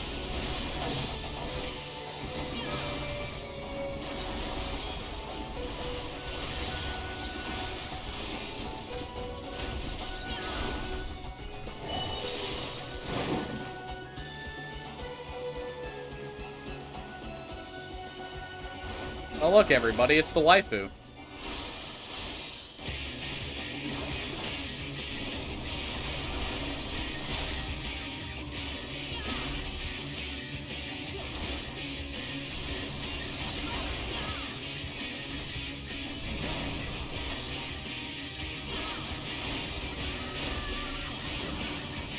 Alright, so this is another one of those ones that, doesn't really change based on the amount of people alive, I guess. I mean, what's the worst that's gonna happen? These things are gonna explode and fucking murder me? Unlikely.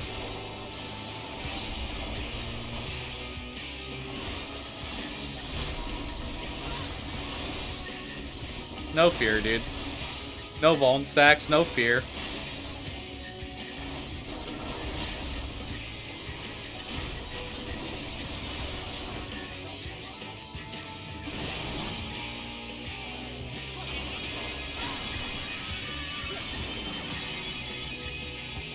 This one does adapt, though. This one makes sense to adapt, the other one not necessarily, yeah.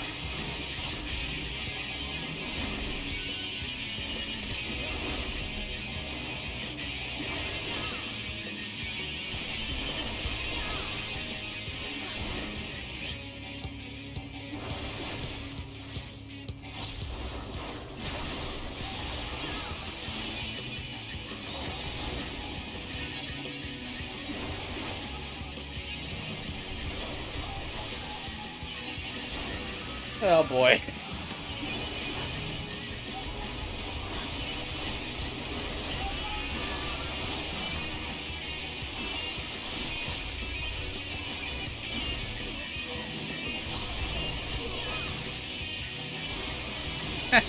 I'm in danger. I can't fucking use Primal Rend because I'm bound.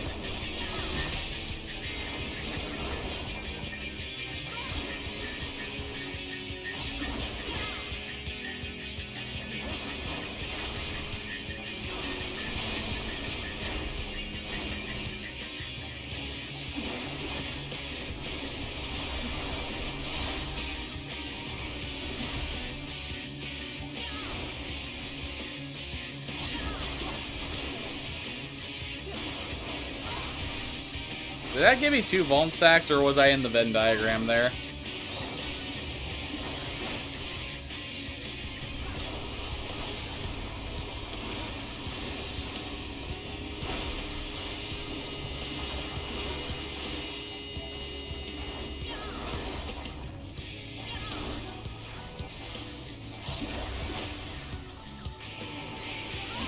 Oh.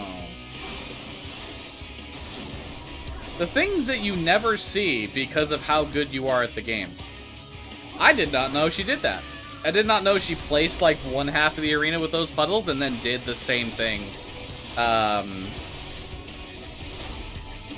Did the same thing a second time. Because I've never lasted this long in the fight. I've always had it dead by this point. Sometimes I forget that, like, the dungeon bosses do often have mechanics that you don't normally see because of how long it takes for you to go through them, basically. I shouldn't have sprinted, because, yeah.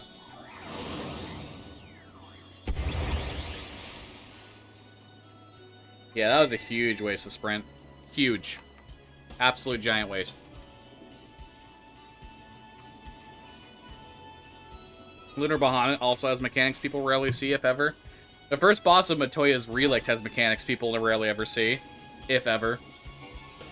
Yo, Giot, let's go!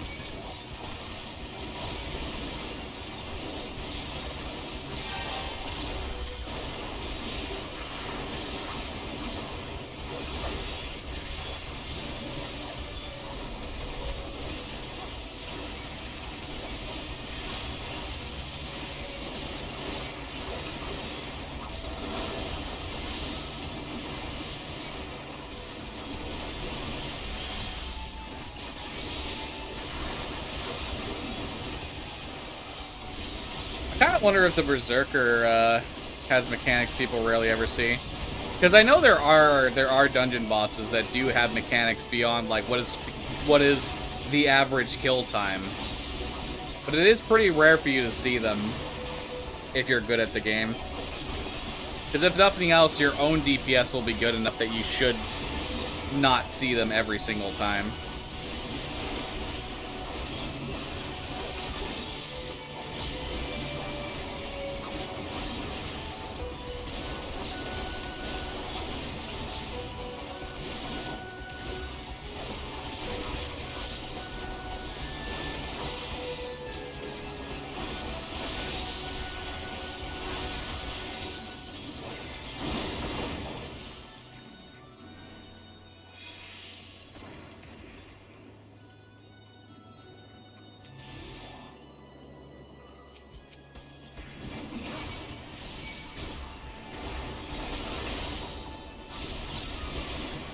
I don't see Hildy over there.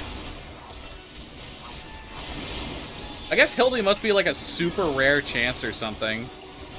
Because like I literally have not seen Hildy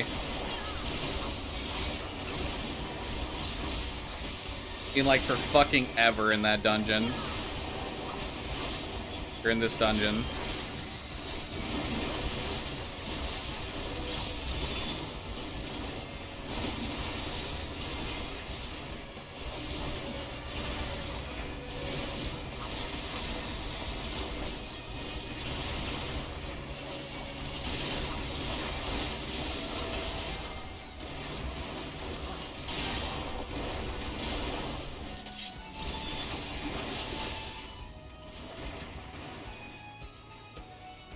There is a point to pull these guys up further while you're hitting them for sure, but not the biggest one.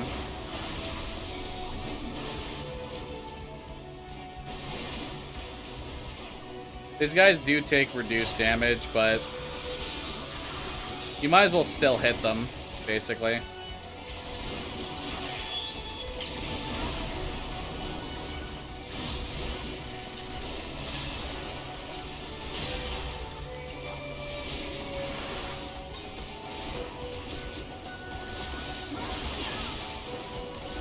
These guys also don't spawn until that first wave of ads is done, which is kind of the most annoying part about it. God, I can't get the muscle memory out of my brain to activate inner release late. You don't need to activate inner release late anymore. You can use it literally whenever. This is also the reason why Warrior doesn't give a shit about skill speed anymore. Because you don't need to have a specific GCD tier to hit 5 Fell Cleaves under inner release. Right?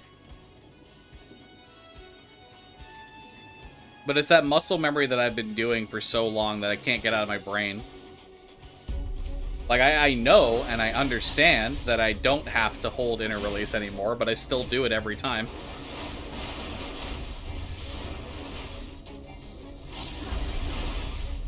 I wonder if this guy has hidden mechanics. I also wonder if I even need to bother with half of them.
That's why I held Primal Rend. I'm sure this doesn't kill me, right? Yeah, not even close. Not even close to being an issue. So I can just knockback resist the next knockback, and then just fucking gap close twice. I think it's just what I can do there.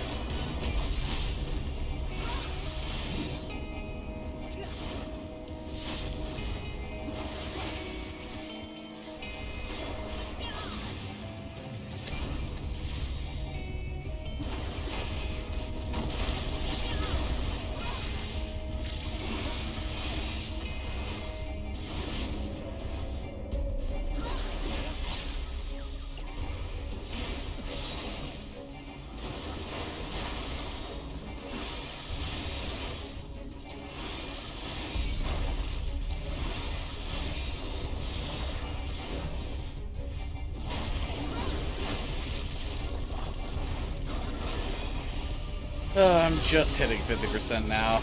Yeah, these bosses all take quite some time.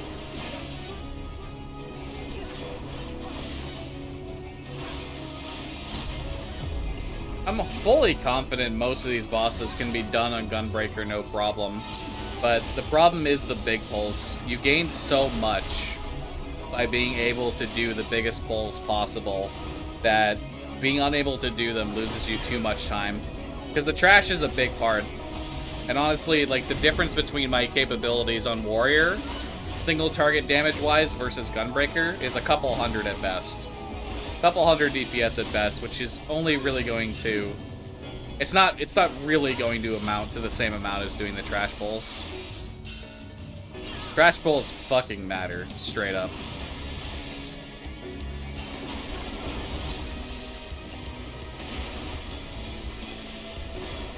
Like, fucking look at that, dude. I just healed, like, a third of my health with Equilibrium, and that was before the healing over time went off. Equilibrium is so dumb, dude.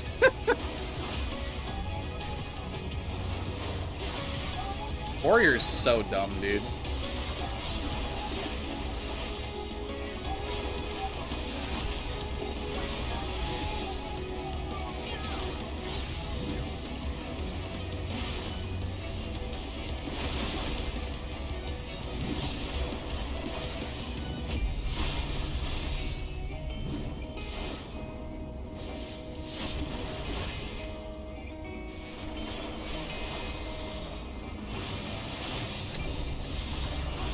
Does it just loop at this point? It just loops Wild Anguishes into fucking... Does it not do any other mechanics? Wouldn't surprise me after the final boss of,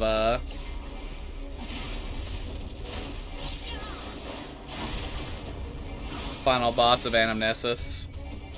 But it is kind of disappointing. I sort of hoped there would be, like, some, like, special mechanic I hadn't seen or something. Oh well.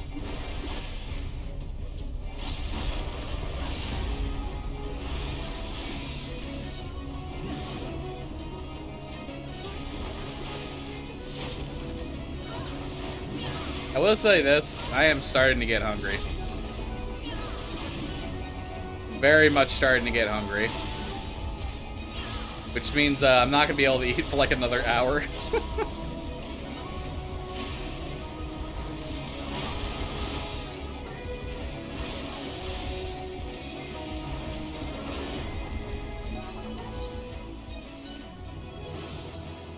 Yeah, holy moly. That one took less time than Anamnesis, thankfully, but...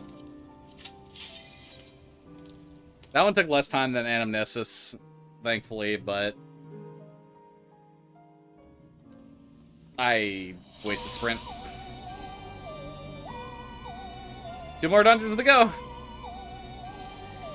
I don't think it's possible. I think I'm definitely going over the, I don't think there's a universe where I'm not going over the 5-hour mark here. Both Matoyas and, Peglafon are gonna fucking take a million years. No universe where I don't at this point, honestly. Really? Yeah. Not to mention the final boss of Matoyas is kind of really shit. It's kind of really shit.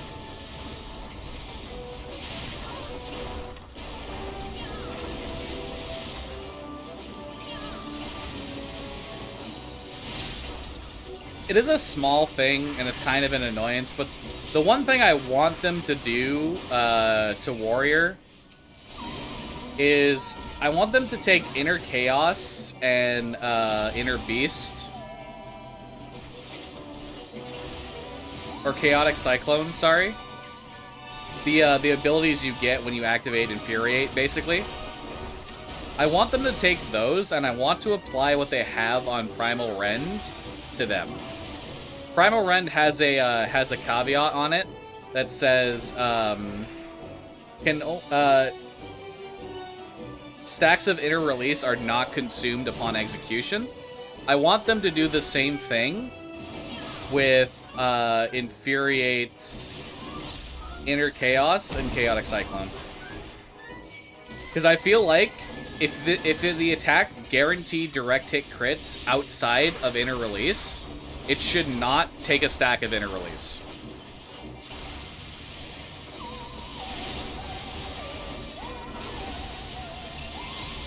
That's my personal opinion on the matter.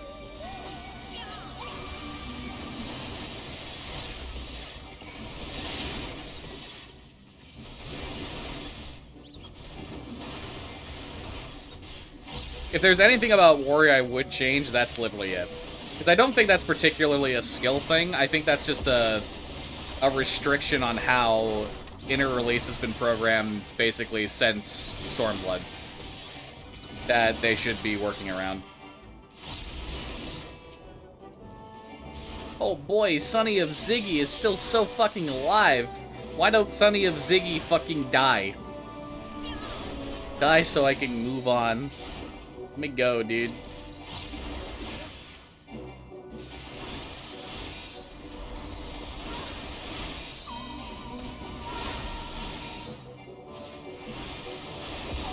This Dungeons B theme is a Banjo-Kazooie song, and you can't tell me it isn't. You're 100% fucking right. This does 100% sound like it could be in a modern Banjo-Kazooie game.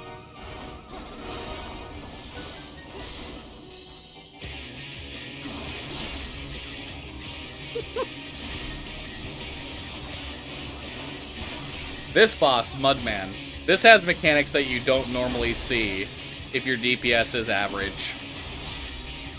You have to have below average DPS to see certain mechanics with this guy. The road that we walk is lost. Oh wait, are they all gonna target me? There's still 4 of them. Okay, thank God.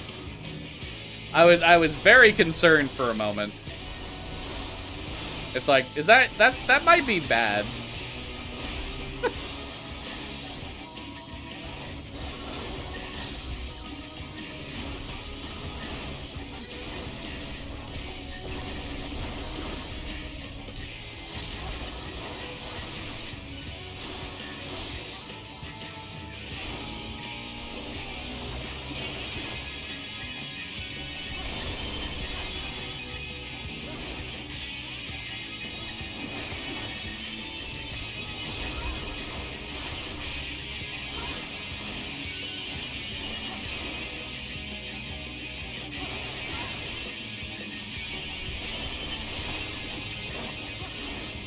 Bitch.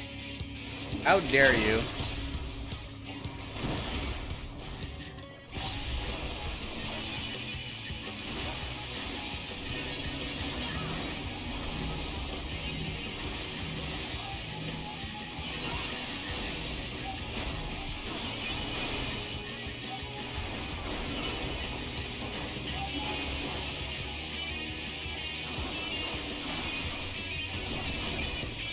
Wait, that still hit me?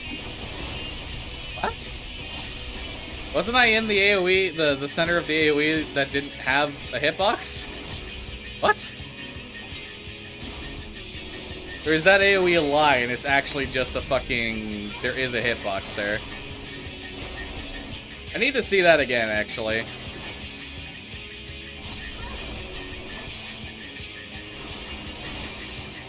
Like, I can live just fine. I don't need to care about that, but just... What?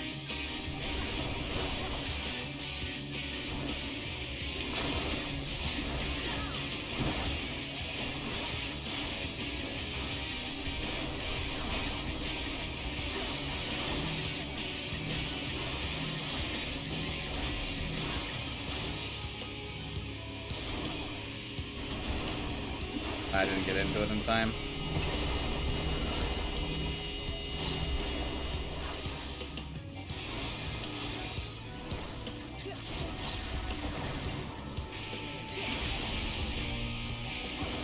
Will you fucking die? I'm so fucking bored. Hey, look, it's a stack mark. I don't understand why this boss has a stack, even though I never knew. I mean, I knew.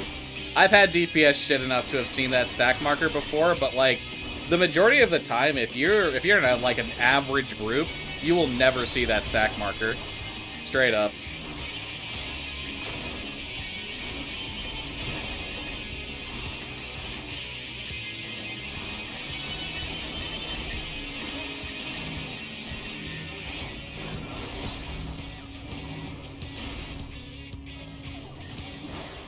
I'm in the center of it. Yeah, huh. I'm literally in the center of that AoE, and it just still hits me. Very odd.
Oh, I'm so tired. I'm so tired. So tired, dude. I am very tired. All Dungeons Shadowbringers is not a category for the faint of heart. This shit will make you go brrr.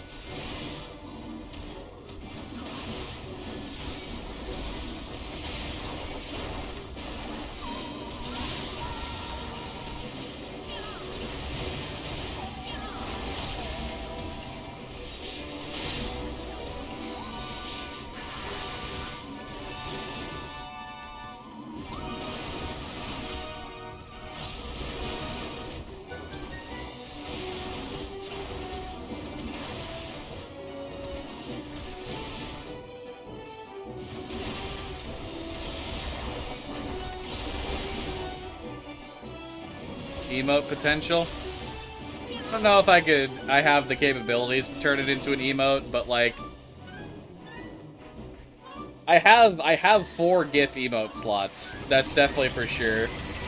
I could definitely put something temporary there, like a Lord Plateau dance. Yeah, like the clip title. There's definitely potential for it.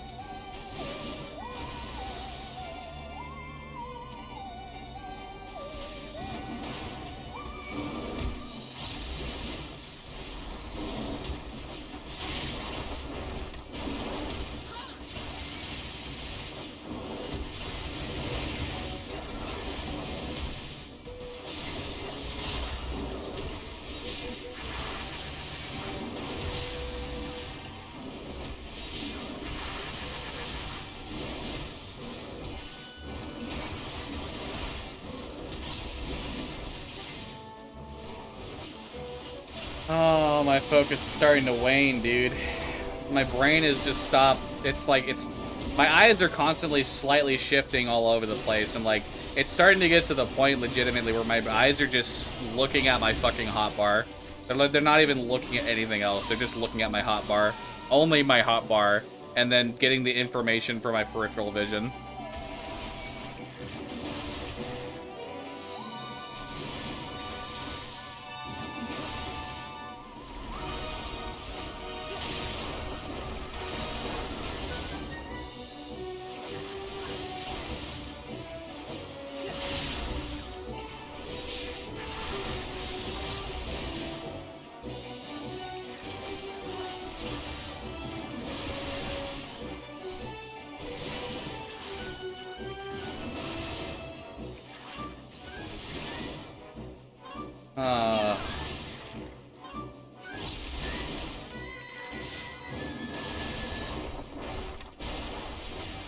Why did I think that all dungeons Shadowbringers was going to be a good time? I am suffering at this point. Suffering. Absolutely suffering at this point. Also, I started lagging a bit there.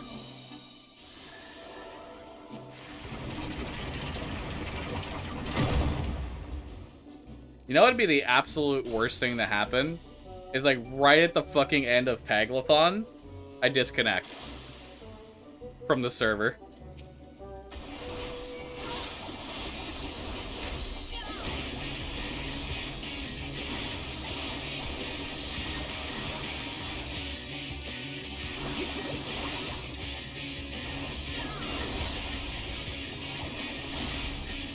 That'd be the fucking darkest timeline shit right there, dude.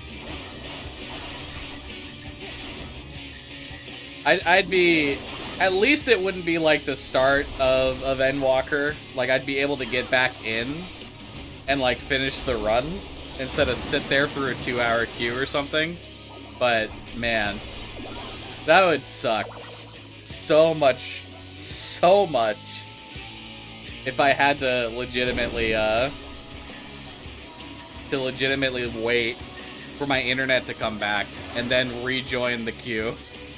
Or rejoin the game for that to happen.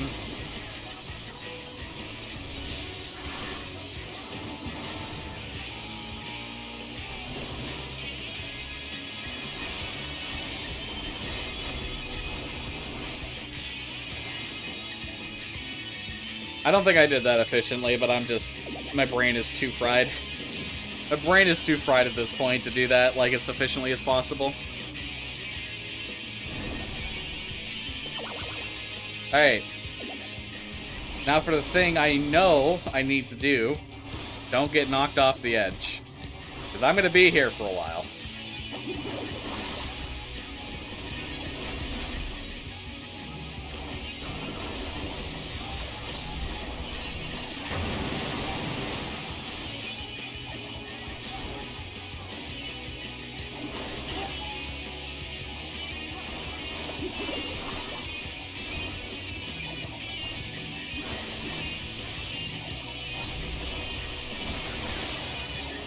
Still have another 50% of this guy to go through. And I'm gonna have to start avoiding things that very well could potentially send me off of the edge of the platform.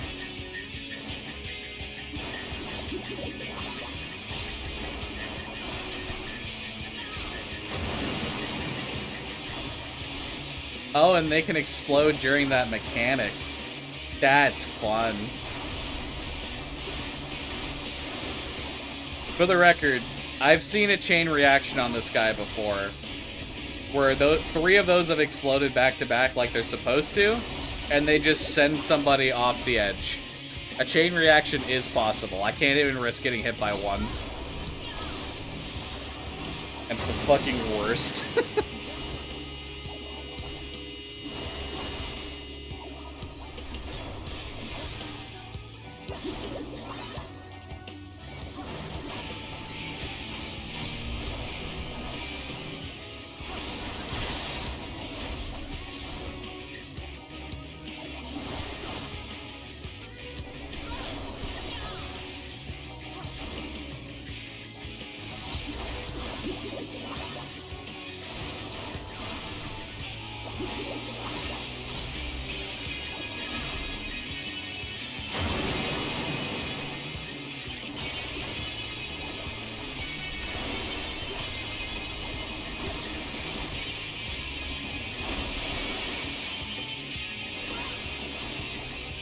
Primal Rend.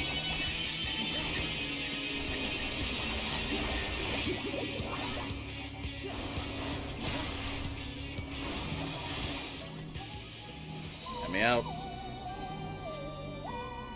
You know, I just realized something. I've been in this dungeon for 16 minutes. It might be possible to kill the first boss, use return, and then return will be off cooldown by the time you would want to use it again. That very well could be a possibility.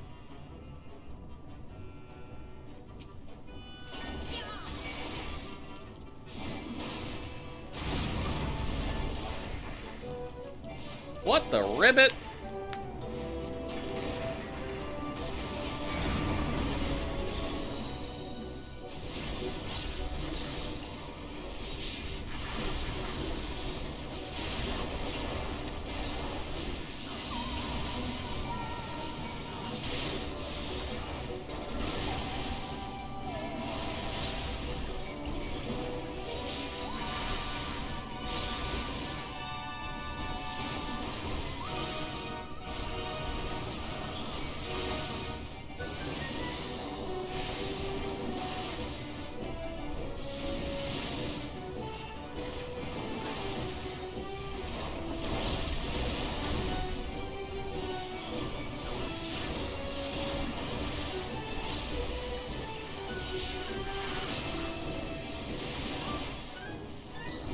Oh, I'm tired, man.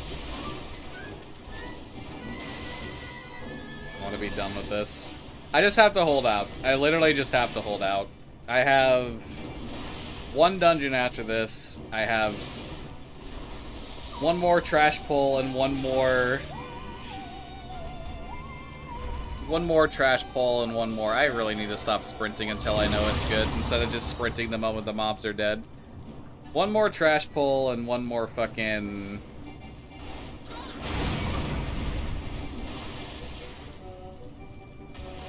Ah, it's so bad.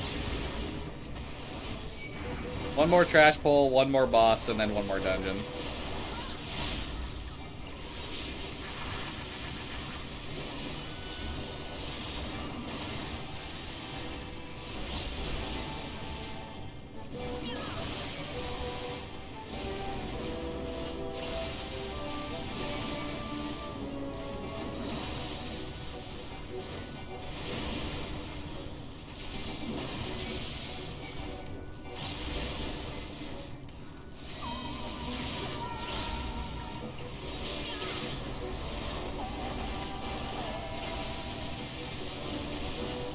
Oh man, I love direct hit crits.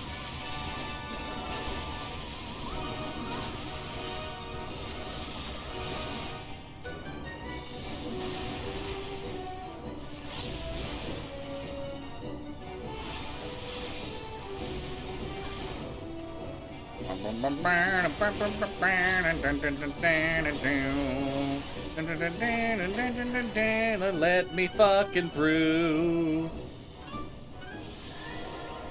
Let me through. Let me through, mother.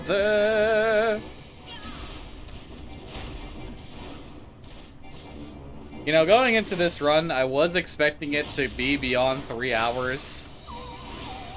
I really wasn't expecting it to get to the 5-hour mark. I'm not gonna lie with you. I really was not expecting this to get to the 5-hour mark.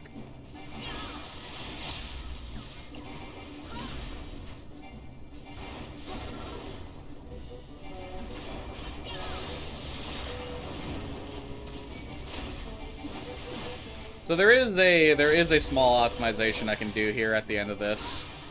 So it is very small. It only saves like a few seconds of waiting, basically. But because you have to go back to the start of the dungeon anyway at the end of this, you can use the return ability, which inside of dungeons returns you to the start point of the dungeon. and you can just get back to the start of the dungeon a little bit early. However, I can't use it right now.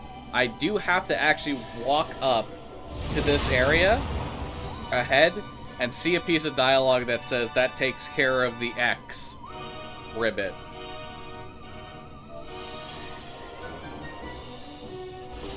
So once I see that, I can use return and save a couple seconds, basically. It's not a very large amount of time, but I can do it.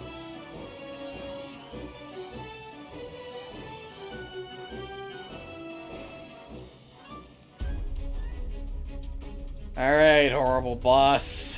Let's do this shit. I didn't have my damage buff up. What am I doing? Impatient Andy.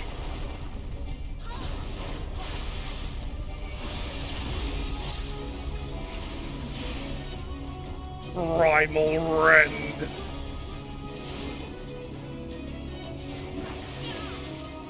This boss sucks. I ain't losing uptime. This shit don't do damage to me.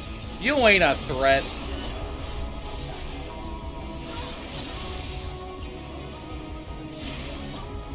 Man, really sucks that I have to do this mechanic, though.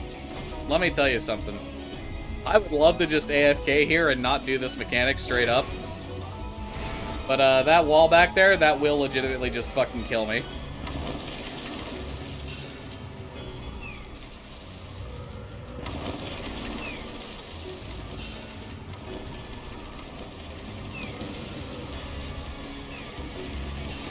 Oh no.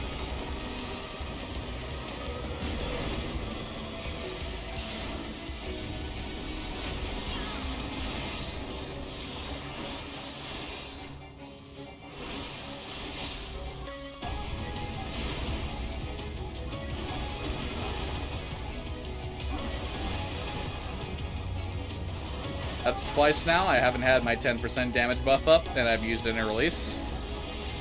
I'm a very smart individual.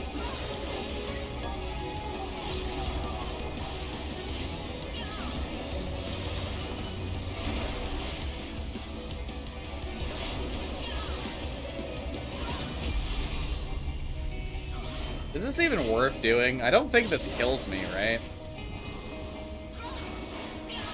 I think it's just faster than fucking...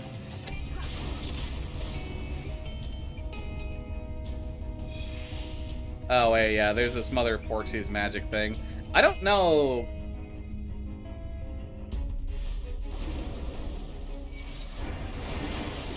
if that's like an enrage or not. To be honest, I've never failed it. But I suppose it's faster regardless to do that. To do that, otherwise I think it might just kill you. Then again, I honestly have no clue. Don't feel like trying either.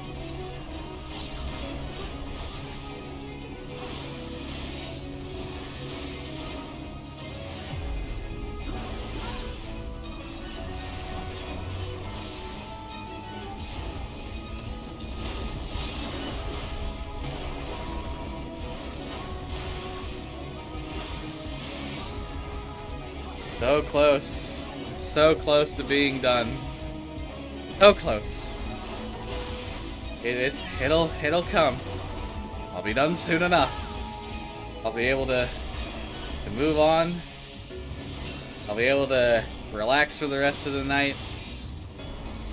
It'll be a good time. Almost done. Just another half hour to go.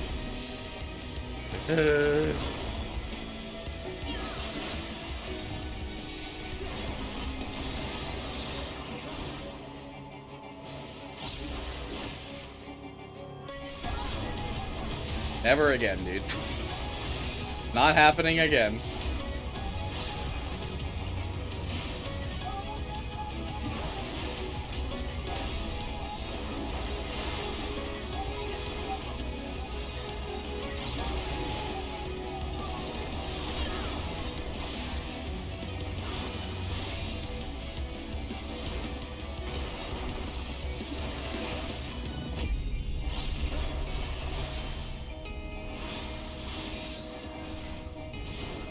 Just want to say, though, for y'all who've been here through this whole run, y'all are troopers, and I appreciate y'all being here. Straight up. It does put a smile on my face that people were willing to sit here and suffer through this with me, basically.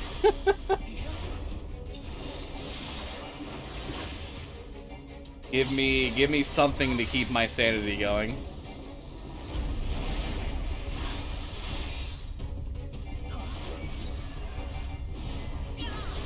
Man, even this dungeon is gonna end up being faster than Anamnesis. That's how slow Anamnesis Ander is, dude.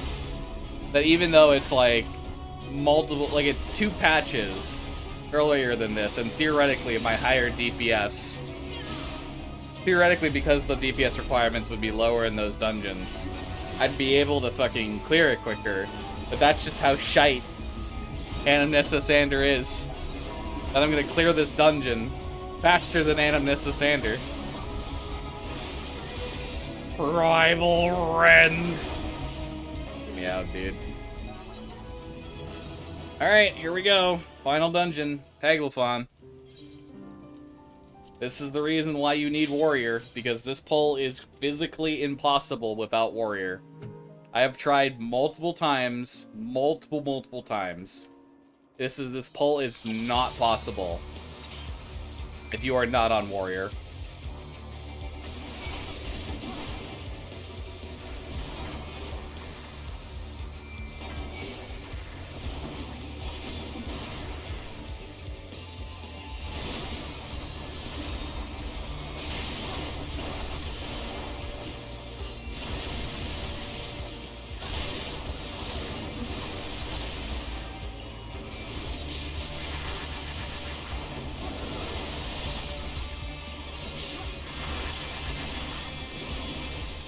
So you get up over to this debris, and then eventually this dragon will destroy the debris, which lets you progress forward and do the pull even longer.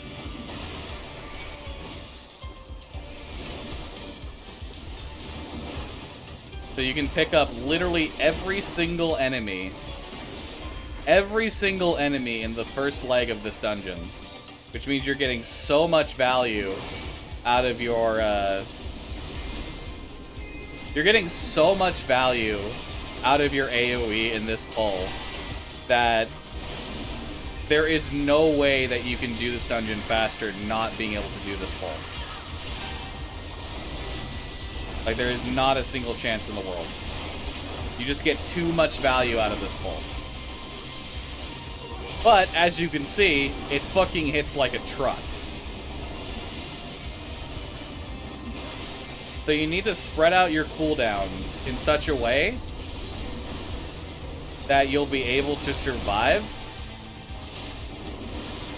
in between your bloodwetting cooldowns.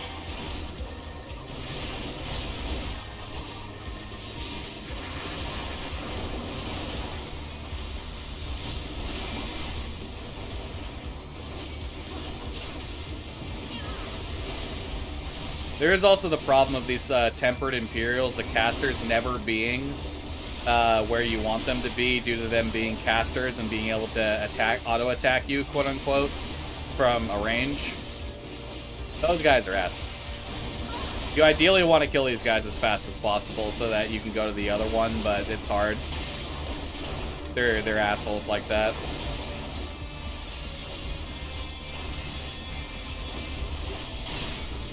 But yeah, there you go. There you go, check. That is the mega pull in Paglifon. Done on a warrior without dying.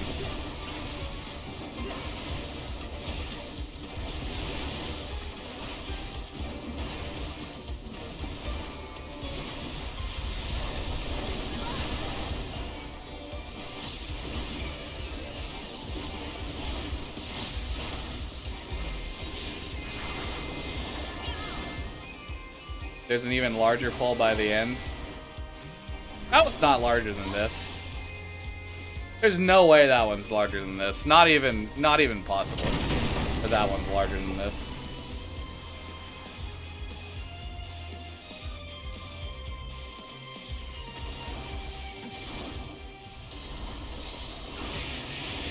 Yeah, no, there's no way that one's larger than that. Not a chance.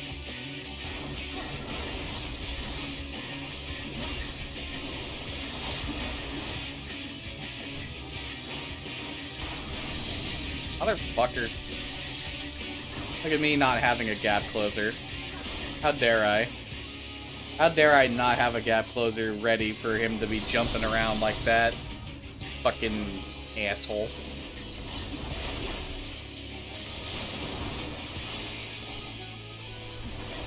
Yeah, that first pull is 100% of the reason why Warrior is required. Required at this point. Because not being able to do that pull, that mega pull, and getting all that value out of your AoE is basically like, now that I've done it, you will never be able to do Paglathon faster than me with another class, unless you can do that big pull.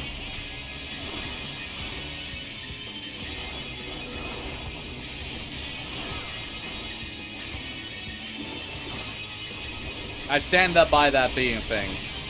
Until, caveat, asterisk, until such a time that DPS can survive that pull, which, you know, is still fucking years away, right? You're gonna need a lot of self-healing and a lot of damage mitigation.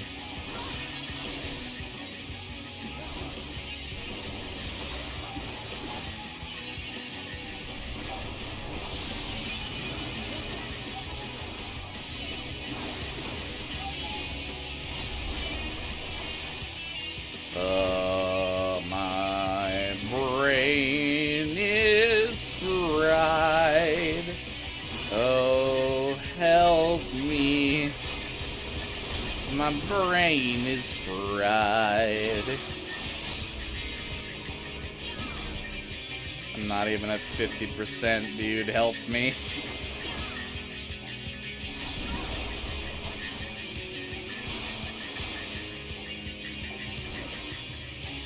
Can you, like, do a jump already? I want to use my Primal Rend.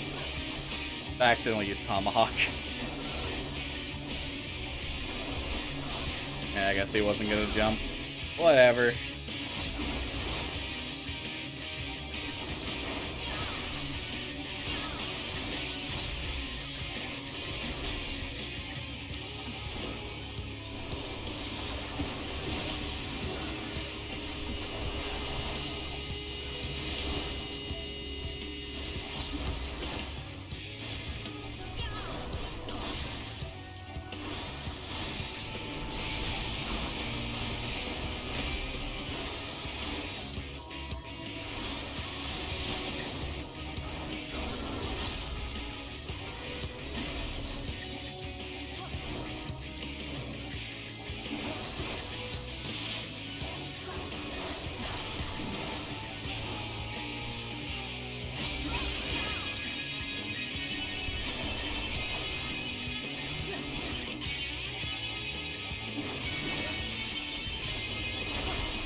Man, let me tell you something.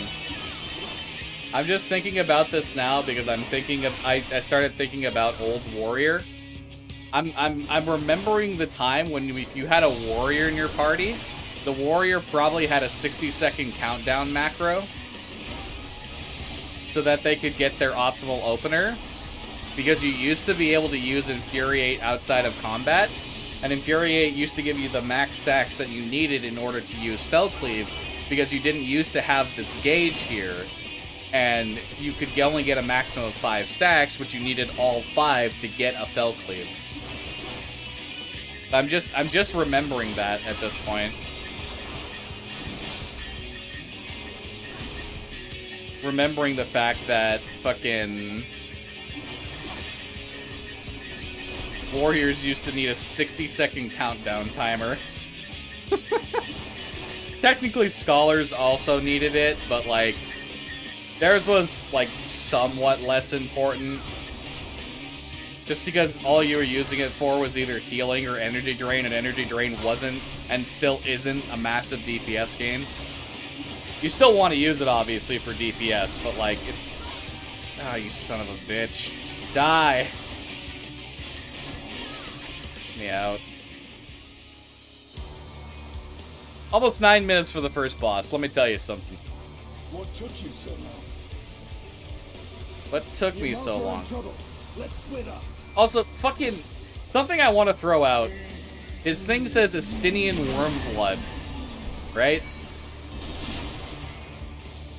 His literal in-game title is Estinian Wormblood. Right? He's constantly referred to in-game, in all the descriptors, as Estinian Wormblood. Like, in the solo instance where you play as Estinian, in the fucking, like, the text dialogue name in the fucking chat. And then at the start of Endwalker, he introduces himself to the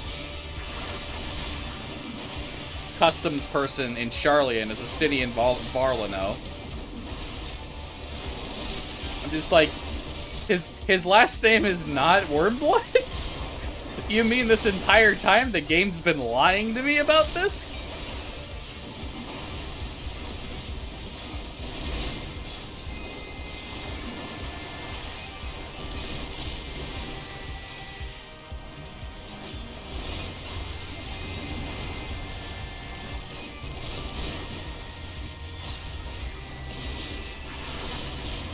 Okay, man. Every single piece of media in this game refers to Estinian as Estinian Wormblood. When you play as him in the solo instance, when you see him in fucking... Every single fucking instance refers to him as Estinian Wormblood.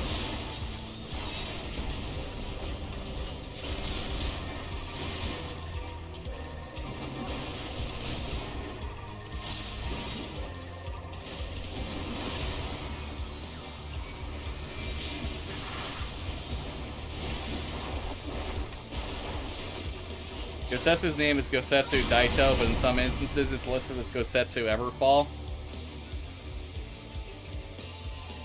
I don't understand why they would do that, though. That's the thing that makes me confused, is why bother doing that?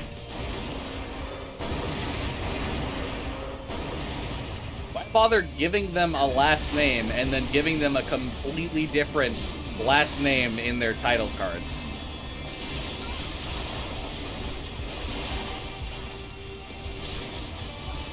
Like, he's called Estinian Wormblood the first time you can see his descriptor in fucking the Aerie, dude. Back in Heavensward.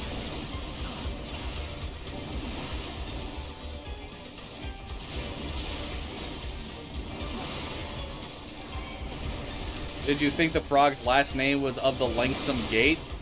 No! Because Of the Lengthsome Gate is not a single fucking word.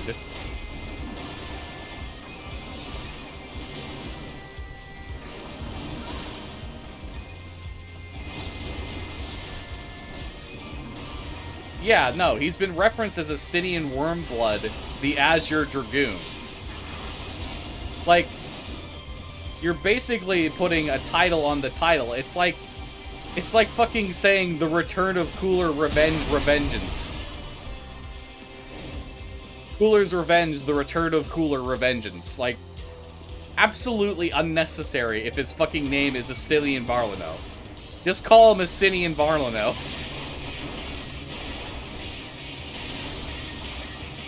Or at the very least, do what you do for... Or at the very least, do what you do for player characters and have Estinian Barlino Wormblood. Like, fucking... Hello? Shit makes no sense to me, dude.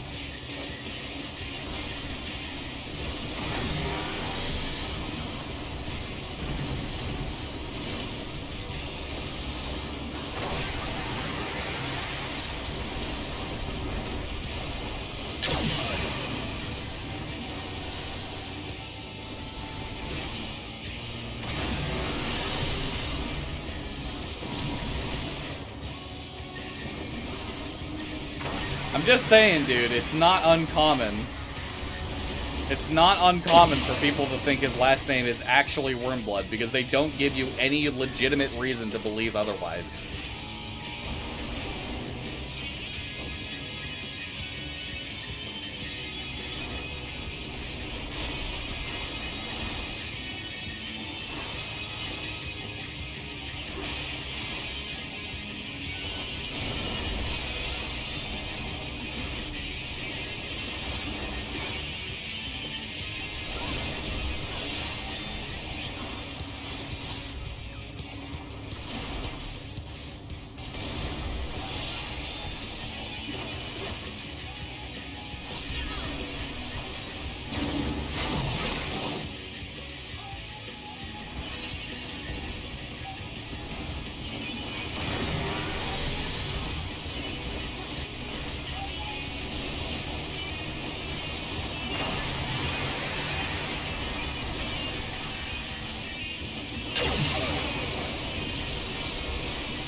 The other thing as well is, like, you might say something like, dude, I don't know, Wormblood doesn't sound like a last name, dude. It's fucking fantasy.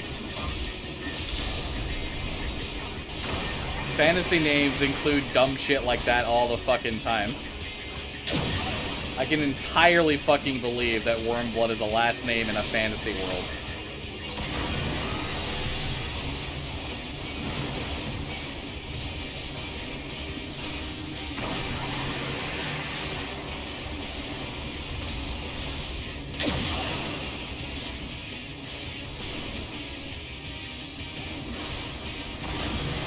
Especially coming from a city-state that's been at war with dragons for fucking ever, for like 1,000 years.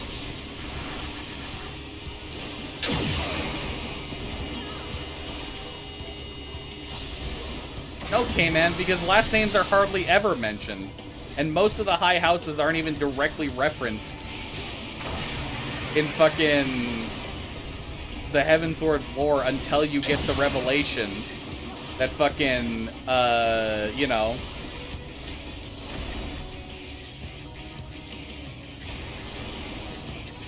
whoever they fucking killed from the first brood, whose name is escaping me right now. Not Tiamat, we freed Tiamat, and she's in this dungeon right now.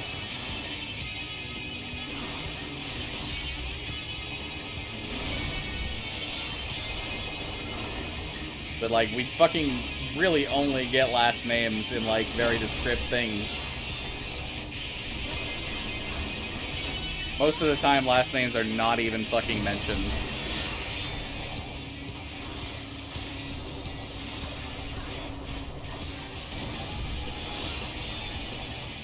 Yeah, but those families are never mentioned. Like, their last names are never mentioned, dude.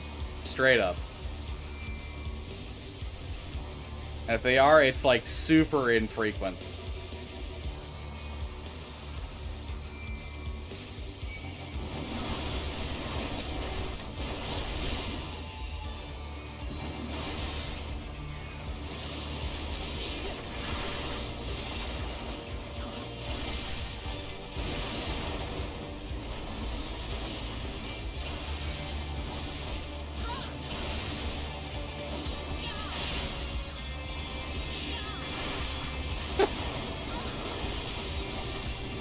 There is a point to be had there. You are correct.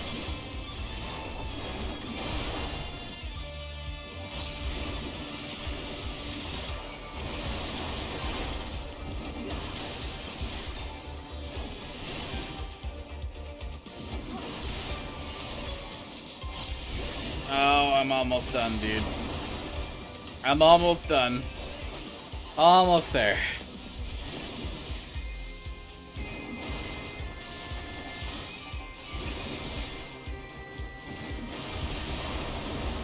Wait, it's single target. Why am I doing AoE? It's single target at 2 targets. Why am I doing AoE?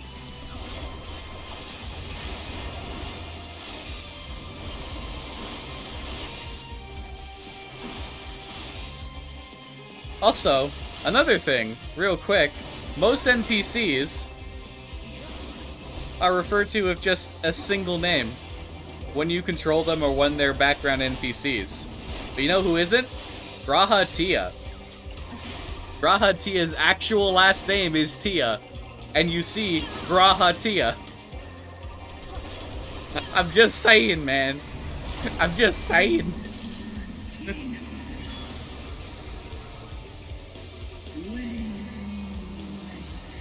It's not like I got hung up over it, right? Like, I can fully accept that his last name isn't a fucking...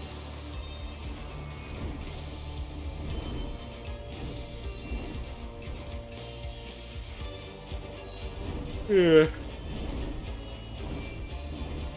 Oh, is that it? Ah, whatever.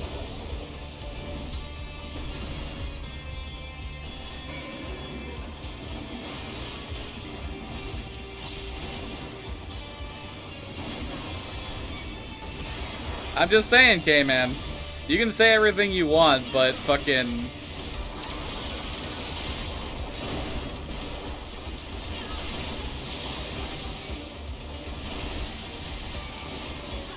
They do not give you any other fucking reason to believe that Wormblood is not his last name. Straight up. It's an easy to make mistake that they do not give you any reason to say otherwise.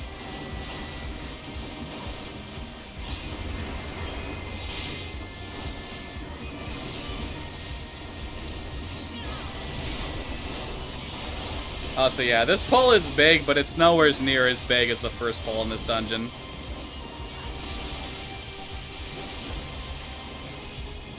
Oh, so yeah, we're going over the 5-hour mark. Holy shit, I committed to a 5-hour speedrun unknowingly. Help me.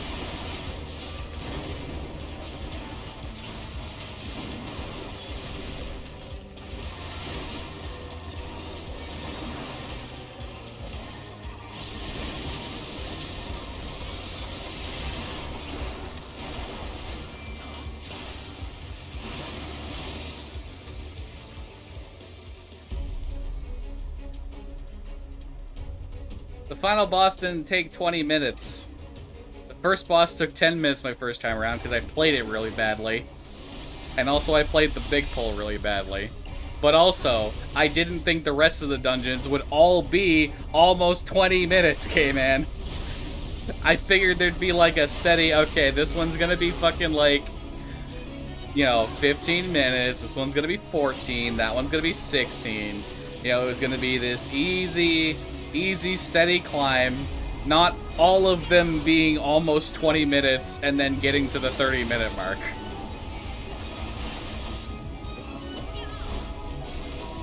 Because I figured, because of the forced small pulls, right?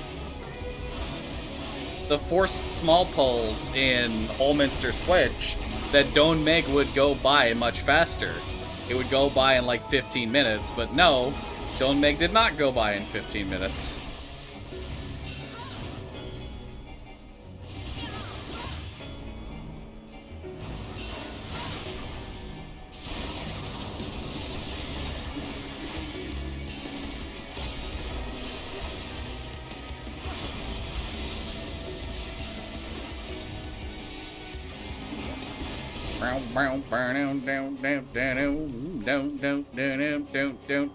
Kill me, you bitch. Kill me. I'm bored. I want to feel some pain.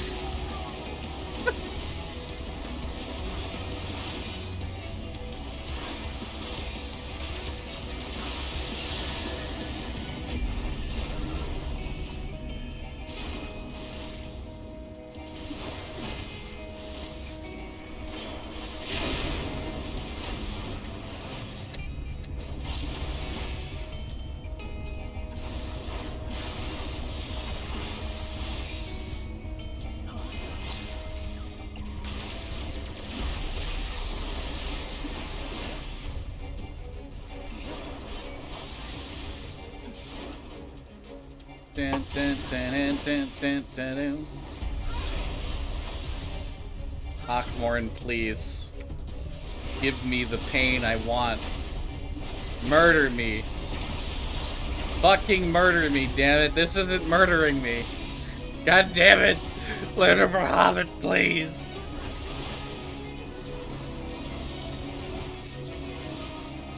Why did my GCD not go off there? What? Did it get rolled back and I just didn't notice?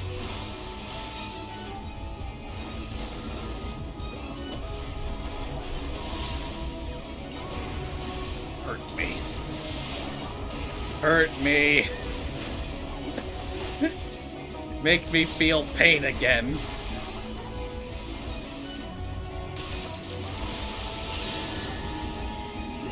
Oh man. I see that the safe spot isn't safe. Would be a shame if I just stood in it anyway. 5 vulnerability stacks. Watch me die to Akmorn? Yeah, right.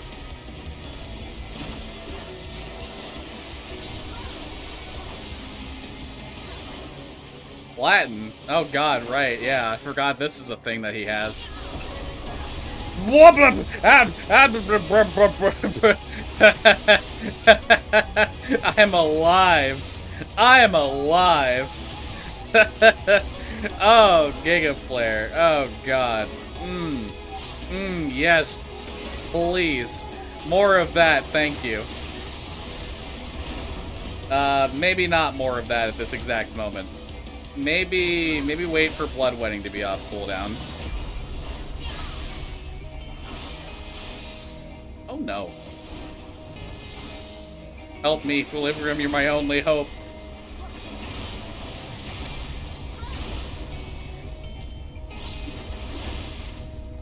Well, I'll tell you one thing. I feel alive again.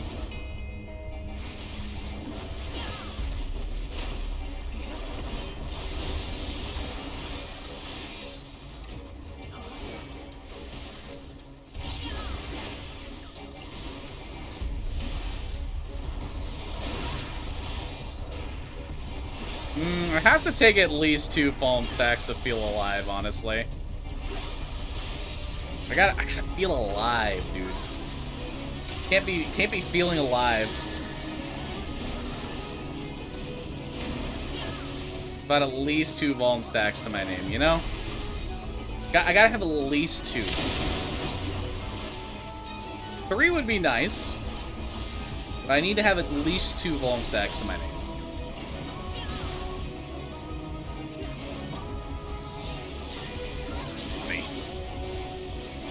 Kill me. Oh, here comes Flatten, everybody. Oh, it doesn't do as much when I don't have 5 Vuln stacks and no mitigation, huh? Huh, Bahamut? Doesn't hurt that bad that time, does it, motherfucker? I'm not gonna lie, I was still scared.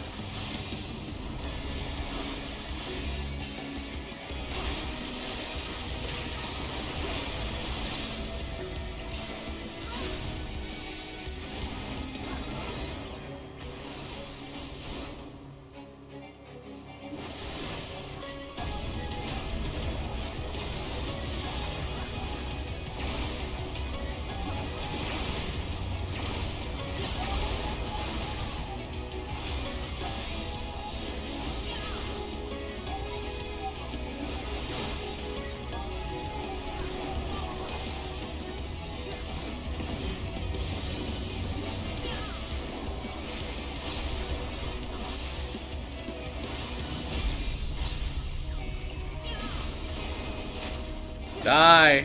Thank God. Oh, we're done. We're done. I'm done.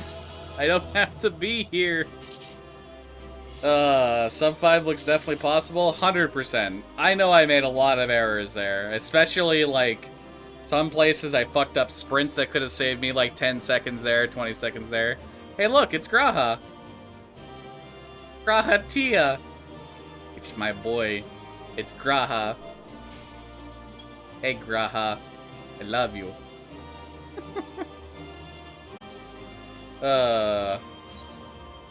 That's a world record. Mostly because nobody's done it. But that's a world record.